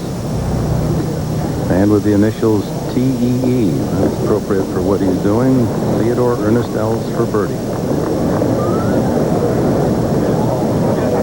Only the 9th today on this, the toughest hole on the course. It's playing the hardest of any. Let's go to the 3rd. Well, Tom Lehman's ball did find the bunker. Appears to have a pretty good lie, though, slightly on the up slope, which will help him get the club under the ball. Tell by the sound of it, though, there's just not much sand in these bunkers. Very difficult to hit the short bunker shots well. Nolan Henke to save par and remain at 4 under par for the championship. Dead straight putt. 3.5 feet.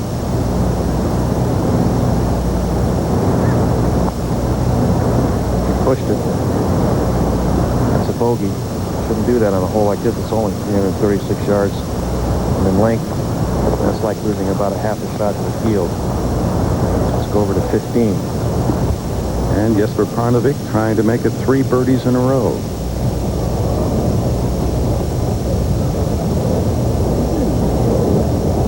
Just underread it a hair. Broke more than he expected. Back to the par 3 third. Kenny Perry, putt for a birdie to go to 10 under. Coming up the slope.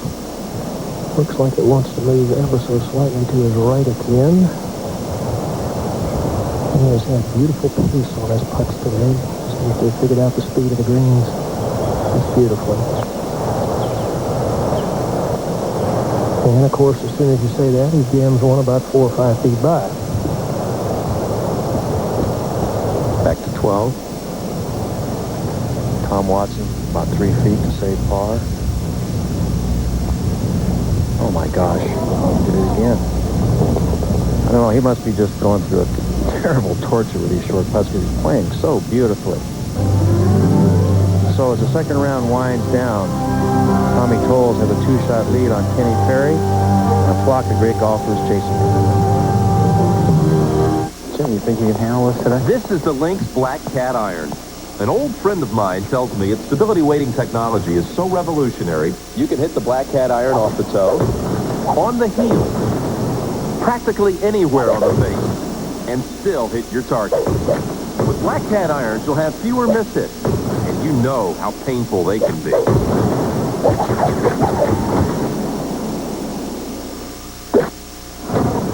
Ooh, that was close. Now you can get more golf in Sports Illustrated. More golf? More golf? Can they really do that? With Sports Illustrated's new Golf Plus edition.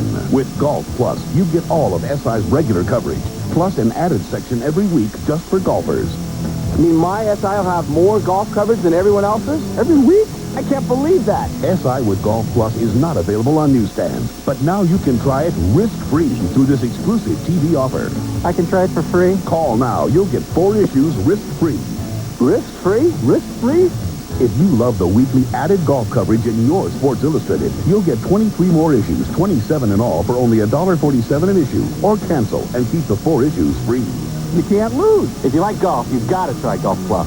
Call right now, and we'll also send you free SI logo golf balls, free with your paid subscription. I can try Golf Plus for free and get 3 free golf balls? Let's go golfing. There's nothing in the world like Sports Illustrated's Golf Plus edition. Get into it. It's the NCAA Women's Final Four. First up, Kara Walters and Jennifer Rosati lead defending champs UConn against Tennessee. Then Player of the Year Sadia Roundtree leads Georgia against Stanford. It's UConn versus Tennessee at 7. Then Stanford takes on Georgia at 9. Tonight, the NCAA Women's Final Four. Only on ESPN.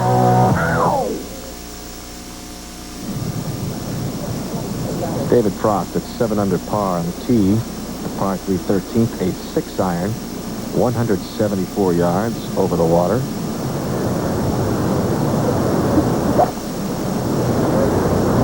Pretty good pin for Frost. He likes to move it right to left. But he'll be well right of the green. Tough bunker shot from there. Back to 3.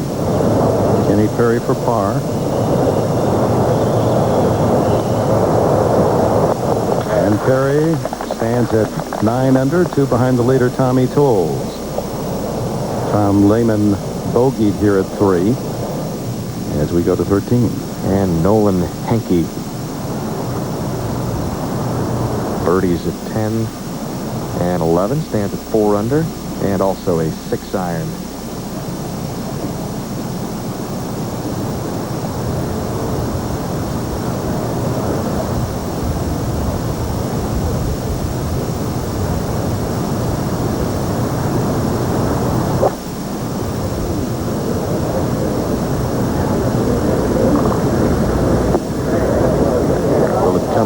Not quite enough on that side of the ridge. So that'll hang up, and that'll be a downhill birdie try for Henke. Well, that's no more than about 3 feet from perfect. That ball would have fed all the way down to the flag. Tom Watson, after the 360-degree bogey miss at 12, lip out. Tom has a 7-iron.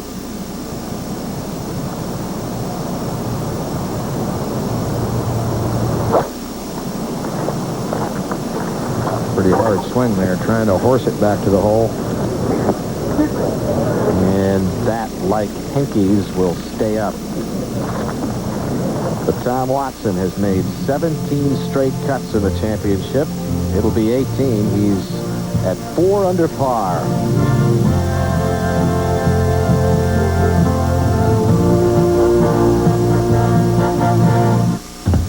Nick Price plays Precept EV Extra Spin for its extra distance, but he also likes its extra feel and consistency. Isn't it time you put something extra in your game?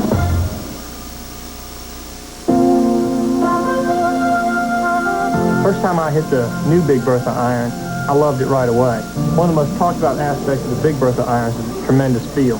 The feel is incredibly solid, very forgiving, and I think it's beautiful. I think it's the finest iron I have ever hit. I hit more shots 10 high than I ever did. I'm thrilled with them, and you will be too. You want more confidence in your game? Try the new Big Bertha iron. Big Bertha, how golf should feel. There you are, driving the new E-Class, when who do you see but fashion designer Isaac Mizrahi? And he says, oh, nice car. Rounding the corner, you see Bill Glass, and he says, nice car. And look, there's Donna Karen, and she says, nice T-shirt. After which she says, nice car. So who's got the hot new look for 96? Ray Floyd plays Precept EV Extra Spin for its extra feel and consistency, but he also likes its extra distance. Isn't it time you put something extra in your game? Yeah, just tell him a concerned American wants to talk to him. Thank you. Hey, Mr. Clinton, this is Nick. Yeah, soon you'll be throwing out the first ceremonial ball, and the last couple of years you've been, throwing the change up to the slow stuff, so we were thinking you should start mixing it up. So I got some professional advice for you, Mr. Clinton. Here he is. Mr. Clinton, it's Doral Hershiser. How about a curve this year, sir? Mr. President, I think go from your changeup. You rotate your hand around from the changeup grip, sir. Right side of the green at 13, David Frost. He is at 7 under, as you see some of the other scores flash by below the screen. Tough shot, Roger. Yes, it is. Just have to creep it over the ridge. 20 feet short of the hole or so. It will pick up speed all the way down. Watch this. There it goes, down the ridge. It'll pick up speed. Will it have a wreck? It needed a wreck. It's on the back edge, but pretty good effort there by Price. 18. And Nick Price for birdie. 2 under. Up a steep slope. We'll move to the left when it gets on top, the last 6 feet or so.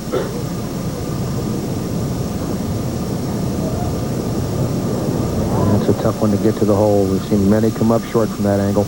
Last year, the first time in 5 years without a PGA Tour win. Nick's last victory, 94 Canadian Open. And walking down the ridge, see Tom Watson. And that's the ridge we were referring to, and Frost came over out of the bunker, just want to feed it down. Tom will just nudge this one down as it'll slide right. Mentioned the players who have made the most cuts in the Players' Championship. Tom Kite coming in 18. He was at -2 through 10, so that streak, well, not streak, but most cuts will go to 19. And Tom Watson, second behind Kite, barring disaster, will make it 18 in a row. He's going to be hard-pressed here to get this much inside the chip shot of David Frost just a moment ago. Just feed it over the top of this hill, and if it doesn't hit the cup, it's pretty hard to keep it anywhere but 5 or 6 feet past the hole. Is about as good as you can do.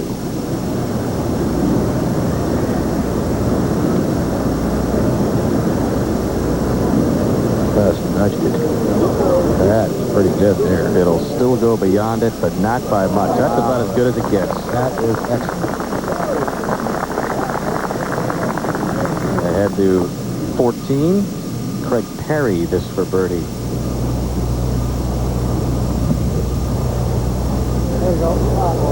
And Perry is at -6, back to 4. Gary? Kenny Perry has caught a very bad break here. He hit a nice tee shot right side of the fairway and hit it right into an old divot which has been filled with sand. Ball sitting down a little bit. 138-yard shot downwind. The real problem is how will it come out of this lie? Well, Gary, most of the players don't like sand-filled divots. They'd rather they be left open and exposed. Well, Roger, of course, the groundskeeping crew does fill them in, but it's like a sea of little tiny fairway bunkers out there. That's exactly right. It's like playing out of a mini fairway bunker. So you've got to make sure you catch the ball first. And the problem he's got here is he's got to carry water. Granted, the pin is in the back portion of the green, but that water is looming large right in the front part. Close from about 140 yards. Yeah, 138 yards. He's taking a 9-iron. Got to play the ball back in your stance here. Make sure you catch the ball first.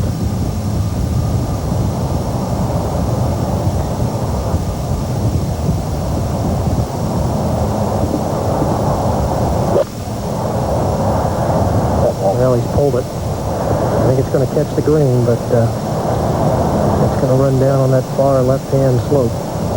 Just a bad break there. He'll have his hands full with that next putt.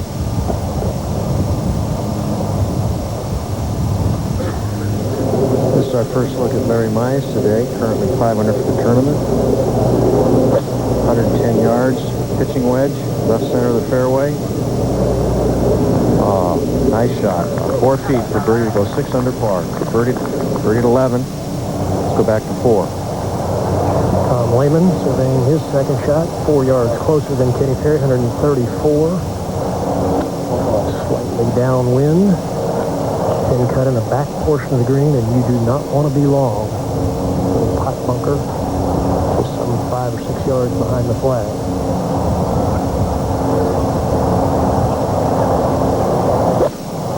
Tom trying to hit a good hard pitching wedge, carry the ball up onto that top level, have it skip back to the hole. That's a nice shot.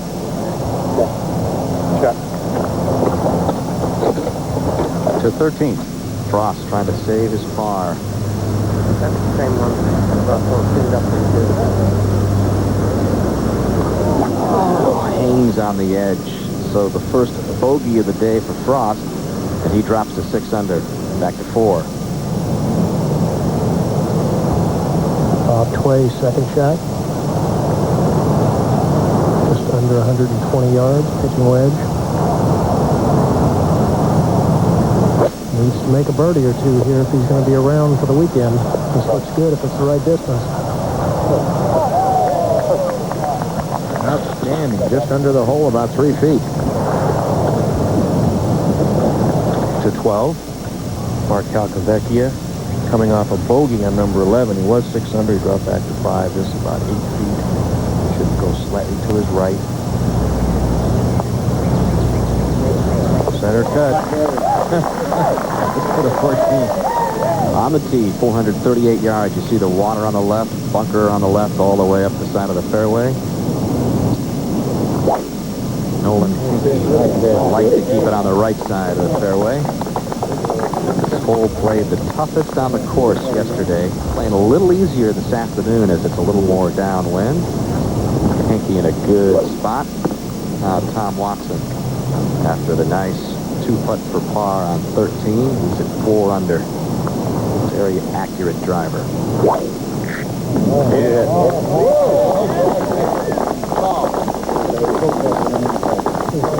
And long, Dan Hicks. Very long. Back to 12. Thank you, Dan. Larry Mize, 4 feet. Go 6 under also. Well done. 2 birdies. That's the best group we've had today. There haven't been that many birdies in this hole, even though the pin is very accessible if you go over to 14. And David Frost, after the bogey at 13, stands at 6 under.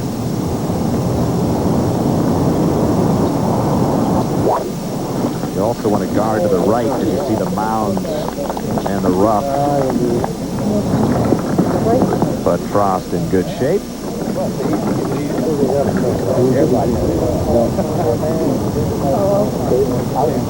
And back to 4.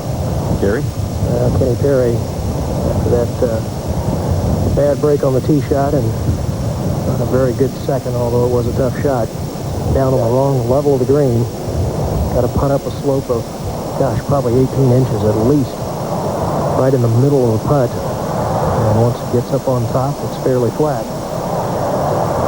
Roger, very difficult in my mind to judge the distance, how hard to hit the putt when the rise you're going up is so far away from you. No question. And then actually when it gets over the top of that hill, it starts to run away from the player a little bit. So this is a very, very difficult putt to judge the speed on. And I'm sure he would take 2 putts now and gladly go to the 5th tee. So the score, Justin Leonard, he's even par today. He and Kenny Perry tied for the lead overnight at 7 under. Perry now 9 under. 2 behind Tommy Tolles. A good 40 feet. And again, the rise is about 25 feet in front of him.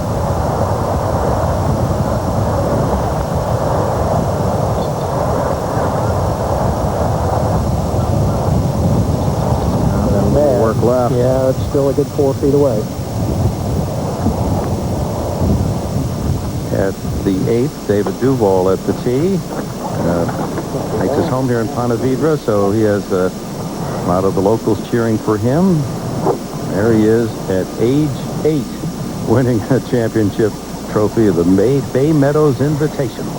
First year we played the tournament here at the stadium course. 201 yards. Duval, this 201-yard par 3.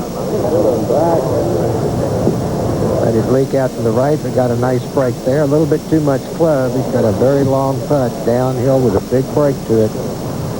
We'll go back to number 4. And Lehman's bid for birdie.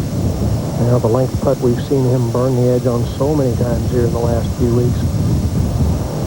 No place to be putting from. Going up the hill, turn a little left. Oh. That's been the story of the last month, Gary. Every time we watch Tom Lehman, he hits some kind of putt that looks like that. This has got to be getting old to him.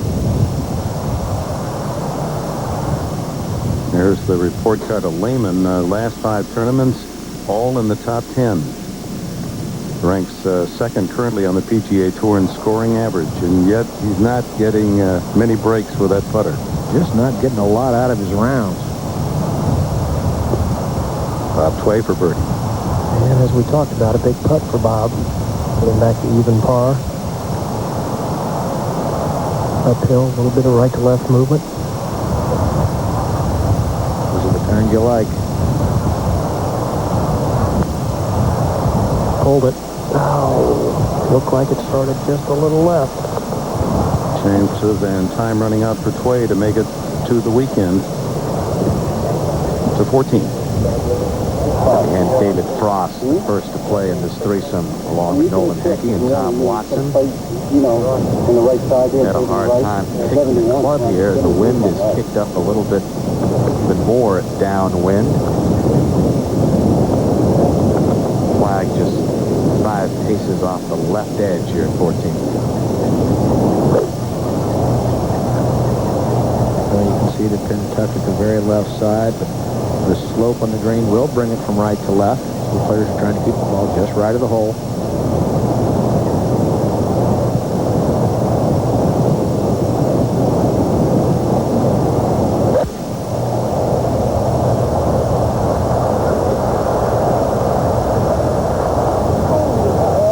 Hit about a 1.5 over the hole.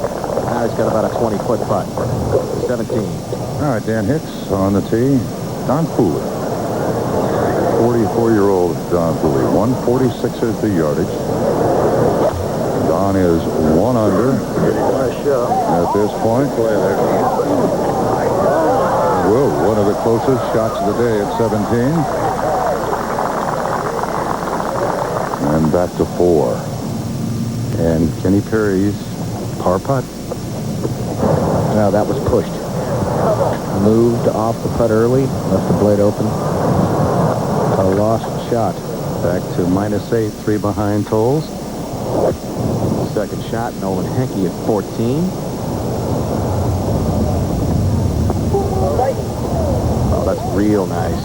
It'll roll a little bit to the right. Got a 15-footer for Nolan's birdie attempt.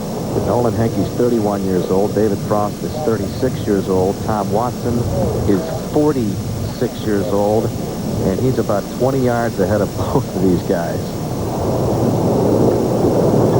Did get a slope down in the middle of the fairway, which added a little bit of distance, but he can crank it still, Roger. Yes, he can. He has been driving the ball absolutely beautifully, but for the last 3 years, very improved part of his game. This one about 160.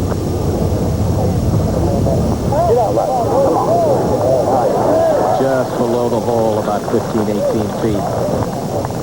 Tom Watson at 4 under. Well off the pace, but playing well here in the afternoon coverage of the Players' Championship on ESPN. And we'll be right back.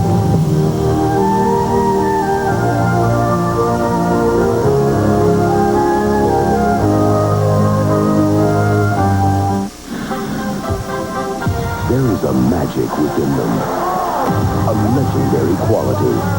They are men of miracles. Fly with them in this extraordinary new video, NBA Legacy, Living Legends to Rising Stars. Plus, you also get into the NBA game with the officially licensed NBA team sweatshirt of your choice.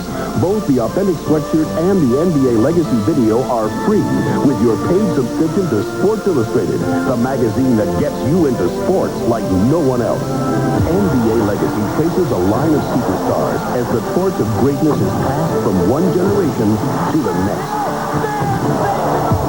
Player by player, position by position, you'll find behind every penny there's a little magic. And over every hill, there's a doctor in the house. And see just how you can build a shack on a stilt. From legendary clutch shooters Jerry West and Larry Bird to today's red-hot Reggie Miller. It's an NBA Legacy, free from Sports Illustrated. Call now and you also get the NBA sweatshirt of your choice, any team. It's a great-looking heavyweight sweatshirt. It's extra large and extra special, featuring the colorful logo of your favorite team, no matter which team it is. Get yours free when you order 54 issues of Sports Illustrated, including the famous swimsuit issue, for only $1.47 an issue. Save over 50% off the cover price. For quicker delivery, use your credit card. Call now to order for yourself or someone else and get the video of the ages, NBA Legacy, Living Legends to Rising Stars, plus the NBA team sweatshirt of your choice. Both the sweatshirt and video are free from Sports Illustrated. It's a sports experience like no other. Sports Illustrated. Get into it. Welcome back to the Players' Championship. The threesome on the 14th green. David Frost, Nolan Henke, and Tom Watson. And Nolan Henke will play first. This will slide a little bit to his right at the end. Henke at 3 under. Began the second round at 1 under, 2 under for the day.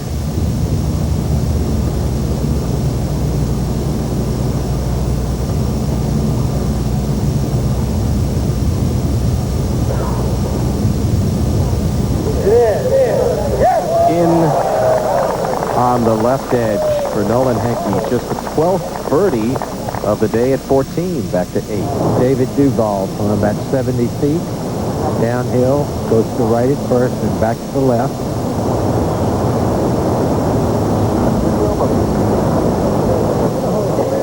Oh my goodness. It puts David 6 under for the round today and 8 under for the championship. Moving into a tie for second. Let's go to 11.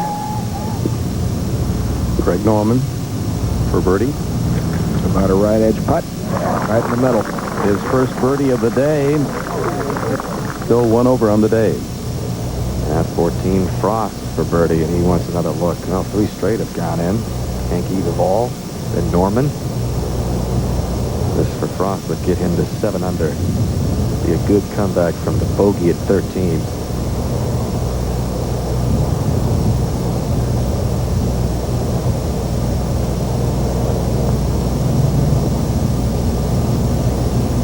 Never quite hit it. And as you look at the current leaderboard in the second round, David Duvall right here from Ponte Vedra Beach. 3 shots off the pace. To 17. Don Pooley, tap-in birdie. 14th of the day at 17, and Don Pooley moves to 2 under, back to 14. Tom Watson. This putt should move a little bit from his right to left.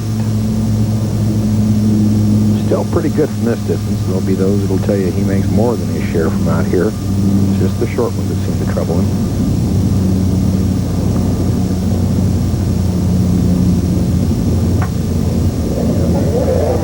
Oh, burns the left edge.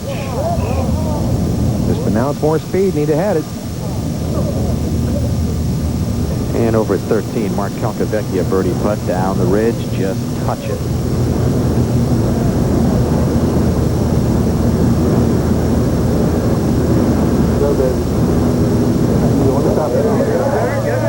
How about that tracking? Mark Calcavecchia moves to 7 under par. Birdie at 12, birdie at 13. So some putts beginning to fall here in the afternoon at the TPC at Sawgrass. Still chasing Tommy Tolza. New spring fashions arriving daily at Pearlitz. Cool, comfortable linen and cotton clothing and sportswear. Visit Pearlitz in New Orleans and in Mandeville. You'll score a hole-in-one at Royal Buick in Harvey when you save over $3,000 on a new 96 Royal Buick LeSabre at Royal Buick on the West Bank, Manhattan exit. Fast approval for new car loans. Metarete Bank. 7% APR simple interest for 36 months with 20% down. Now at Metarete Bank. You're over the darkness of winter, right? Then get ready to head out now, because the Toyota Spring Rush is on. If you rush into your Toyota dealer, you can get a special spring finance rate of only 3.9% on Camry. That's 3.9% APR financing on any Camry for up to 48 months. But you gotta hurry. Spring is coming, so you better get going. Your Toyota dealer is where you want to be. Brand new Toyota. Special Camry deals to boot. Put a rush on it. 3 PGA Tour tournaments in a row, and it was just a good time for a week off. I was just channel surfing and happened on Marlo Thomas talking about the St. Jude Hospital. A lifetime of tomorrows. I just had to go and play. Support from the tournament is what makes a place like St. Jude's Hospital possible, because they're doing a lot of good work for kids, which is important to me because the St. Jude's Classic directly impacted a lot of kids. It just goes to show on the PGA Tour. Bristol Raceway means high bank turn, 36 degrees, fender to fender racing, and the fastest short track in the Winston Cup Series. The Food City 500, Sunday at 1, only on ESPN.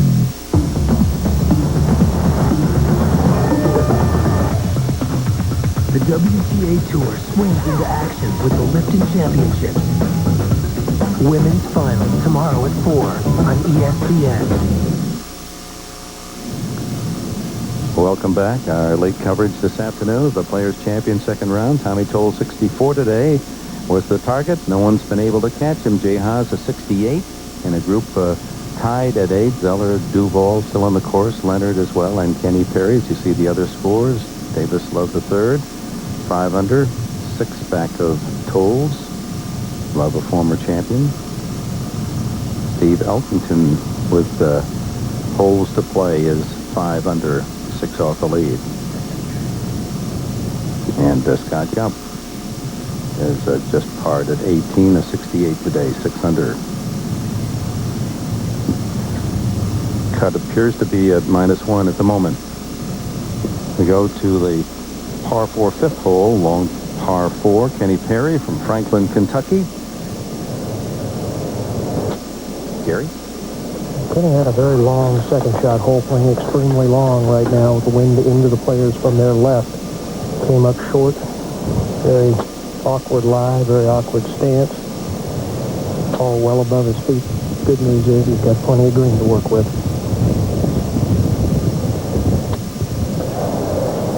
Needs to get the ball to release. Yeah, that's pretty well played from there. To 12. Greg Norman from 110 yards. Throws it way up in the air. Just through the green. But a birdie putt. He needs to make at least 2 more birdies coming in to have a shot at playing on the weekend. Let's go to 17. All right, John Schroeder surveying this birdie putt. 31-year-old Jesper Parnevik playing just his second Players' Championship. A native of Stockholm, Sweden. Busy scorecard for Jesper today. He eagled 2, bogeyed 3, birdied 4, bogeyed 8, bogeyed 11, birdied 13, 14. Stands at 5 under par on the tournament, 2 under par on the day.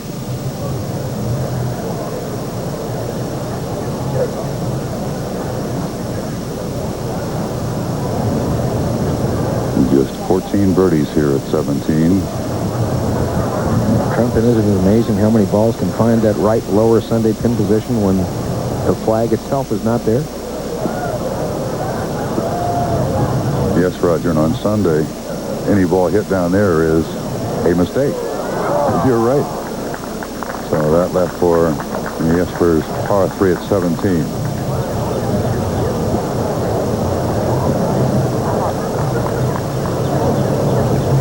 This group did include Seve Ballesteros along with Robert Gomez, but Seve withdrew yesterday, complaining of some malady, either illness or swing problems, but he's not playing. Robert Gomez, for a par here, first year he played here, made an 11 at this hole. And that's for his par 3. He stays at 3 under to 13. DJ Singh on the par 3, 174 yards, 7 iron. And that'll be short. DJ at 6 under par. That ball very close to the flagstick belongs to Andrew McGee, and Blaine McAllister rounds out this threesome at 13. McAllister is at 4 under. Pretty good round today. Began at even. So he played the front 9 and 5 under before bogeying 10 to drop back to 4 under. Another one of the pros that lives here in the Ponte Vedra beach area. Very familiar with the course, obviously. Lives on the 3rd hole, but doesn't really get a chance, or doesn't play it a lot. 6 iron for Blaine.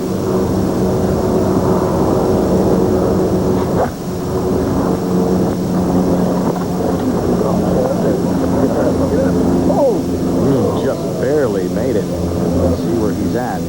Lucky to be dry. Back to 5. Par 4, 454 yards for birdie, Tom Lehman. To go 3 under.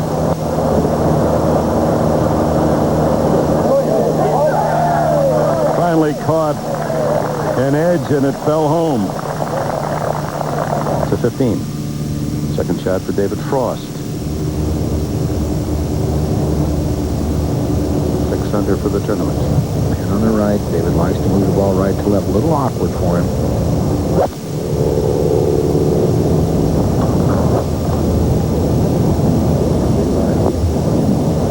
He's hung it out just a bit right, but in the fringe, not too bad from there.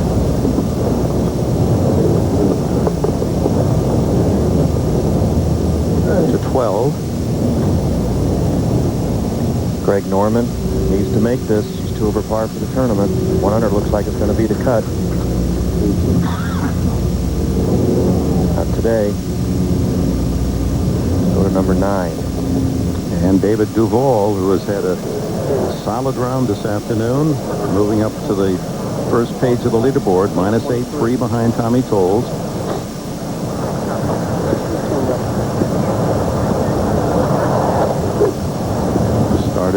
the day at 2 under.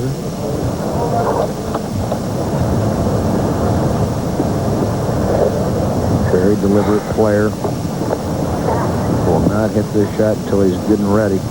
This is his last hole today. Got the hometown fans excited.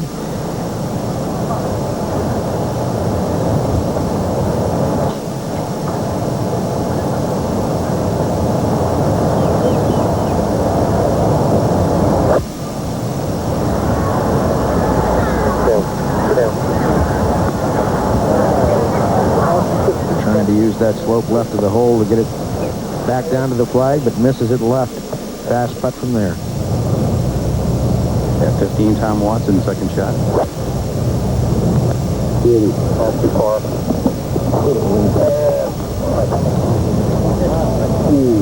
Watson called it. Too far. Blaine McAllister at 13. Watch your balance, Blaine. Got right underneath it.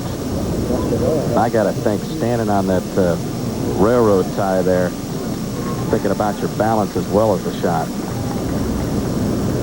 And he's got it all over again. Makes a nice, good backswing, trying to slide the club under the ball, but catches it fat. Standing on the boards kind of inhibited his footwork there and caught it heavy. Now he's got 1 foot on. This isn't any easier than the first one, really.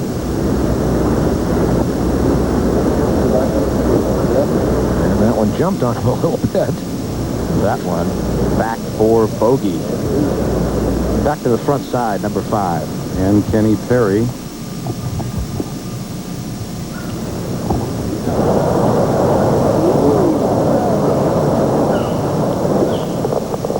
One of the few Perry strokes we've seen. Let's go to 14. After crushing his drive on 14. Second shot at Calcavecchia.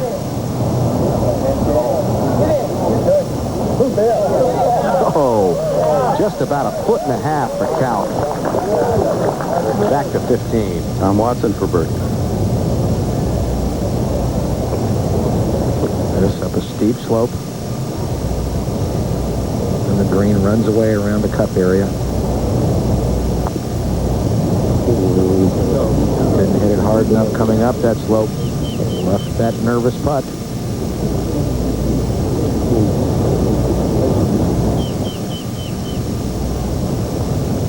Not the Watson of old. Seemed to never leave a putt short when running in his prime. Now a little more tentative with the putter. Most cuts made, the Players' Championship. Kite and Watson both are here this year, as is Irwin and former champion John Mahaffey. Crenshaw, Morgan, Litsky, they're all here. Nolan Henke's third shot.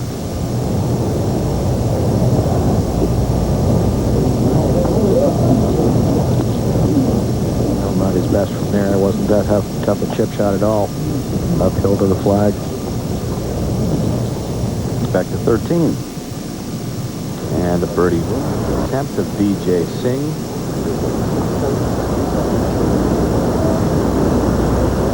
This will pick up speed on the way down. That's a beautiful speed. David Frost at 15. Well, there's a saying that the flag in the hole on chip shots keeps more balls out of the hole than it helps in. But he could have used it there. He might have made that one had he left the pin in. As for Frost par to stay at 6 under. 1 under for the day.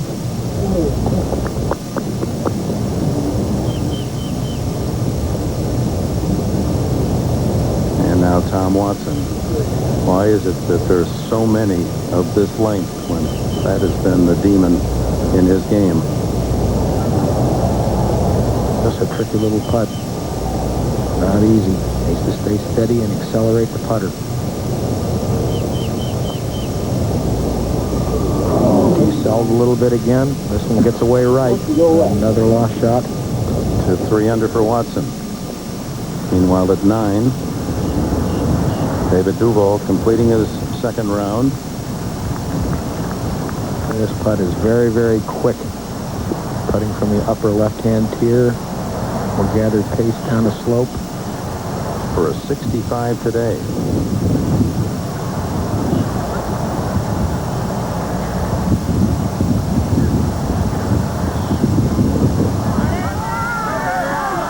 Oh, my. He's been bombing some today and almost drained that one. So par for Duval and a 66. Second best round of the day. Tommy Tolles, 64, positions him in the lead. And one of the local favorites, a part of the picture as we go to the weekend. David Duval, still in quest of his first PGA Tour win. Birdie attempt now for the popular Ian Woosnam. And this is to finish his 36 holes at even par. Certainly like to be around for the weekend. If he gets this ball out of the hole on the left, I don't think it'll come back. Needs to be inside and firm.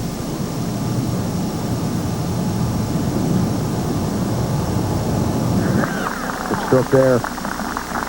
Woosnam with his birdie, matching rounds of 72. And we'll see whether that cut will come at even or -1. Let's go to the 6th. Gary? Kenny Perry's second shot here after a perfect drive in the right center of the fairway, 162 yards straight downwind. Flag cut very deep in the green. Taking an 8-iron.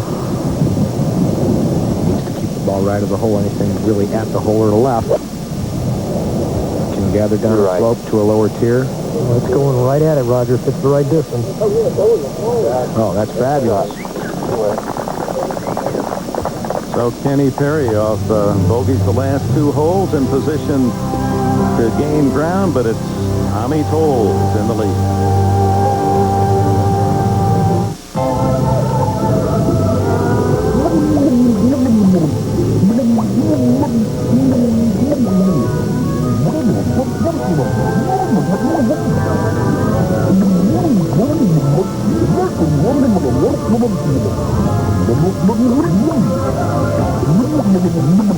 Waterproof comfort, fit, and performance.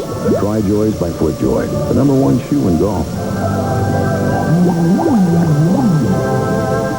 First time I looked at the index, I said, there's no way. I hit it, fell in love with it, put it right in the bag. I'm not scared of changes.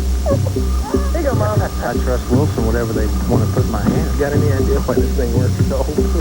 Let Wilson do the technology. The ball comes off hotter, it generates more clubbing speed. I picked up 10 points right away. Set it down, you set it to the ball to get more control. I swing as hard as I can with the driver. Pretty much swing hard at everything. It's a better driver. All I know is Wilson came in the index, and I've been hitting it ever since.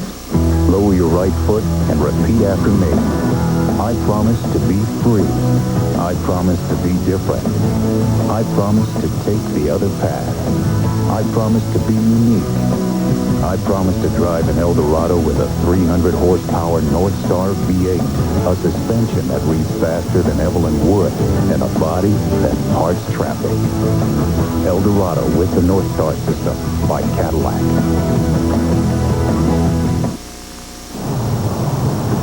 Greg Norman at the par 3 13th. 7-iron.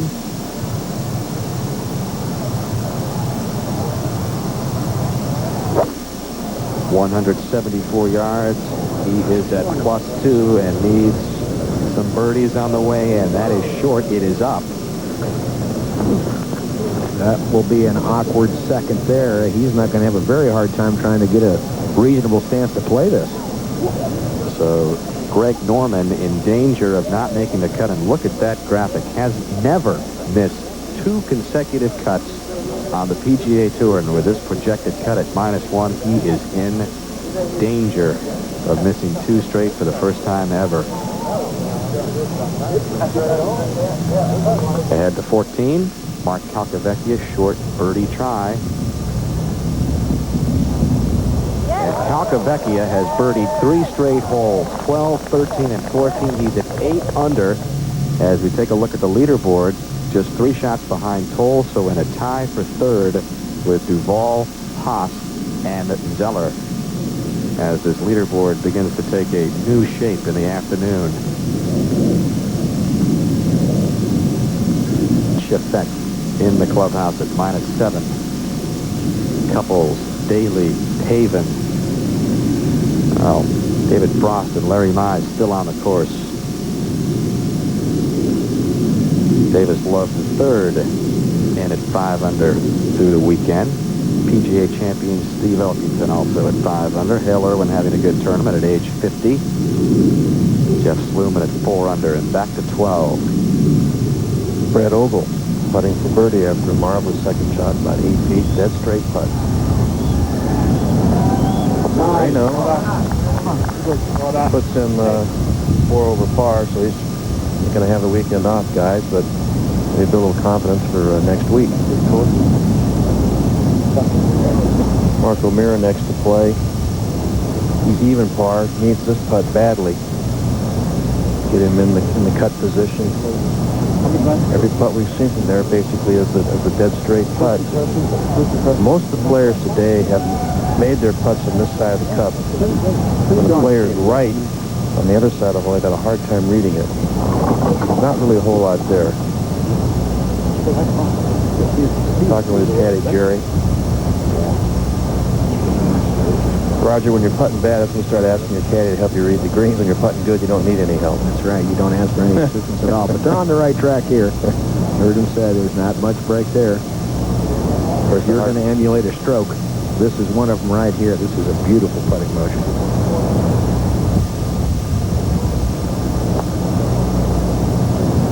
Ooh, almost got away to the right, but now he's 1 under par. And right here? Going to be around this weekend as he can par in. We go to 17. All right, birdie attempt. Kurt Byron, very front of this green. Up over the ridge. Full length of the green at 17. It is approaching the cup. Yes. Kurt Byron birdies his 3rd straight hole. Move to even par. 15th birdie of the day at 17. Unexpected. Back to 16. Oh, we find David Frost in the fairway. This par 5, 497 yards. Second easiest hole. 45 birdies here today. 250-yard shot. You see the water down the right side, and of course, just beyond the flag, some 17 feet, some more water over the green.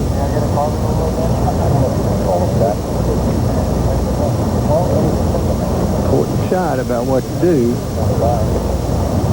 Lay up. See some players lay up when they're in doubt. If you bail out to the left, there's no bargain either because of all the little humps and bunkers to the left. When you commit, really better make your mind up what your shot you're going to try to play.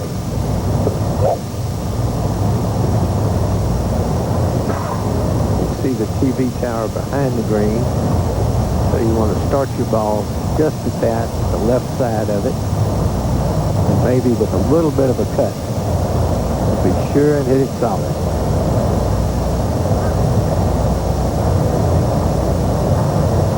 It's a 3-wood.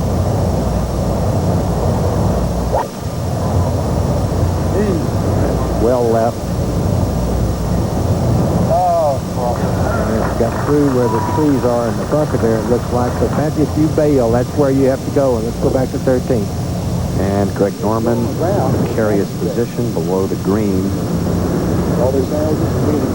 Second shot to the par 3, and that is nicely done for Norman. He'll have that left for par.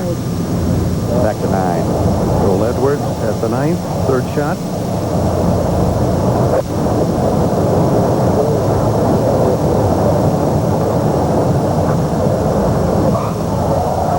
This.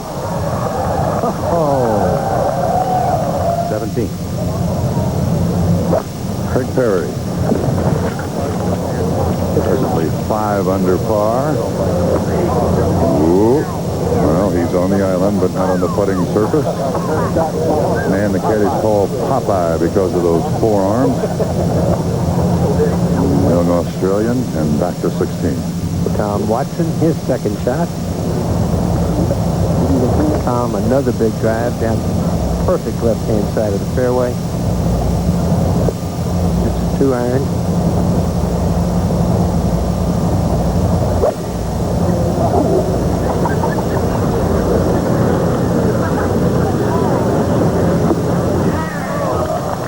shot. It just doesn't have enough steam to get to the back where the flagstick is, but a good shot by Watson. This for the 13th. Norman for par.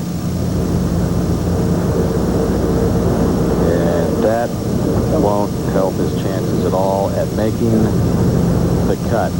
Never missed 2 in a row, and he falls to +3 with a bogey at 13. So, you wish to know the future. They say, fortune, wondrous cleverness, graphite shaft, titanium, hybrids, a magical word, low neck. You will be the greatest golfer of all time. Bald? I'm going to be bald? Yonex Titanium Woods and Irons, the future of golf. I'm Ken Venturi for Golf Pride, and this is the Tour Velvet Grip. Its computer-designed non-slip surface pattern offers a soft, non-abrasive feel that spells control. For those tough little pitch shots that build confidence and lower scores, Tour Velvet offers a difference you can feel. So as a first step to a better game, re-grip with Golf Pride, the overwhelming choice on tour, and the #1 grip in golf worldwide. Don't settle for less. Now you can get more golf in Sports Illustrated. More golf? More golf? Can they really do that? With Sports Illustrated's new Golf Plus edition. With Golf Plus, you get all of SI's regular coverage, plus an added section every week just for golfers. You mean my SI will have more golf coverage than everyone else's? Every week? I can't believe that. SI with Golf Plus is not available on newsstands, but now you can try it risk-free through this exclusive TV offer. I can try it for free? Call now. You'll get 4 issues risk-free. Risk-free? Risk-free? If you love the weekly added golf coverage in your Sports Illustrated, you'll get 23 more issues, 27 in all, for only $1.47 an issue. Or cancel and keep the 4 issues free. You can't lose. If you like golf, you've got to try Golf Plus. Call right now, and we'll also send you 3 SI logo golf balls, free with your paid subscription. I can try Golf Plus for free and get 3 free golf balls? Let's go golfing. There's nothing in the world like Sports Illustrated's Golf Plus edition. Get into it. Welcome back to our second round live coverage of the Players' Championship. Justin Leonard for his par, trailing Tommy Tolles by just 2. 765 yesterday. How things stand right up to the moment. David Duval trailing by 3 along with Jay Haas, who finished up earlier today. Buzzy Zeller had it going earlier. Then he had that double bogey out at 3. Followed that with a bogey at 4. Well, the Final Four weekend begins tonight in Charlotte with the women. A repeat of last year's Final Four starts with a matchup of last year's championship game. Vols of Tennessee facing the defending champion Huskies of UConn first at 7 o'clock. And then Saudia Roundtree leading Georgia against perennial powerhouse Stanford, the Cardinal there. All leading up to the championship game on Sunday night at 6:30 right here on ESPN. Your home for the women's Final Four. Great to have Pontevedra's own David Duval alongside. Much has been made about the fact you live here over the last 2 days. A lot of pressure. I mean, family, friends, extra tickets, and playing in front of the hometown folks. There's a bit. It's fun. You see a lot of people out supporting you. But I think I've gone for about 30 badges so far this week. I'm tapped out, so hopefully don't get too many more requests. The phone's probably going to ring tonight and tomorrow morning early, right? You'll have about 60 more folks. Yeah, I've got the ringer shut off at home. Yeah, we got to know you at the Nike Tour Championship. You, of course, won twice on the Nike Tour. We were talking with Tommy today about the importance of the winning experience on the Nike Tour. That's been important to you as well. Oh, yeah, the competitiveness on Nike Tours, it's unbelievable. I remember my first week out, I shot 14 under par, got beat by 8 shots, you know, and you just don't see that very often. And I think it teaches the players, especially young players like myself, a lot to do with shooting scores. You know, you might, if you have a shot or 2 shot lead going on Sunday and you don't shoot 67, you're going to get beat, which is hard to do. As we're watching Justin Leonard there, David said, hey, did you see my snake at 8? Well, we did, and here's David to talk about it, all right? This was a little bit earlier on in his round of 66. Yeah, this was, I mean, just when you try to get it over the ridge and let it feed on down. I don't think I was going too fast when it hit the hole, but it just went right in the center. And first one made like that in a long time. Came at a good time. Last last year, in your rookie year on the PGA Tour, you set, of course, a rookie record as far as earnings. You were the runner-up 3 times on some good golf courses, Pebble Beach and Memorial, and also at the Hope. And you're playing well here on a great golf course. Yeah, I've always talked with Cody Button on the golf course at Tech. I tend to play golf courses that are difficult well. I think maybe it's just because you have to get a bit more focused. I get a bit of lackadaisical when it's wide open. You can hit it anywhere. I just have a hard time picking targets. Dick Enberg found a photo. Let's see if you can identify this fellow. This might be, what, about age 8? Let's see, I'm 24, so about 10 probably. Yeah, that was the Bay Meadows Junior. Over in Bay Meadows here in town. I don't know if I won or not. It's a nice hat, huh? Those are coming back. Yeah. Way to go. Keep it going. 36 holes to go, and you're 3 shots back, David Duval. Thank you so much. Best of luck. Okay. Let's go back to golf. Here's Dick again. All right. Thank you, Jim. David Duval will have an entourage following him in the gallery on the weekend here at the Players' Championship. And we go back to the action at 16 and the former champion. Tom Watson, as you can see, putting for an eagle at 2 good shots, putting up the hill, and the ball moved to his right. He's let it go out to the right, and he just left himself about 3 or 4 feet. Playing with Frost and Nolan Hickey, both on and free, putting for birdies. Is Toll still with the lead. Justin Leonard, though, with a chance possibly to catch him. 2 holes left in his round. And this is the close of the second round of the Players' Championship. For the last 3 years in a row, Titleist DCIs have been the #1 iron model of choice at the PGA Club Professional Championship. Preferred more than Ping, more than Callaway, more than Mizuno. DCIs combine solid feel, consistency, and improved playability. And that explains why at more and more events, there just isn't any room for those other guys. DCI irons from Titleist.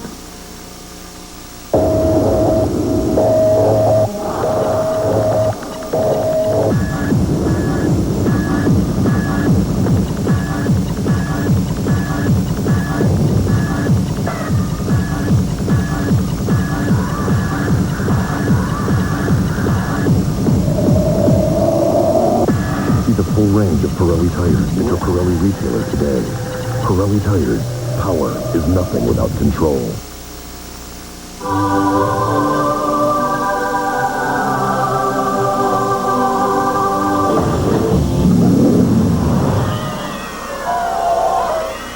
Presenting the awesome Yardman lawn tractor with an automatic transmission, 17.5 horsepower industrial engine. It bags, mulches, and discharges grass, all for the price of much tamer tractors.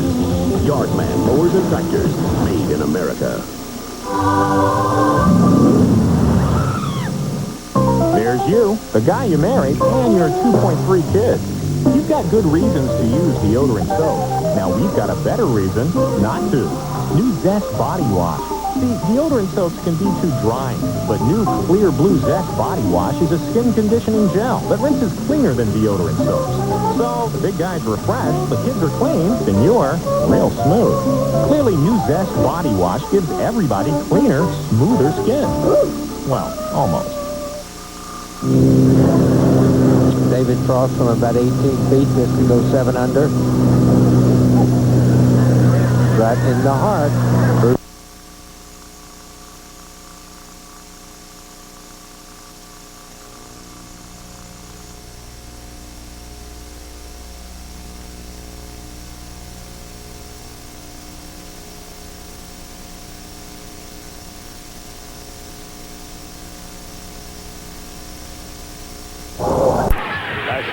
Wilson knocking down 3s. Tony Delk knocks down 1.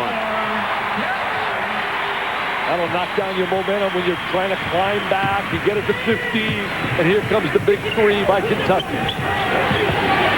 Let's see if Reese or Whitfield or Washington can get over. Those are the 3 guys that have done the damage this half. And now the possession arrow will give it to Kentucky. And Antoine Walker and Eric Washington have a little bit of a tangle going on with 10 minutes and 27 seconds remaining in the ball game. It's Kentucky by 18. Can France and Italy, Austria and England, Germany, Spain and the Netherlands ever really agree on a single currency? Actually, they already have. Gold MasterCard, one remarkably useful card. Excuse me, guy. Accepted virtually anywhere on Earth. Gold MasterCard. It's smart money. I can't believe this has happened to me. I mean, the car tires are gone and the battery's Everybody gone. goes through bad times. And you can see them change if you calm them down, you explain something to them when maybe they were feeling in a position of powerlessness. Robin, could you call a cab? That's a great feeling. When something happens to somebody else, I want to give that back. I think that's what this is all about, really. Being in good hands is the only place to be.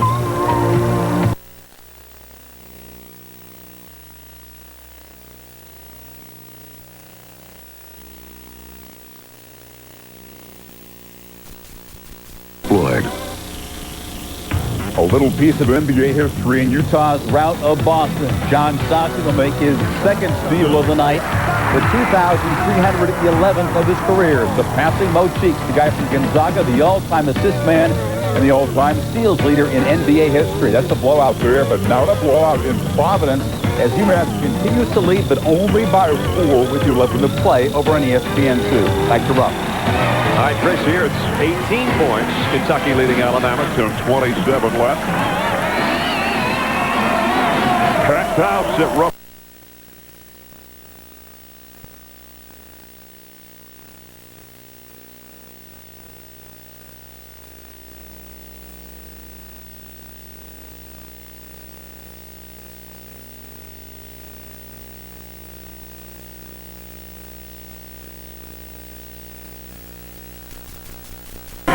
Come on, Roy, give it to Roy. Taken away by Mercer. Well, Mercer earned it. He stole it on the other end. He's the recipient offensively, and it's a 40-point game again. He's been sort of a forgotten guard. He came in with a great reputation out of high school. Was playing committee to player of the year on a high school level. He is Marbury, one of everybody's All-American teams. But this kid will be ultimately special. Rick Pitino was talking about him in a locker room. Had a big game when he went to Vanderbilt, Nashville. That's the first bench score that Mercer just had for Kentucky as things have kind of switched around the second half. Those points have come from Brian Williams and Anton Reese for Alabama. Reese with 3 threes, accounting for the bench scoring for the Tide this half. Mercer reaching in, gets called for the foul. It's been a big time for him trying to adjust to this situation.